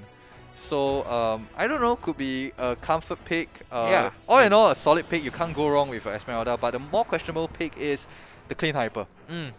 Very greedy. Very, very greedy. Oh, by the way, fun fact, I was talking to... Oh, I don't know if you know this. Last match of MPL lower bracket finals. Right. It was Kingsman going up against RSG-SG. Okay. Game 1 they got slammed because Odia Bambi picked the wrong hero. Oh. He wanted to play Mia Hyper, by the way, then he accidentally banned it out. So he Right. lost that, he started tilting. Game 2 he all in Clin. So they played 4 supports, 1 Clin, and he got absolutely smashed, right? And the way that it kind of fell apart was because RSG deciphered what he wanted to do. They kind of talked it through, and they just stole all his buffs at level 1. Yeah, they basically double counter jungled him, and he started like level 1 for like 3 minutes. Yeah, for like 1.5 minutes he was level 1. So it felt kind of awful to play. Right. And I feel like that's one of the weaknesses of Clin. This is what I was trying to say. Okay, so I think Clean, so as you've mentioned, so Professor Clean is Jacob. in that hyper carry position, like sort of an alternative to Claude or Hanabi like we saw in the previous series. So I think that's definitely one to look out for. But the interesting last pick for the draft was Alucard. Oh, what are your thoughts? Wait, what? Okay. To be honest, I feel like this is once again like a very Singaporean thing.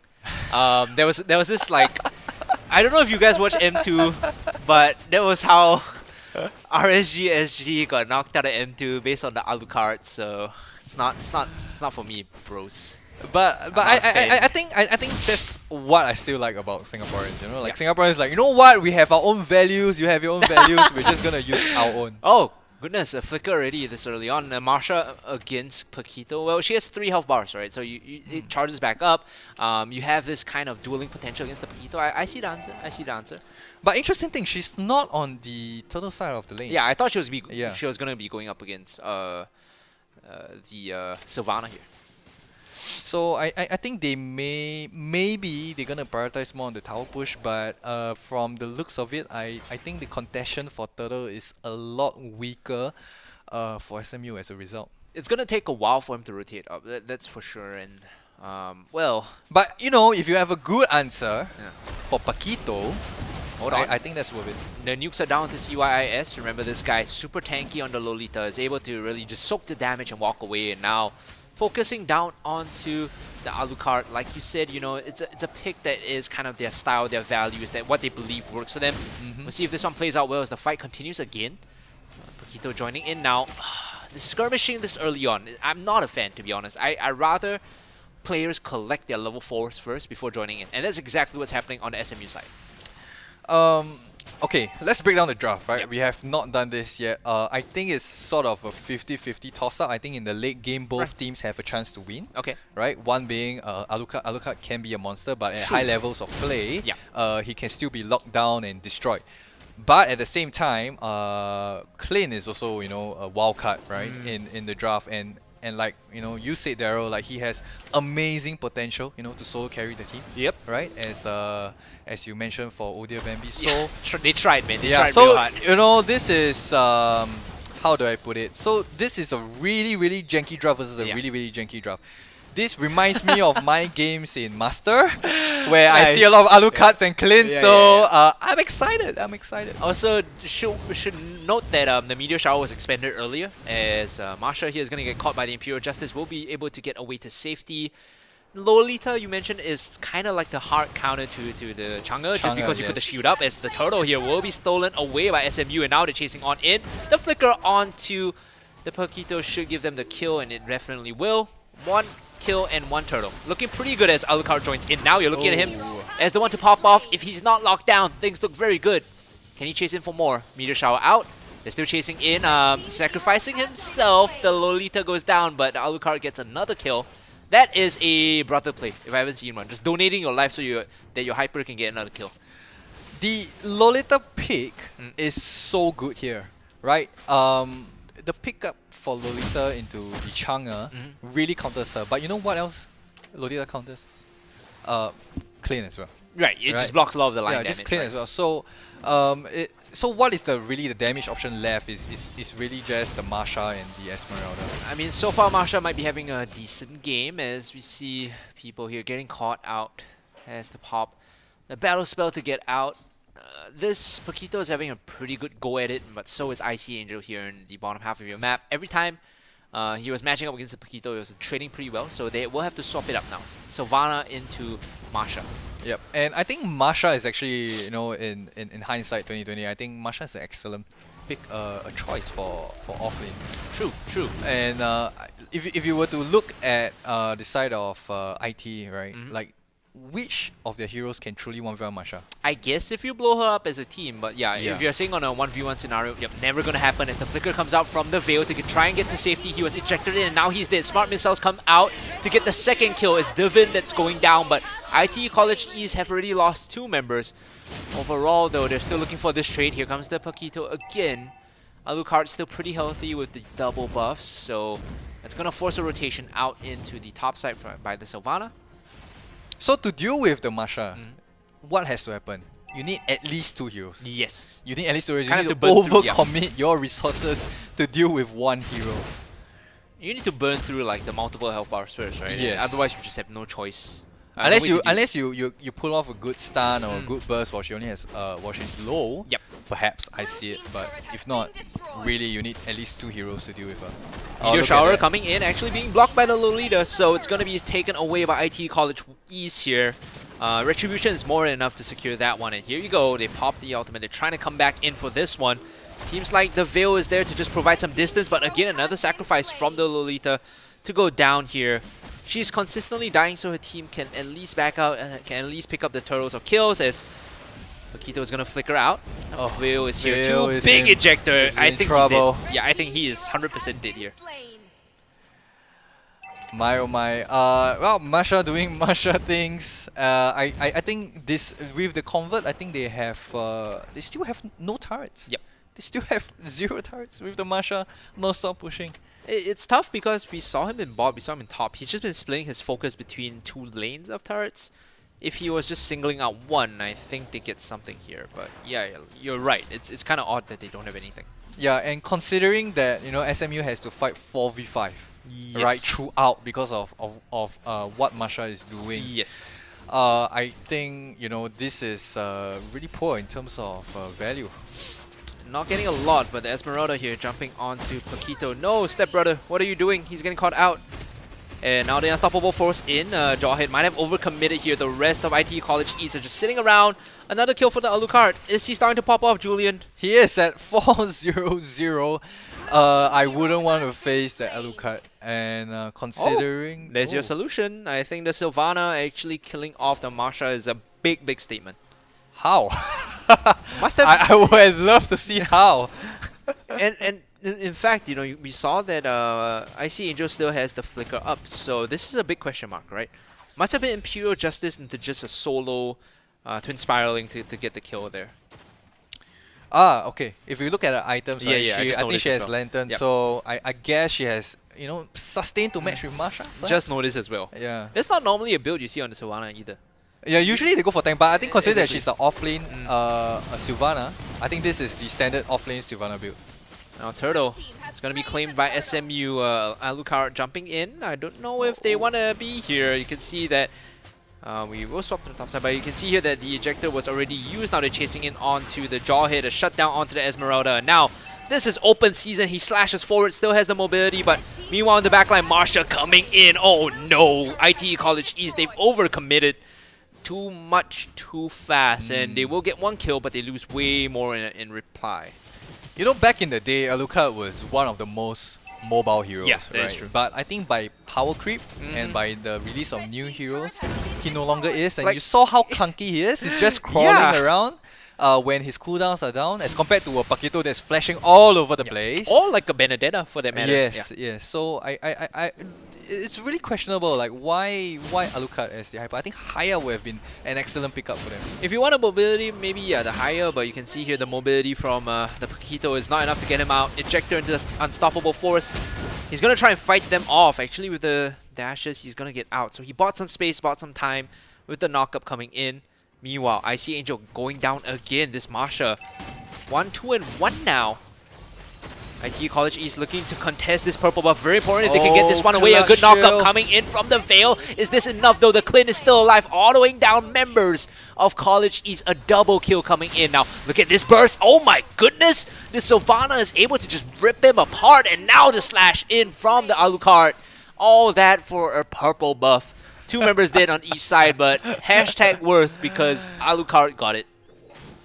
Wow, but actually it was still a 2-for-2 trade. Yeah, right. 2 for 2. At the end of the day, it's a 2-for-2 trade, but it does seem like it was IT that won the fight. Yeah, they managed to kill, strangely. I think, the core as well as the offlaner here. Yeah, the Esmeralda. Yeah. So, actually pretty decent value. I mean, they lost the Lolita and the Paquito. So, not really the worst thing in the world. And Lot is up, so I think we'll be seeing these teams trying to posture around him. I do have a question here, Julian. Is this the point where the jaw hit starts to fall off? Because we saw him, like, try to catch the Paquito together with, I think it was the Esmeralda. So they 2v1'd him, but even then, not enough damage to kill off the Paquito. And I mean, again, you yeah, see- yes, definitely in terms of pressure, jaw hit would fall off, but he falls off into more. Oh, there's a fight. Yep, big one coming in actually. It's IT College East that's losing a lot of members. They already lost 3, 4, possibly 5 if they can get onto the Savannah just in a blink of an eye. SMU, maybe a bit of a caster curse again. We said like it's Jawhead falling off. Turns out no, he just finds a No. big ejector and he gets the pick for his team. This should be Lord as well. We talked about Marsha. She does shred through these objectives and bye oh bye. There it goes. Yeah, so yeah, back to my previous point. It does fall off, but fall off into a utility role. Like if you notice, Jawhead is a tank, is tank build, right? Full on tank build. So Yep. I think he should be good. He can still do what he's meant to do. So I'm not worried about the Jawhead. Nice, yeah. I mean, as long as he finds these picks, still looking like a pretty solid game for SMU. But you know what's there to be worried about is actually not Jawhead, but Marsha and Clint that's coming online, clearly. Yeah, I'm starting to feel the okay, bye-bye, Chang'e. See you later. He takes a little tumble, goes into the grey screen, but I'm starting to feel the value of the Clint. I'm starting to see him hit really hard with his line damage coming in, right? Yeah, I almost mistook him for Granger. Yeah. Maybe a bit of a scuffed Granger if you want to think of it that way, but he's starting to pop off. He's starting to get real big now. But the constant threat of Veil exists. Like we saw Clint popping off during the fight. But a good combo from Veil, it doesn't matter anymore. Flicker in and then flicker out for IC Angel. The response is there. Almost went down 1v1. So you can see the Marsha in the side lanes taking these duels. Actually, like, yes, she can sustain through it, but if she gets jumped, not a good situation for her.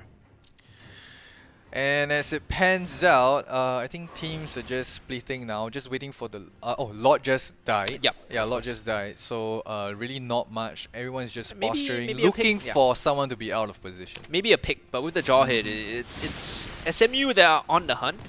And IT College East, they are just trying to avoid getting caught out, right? Goal deficit Yeah. now for College East is there. What, they're 7k or slightly less than 7k yeah, now? it's around 6k. So I think IT College East needs to be more defensive as compared to SMU. They probably don't want to walk up. I feel like you're okay sacrificing your own turrets, but you just don't want to walk up, right? And there you Oh, go, boy. Alucard dying to the Marsha. That is a trade that SMU will be happy with. Unstoppable Force in 2. He's actually able to get out with the Imperial Justice, but is that what IT College really want though? IT College East now, they still fight, but without this hyper, it might just be a bad situation. Lolita is tanky, but she has no damage. Nivilo is there to clear the wave. They're losing their mid inhibitor. By God, this is not good at all. Wow. You do not need the lot to get your tier 3. Bot side is almost dead too.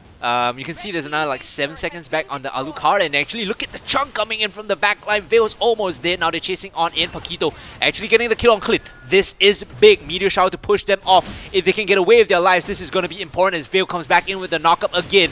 Look at this. The jaw hit instantly dead, and ITE College East, they're striking back. You can see that they're chasing down with the Alucard, with the Paquito. The mobility creep is real, Julian. They're getting on in and chasing them down.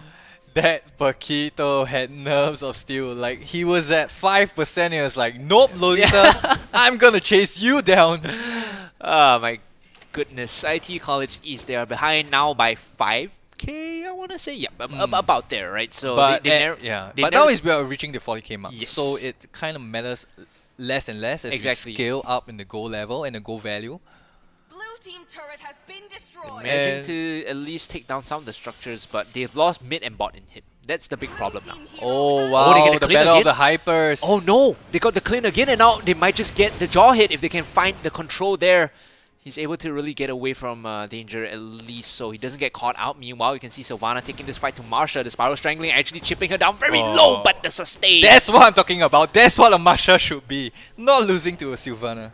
She's doing so well in this 1v1s, and earlier we would just call those mistakes. We'll call those happy accidents, because now when the fight matters, she's winning these 1v1s, taking it against Nemo. Still, the problem is that Clint has died twice back to back, as Marsha is going to get isolated by the Paquito. Now look at the sustain, actually. She's going to take this again, another kill! 5th level 15 Marsha, 4, 3, and 2. Is anyone really going to stop this core coming in?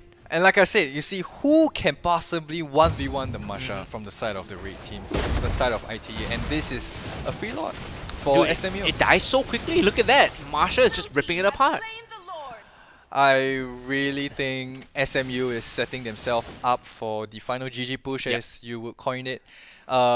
2 tier 3s down, 1 tier 3 remaining on the top lane. We'll see where Lord spawns in a few seconds. I believe it should be top here, if I'm not wrong. I think College East with their last inhibitor on the top side. That should be... Nope, mistake. looks Goes like mid. it's Okay, the mid lane.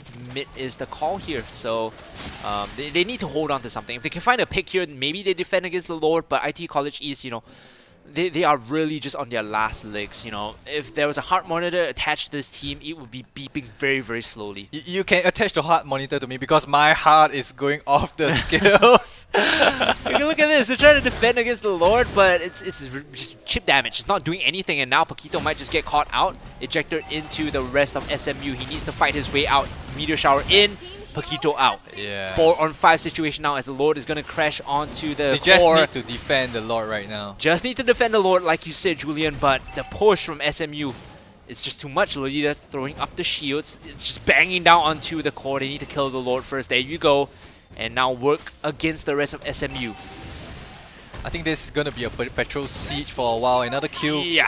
on the Alucard. They got the Alucard with the ejector. That's a big one. Lolita with the shoot up will do absolutely nothing to defend as SMU equalize this game. Another series on our hands. The 3rd game between SMU and College East. Man, oh man, was that exciting. I was, like, you talk about heart monitors, like my heart is about to burst. But that was to be expected, right? I think the moment Masha hits, you know, the critical mass, and you realize that, you know, you need to send at least 2 heroes to deal with her, you are always on the back foot because she's always split pushing, and when she's split pushing, she's not only splitting herself from the team, she's splitting 2 heroes from your team. If not, she's gonna kill the 1 hero that you sent. She's just a insanely obnoxious side laner. There's nothing much you can really do when she gets to that point in. Well, MVP of the game is in fact going to go the way of the Clint instead. Not so much the Marsha, unfortunately, but you were definitely right on the mark there. She was. She is the spiritual MVP in my eyes. Agreed. Definitely spiritual MVP. Just holding so much attention in the side lane. And IC Angel, they kind of found the response to the Paquito. We were kind of thinking about why SMU would leave that open after they got defeated. They got trounced by the Paquito on the ITE side. Looks like Marsha is the response here in the 2nd game now. The question remains, will they let this Marsha through? Because it's a force to be reckoned with in IT College East, regardless of how this second game went. They need to reset. They need to take a moment to kind of think about how they want to go into the draft in the next game. Ladies and gentlemen, we'll be going for a short break. When we come back, we will have game 3 between IT College East and SMU. We are all tied up 1-1 apiece. The winner is going to take it all here as we look to close out Campus Legends Day 1 2021.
Alright guys, welcome to the final match for Campus Legends 2021. I'm joined by Professor Juju, by the way. They updated your name on the screen. Oh, look at It's that. very nice. I think it's starting to stick. The whole professor idea is starting to work out pretty well for you, as we are already into the draft phase, I believe, of this game. It's going to be ITE College East going up against SMU, Singapore Management University. And well, how are things going? Let's take a look. Alice Chang'e banned out by SMU. Oh, Masha and the Masha ban! Respect ban coming out. You know, game respect game, so it's alright to ban out the Marsha if you don't have an answer.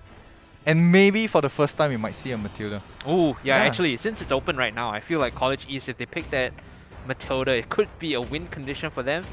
More so than anything more recently. Nope, it's the Paquito again. That feels, Paquito again. I think they realized the value, Yeah, right, for of, sure. of the Paquito coming in, and that the difference, right, when Paquito joins the fight and without.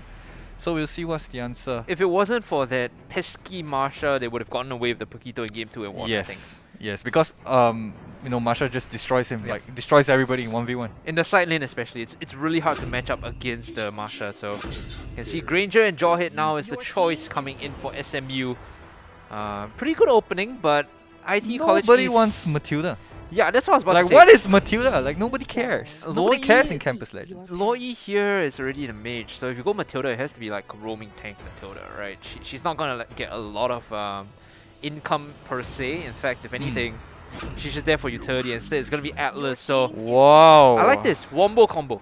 They are all inning a composition that they think works, which is Atlas chains into Loi stun.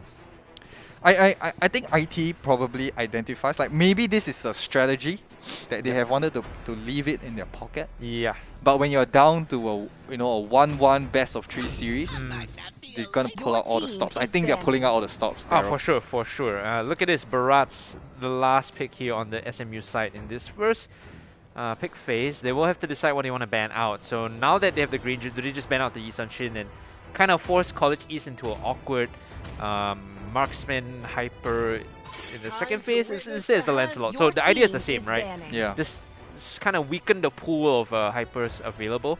Of course, Yisan Shin is open and so is Brody, so we could see both of them being picked up.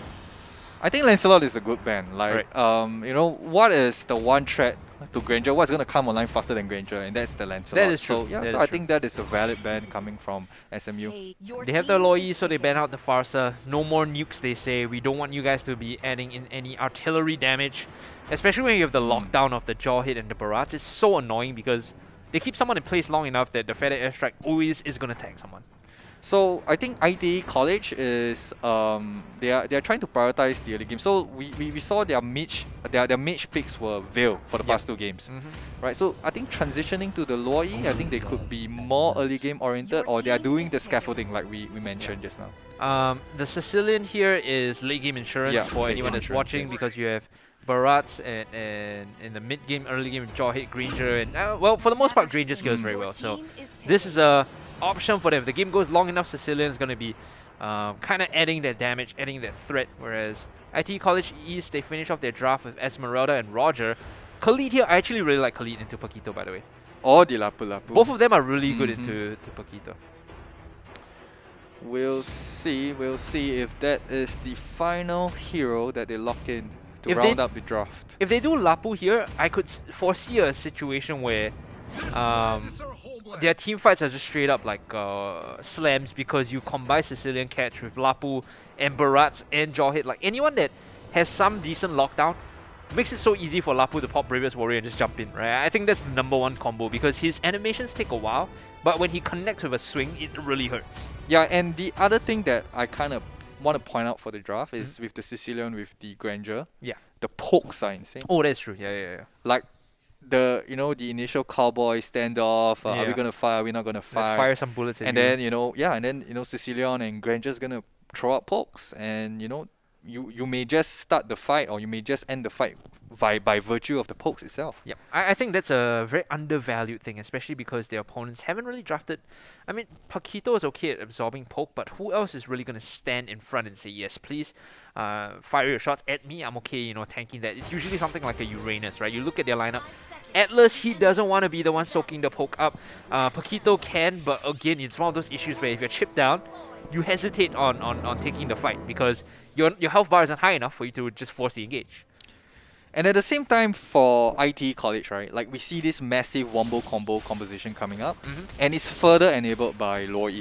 Oh yeah, for sure. Like I said, it's the Atlas into Loi that's like, oh, you pull them in with the chains, and now you have Yin Yang dispersion to kind of keep them all together. So I do like that a little bit. And she can even enable that wombo combo with her ultimate. True. Yeah. Yep. The very, very nasty stuff all around for IT College East. Both teams actually, like you said, and kind of mentioned in passing, not pulling out all the stops here, not really keeping anything secret. They know that this game kind of matters to them a little bit more. Even though it is week 1 of the MLBB Campus Legends group stages, they still want to come out with guns blazing. And the identity, and I like that, as we go on the series, we start to see the identity of each team. Yes. Right? ITE being the big wombo combo, flashy kind of team. Yeah. And on the other side of SMU, they are like, they're all about picking the fights, having picks, having skirmishes, fighting the fight on their own terms, having solid pokes. So I think they are choosing a more well-rounded, multi-dimensional approach to their draft. 100% agree. Team identities are a big thing as well when you're following them because then you get a beat on what they like to draft, what they like to play. And we're just exposing them through this analysis man, right now. If you do your homework, you watch this, you'll know as much as we do what's going on as we see the rotations coming in from the side of SMU. Very low on health already is the Sicilian. He's going to have to back off to the safety of his tier 1, but it's not enough. Roger gets the kill, a flicker across the wall, keeps CYIS safe, and a second kill coming from the Roger. This is exactly what he wants. They get the Atlas on the way out, but it doesn't matter because the Roger is already so far ahead. He's managed to pick up like upgraded boots. He's well on his way towards, power farming the jungle, and first turtle spawns in the top side as well. Just the cherry on top of this snowball Sunday. And I think SMU should be very, very worried right now. Yeah. The past 2 games, SMUs have very strong showing for their early game play and their early game macro. But and then it's the onus on ITE, right, to make a comeback. But now this is not the case. Now IT has the early game lead, and we'll see if they can manage to maintain this lead right now. This is a team that, historically in the past series, hold on here, mid lane fight coming through. They're still chasing on it. Paquito actually getting a big kill onto the jaw hit. Now they get control of this river. But like you said, Julian, A team like SMU historically throughout this series has been playing with the early lead, somehow or rather able to convert that so far. ITE College East, for the first time, will be the ones ahead in goal, 2-3 minutes in. We'll see how this, is abused by them as they jump on into the Paquito Oh, we again. almost got Lapu, Paquito rather. with that, Yeah. with that Lapu, rather, combo. yeah. Oh, Lapu, yeah. We keep thinking it's Paquito. Yeah, there's something about the shirtless man running around with his hands up, right? There's a bit of an image there, so you can see that they're trying to go for these all-ins. They're trying to snowball and push the advantage, and with less than a minute on the turtle on the top side, SMU, if they choose to fight here, they can rotate up. Otherwise, call it a truce, take their time, and then make the first movements up to the top half of the map. One thing that we should note is Roger. Roger has already popped off. Yep. 3 minutes into the game, he already popped off. He's already a force to be reckoned with. Still maintaining the farm, still defending the lanes, that is fine. But if I were Roger right now, I'll be looking for those fights. I'll looking to extend the lead. You can see here he's already moving up, collecting whatever wave is left over. Like, if no one is there, he would gladly pick up the farm. And they're setting up position here already. I love this, right? You have less than 20 seconds on the clock for this turtle, so what do? You clear out the waves, you push mid, you push top, make sure anyone rotating in is going to get punished. And speaking of punish, here comes the Atlas ultimate in to drag someone back in, but the ejector all the way into tier 1. The caster curse coming through again. I praise the Atlas, I praise ITE College East, but they're the ones that overcome it this time. Oh, and that's a turtle for SMU. Poor old Atlas. And I think there's going to be a contention coming in. Or potentially a contest coming in. Sicilian trying to find someone in the backline with that snare, but it seems like with Retribution up, College East will pick up this turtle, and now they can disengage. Paquito very low, had to use the flicker to get out. You can A full-on fight with 0 deaths. I mean, they still get a turtle, so that is like a small win for College East. They don't commit too much for that fight. Overall, though, Esmeralda doing her best to deal with the Lapu. We were talking about this, by the way, that Lapu is a very good answer against Paquito in the man fight, but Esmeralda doesn't want to fight you. Oh, hold on. Bye-bye, Barats. He's going to take a tumble here. Even uses the flicker, by the way. That is a bit of a wasted battle spell. I think Lapu is still struggling to come online. Probably in the later parts of the game or later part of mid-game.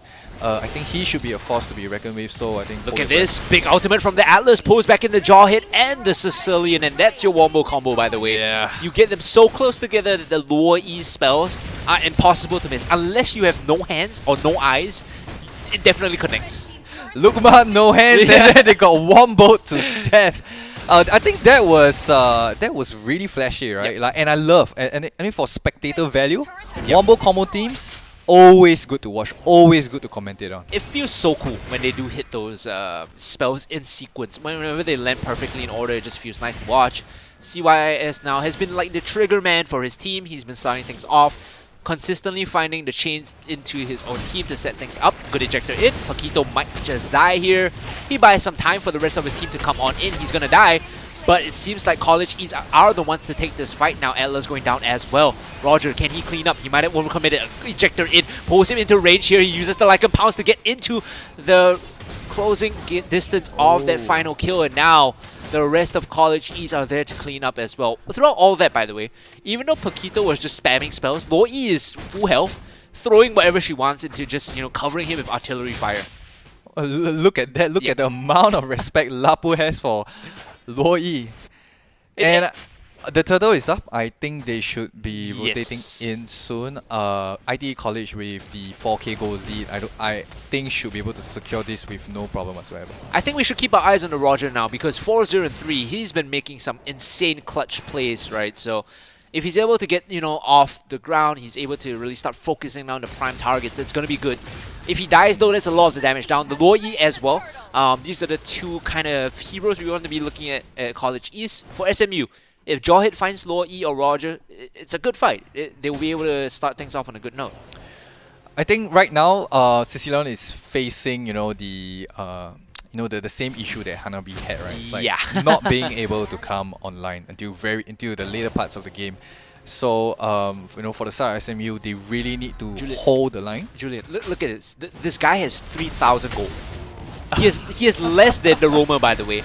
This is how awful his lane was, and now they're going to fight just in the mid lane. I'm not even going to cast this because I know it's going to be a whitewash.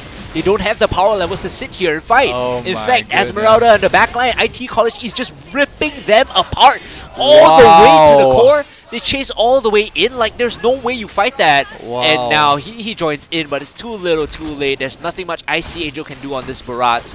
He's gonna try and offer some damage, offer some PU while his team comes back in, but still, the damage has been done. Mid-tier 2 is instantly dead here. 4-0-8 on the Roger, 5-0-8 on the lower E, and like we talked about earlier, Sicilian not even close to, well, he's like, what, 50 gold away more than the Rome? Like, dude, that's not a good sign.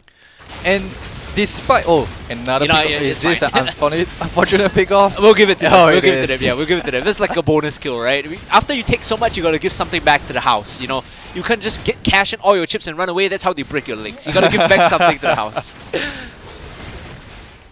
And I think the fight should end Yep. here. There's no reason for them to stick around. There's no objective either. So, I think even as a wombo combo kind of lineup, right? Yep. But they don't really need their wombo combo to win fights at this point by virtue of just pure power levels. Yeah, I mean, you get a pick onto the Atlas with the ejector, but he just walks away, right? There's no threat at all. You're 100% right on the mark there.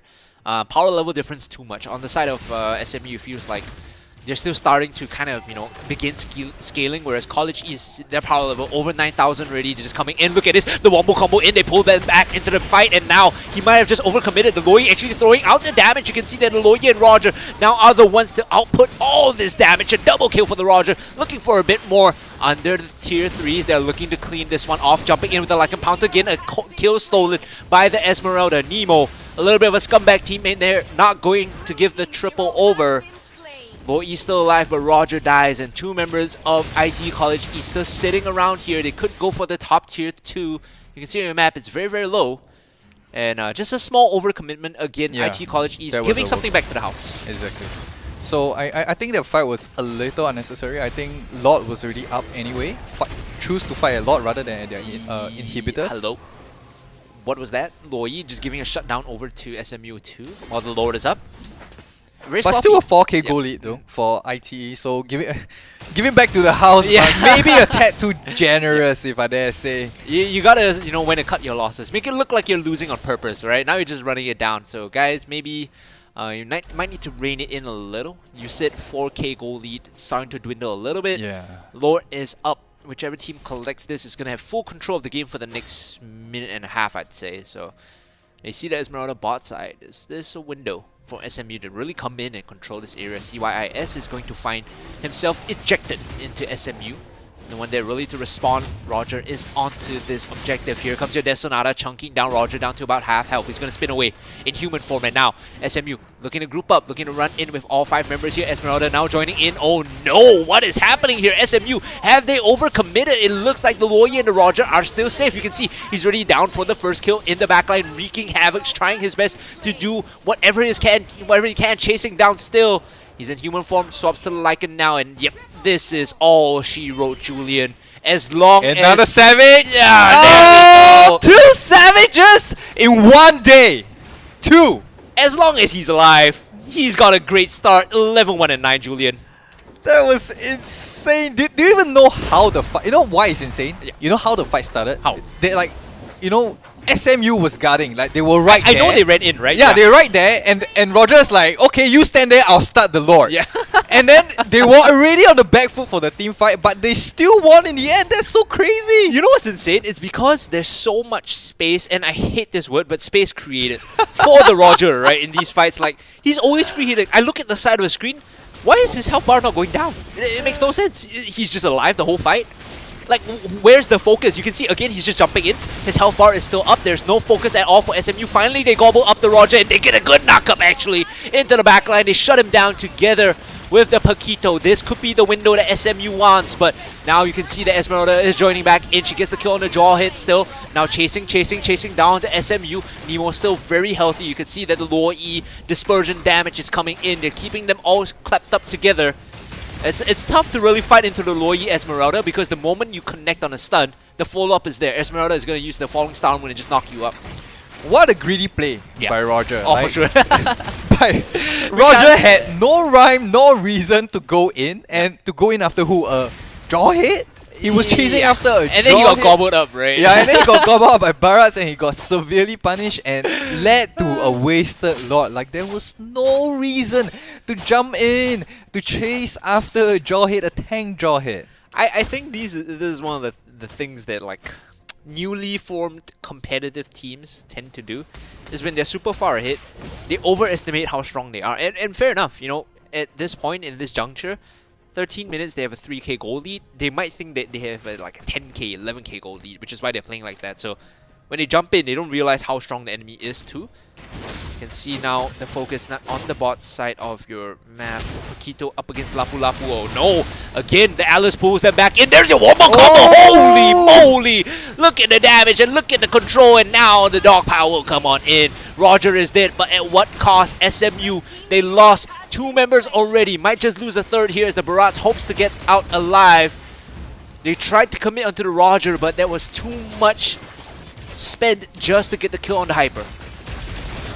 Grouping up now, here comes your bravest warrior. They get a good 2-man stun in, and they might just be able to finish them off. They're still chasing down onto the squishy member here. He's still buying some more time, but look at this College East turning it around. How are they doing so? Esmeralda still so tanky, still spinning, putting on the shields, and Paquito with another shield of his own coming in. They turn the fight around. Barat is healed up. He's still at 50% health, but it's not enough for them. SMU, I don't think they should be chasing onto this. They keep overcommitting. First it was for the Roger, then it was for the lower E. And SMU, yes, they're holding on, but they keep just getting chip damage down on their turrets.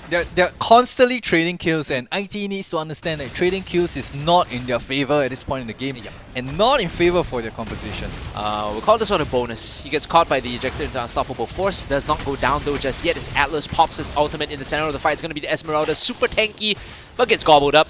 And now, there is a moment for SMU to punish this. The Sicilian dragging them back in, so Atlas is dead, and now Esmeralda getting caught by 4 members. She's going to spin to win, but can she spin to get out? Can she spin to live? The answer is going to be a resounding yes, as she's going to barely get out. Meanwhile, Roger coming in. Look at this, he's cleaning this up. The Lycan pounds in onto the Sicilian, and now he's going to go invulnerable for a while more. Spins away in human form, still kiting out. The Loi actually backing him up. Can he get another kill though? He's chasing down onto the jaw hit. He's going to focus him and gets a triple, and now he's going to get the quadra. He knows he's going to get stolen away by the Loi. Another Savage that was stolen. It could have been 2 Savages in one game, Julian, but no. The Loi says, that's mine, that's my tax, that's how much I love you, that's how much I'm going to keep you alive. What's more insane is Roger's mechanics, then the second Savage. I think that was crazy. And, you know, credit where credit is due. The Loi actually did create, you know, this zoning space for the Roger to keep alive. My, oh my.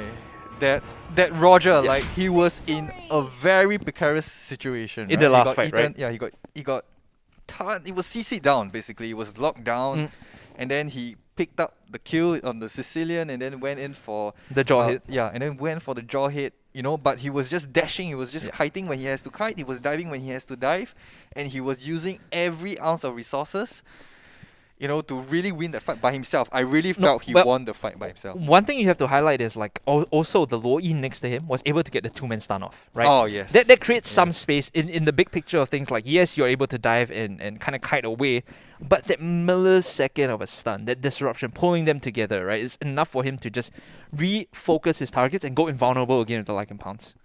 But honestly, like, for me personally, Roger is 14-3 and 11 MVP. Yeah, 14-3 and 11. Nothing else really left to say about this performance. Really the MVP. I think I guess they went all in on the wombo combo, and the beauty about wombo combo, and especially with very strong lockdown and AoEs, is that it really doesn't matter if you do not have a very late game carry. Yeah. Because you always have a chance from your wombo combos to win the fight. True. Right? So if you So boys and girls, you know, if you have a wombo combo composition, don't forfeit just yet. Don't force yourself like, oh, then what about our late game? Yeah. Right. I think this is a stellar example. Like, you know, you have a wombo combo, that is your late game. Right? Your draft is your late game. So they can afford to pick, you know, more early game and mid game centric heroes like Paquito, like Roger, like Esmeralda, and they can just snowball from there. And I think that was a beautiful showing from the side of SMU.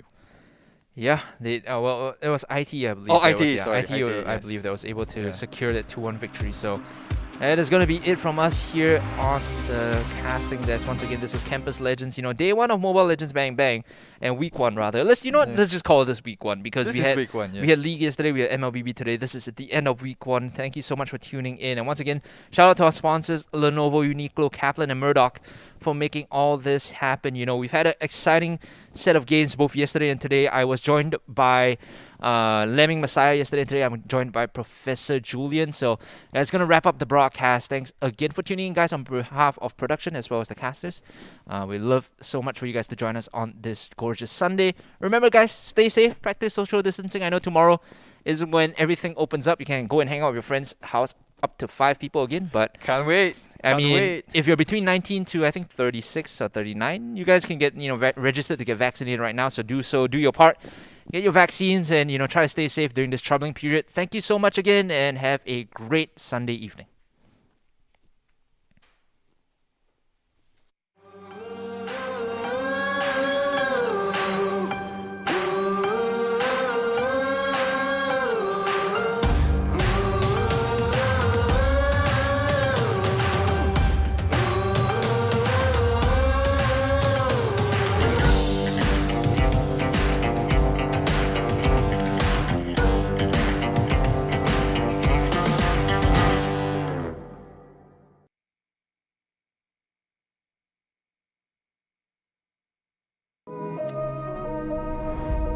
A lot of my painting is about movement. I really gravitated to the circle, and from the circle came the atom. It's like the center of everything, the universe, our biology, all of it. The atom is constantly in motion. We're introducing activewear. It's the best way I can represent what Uniqlo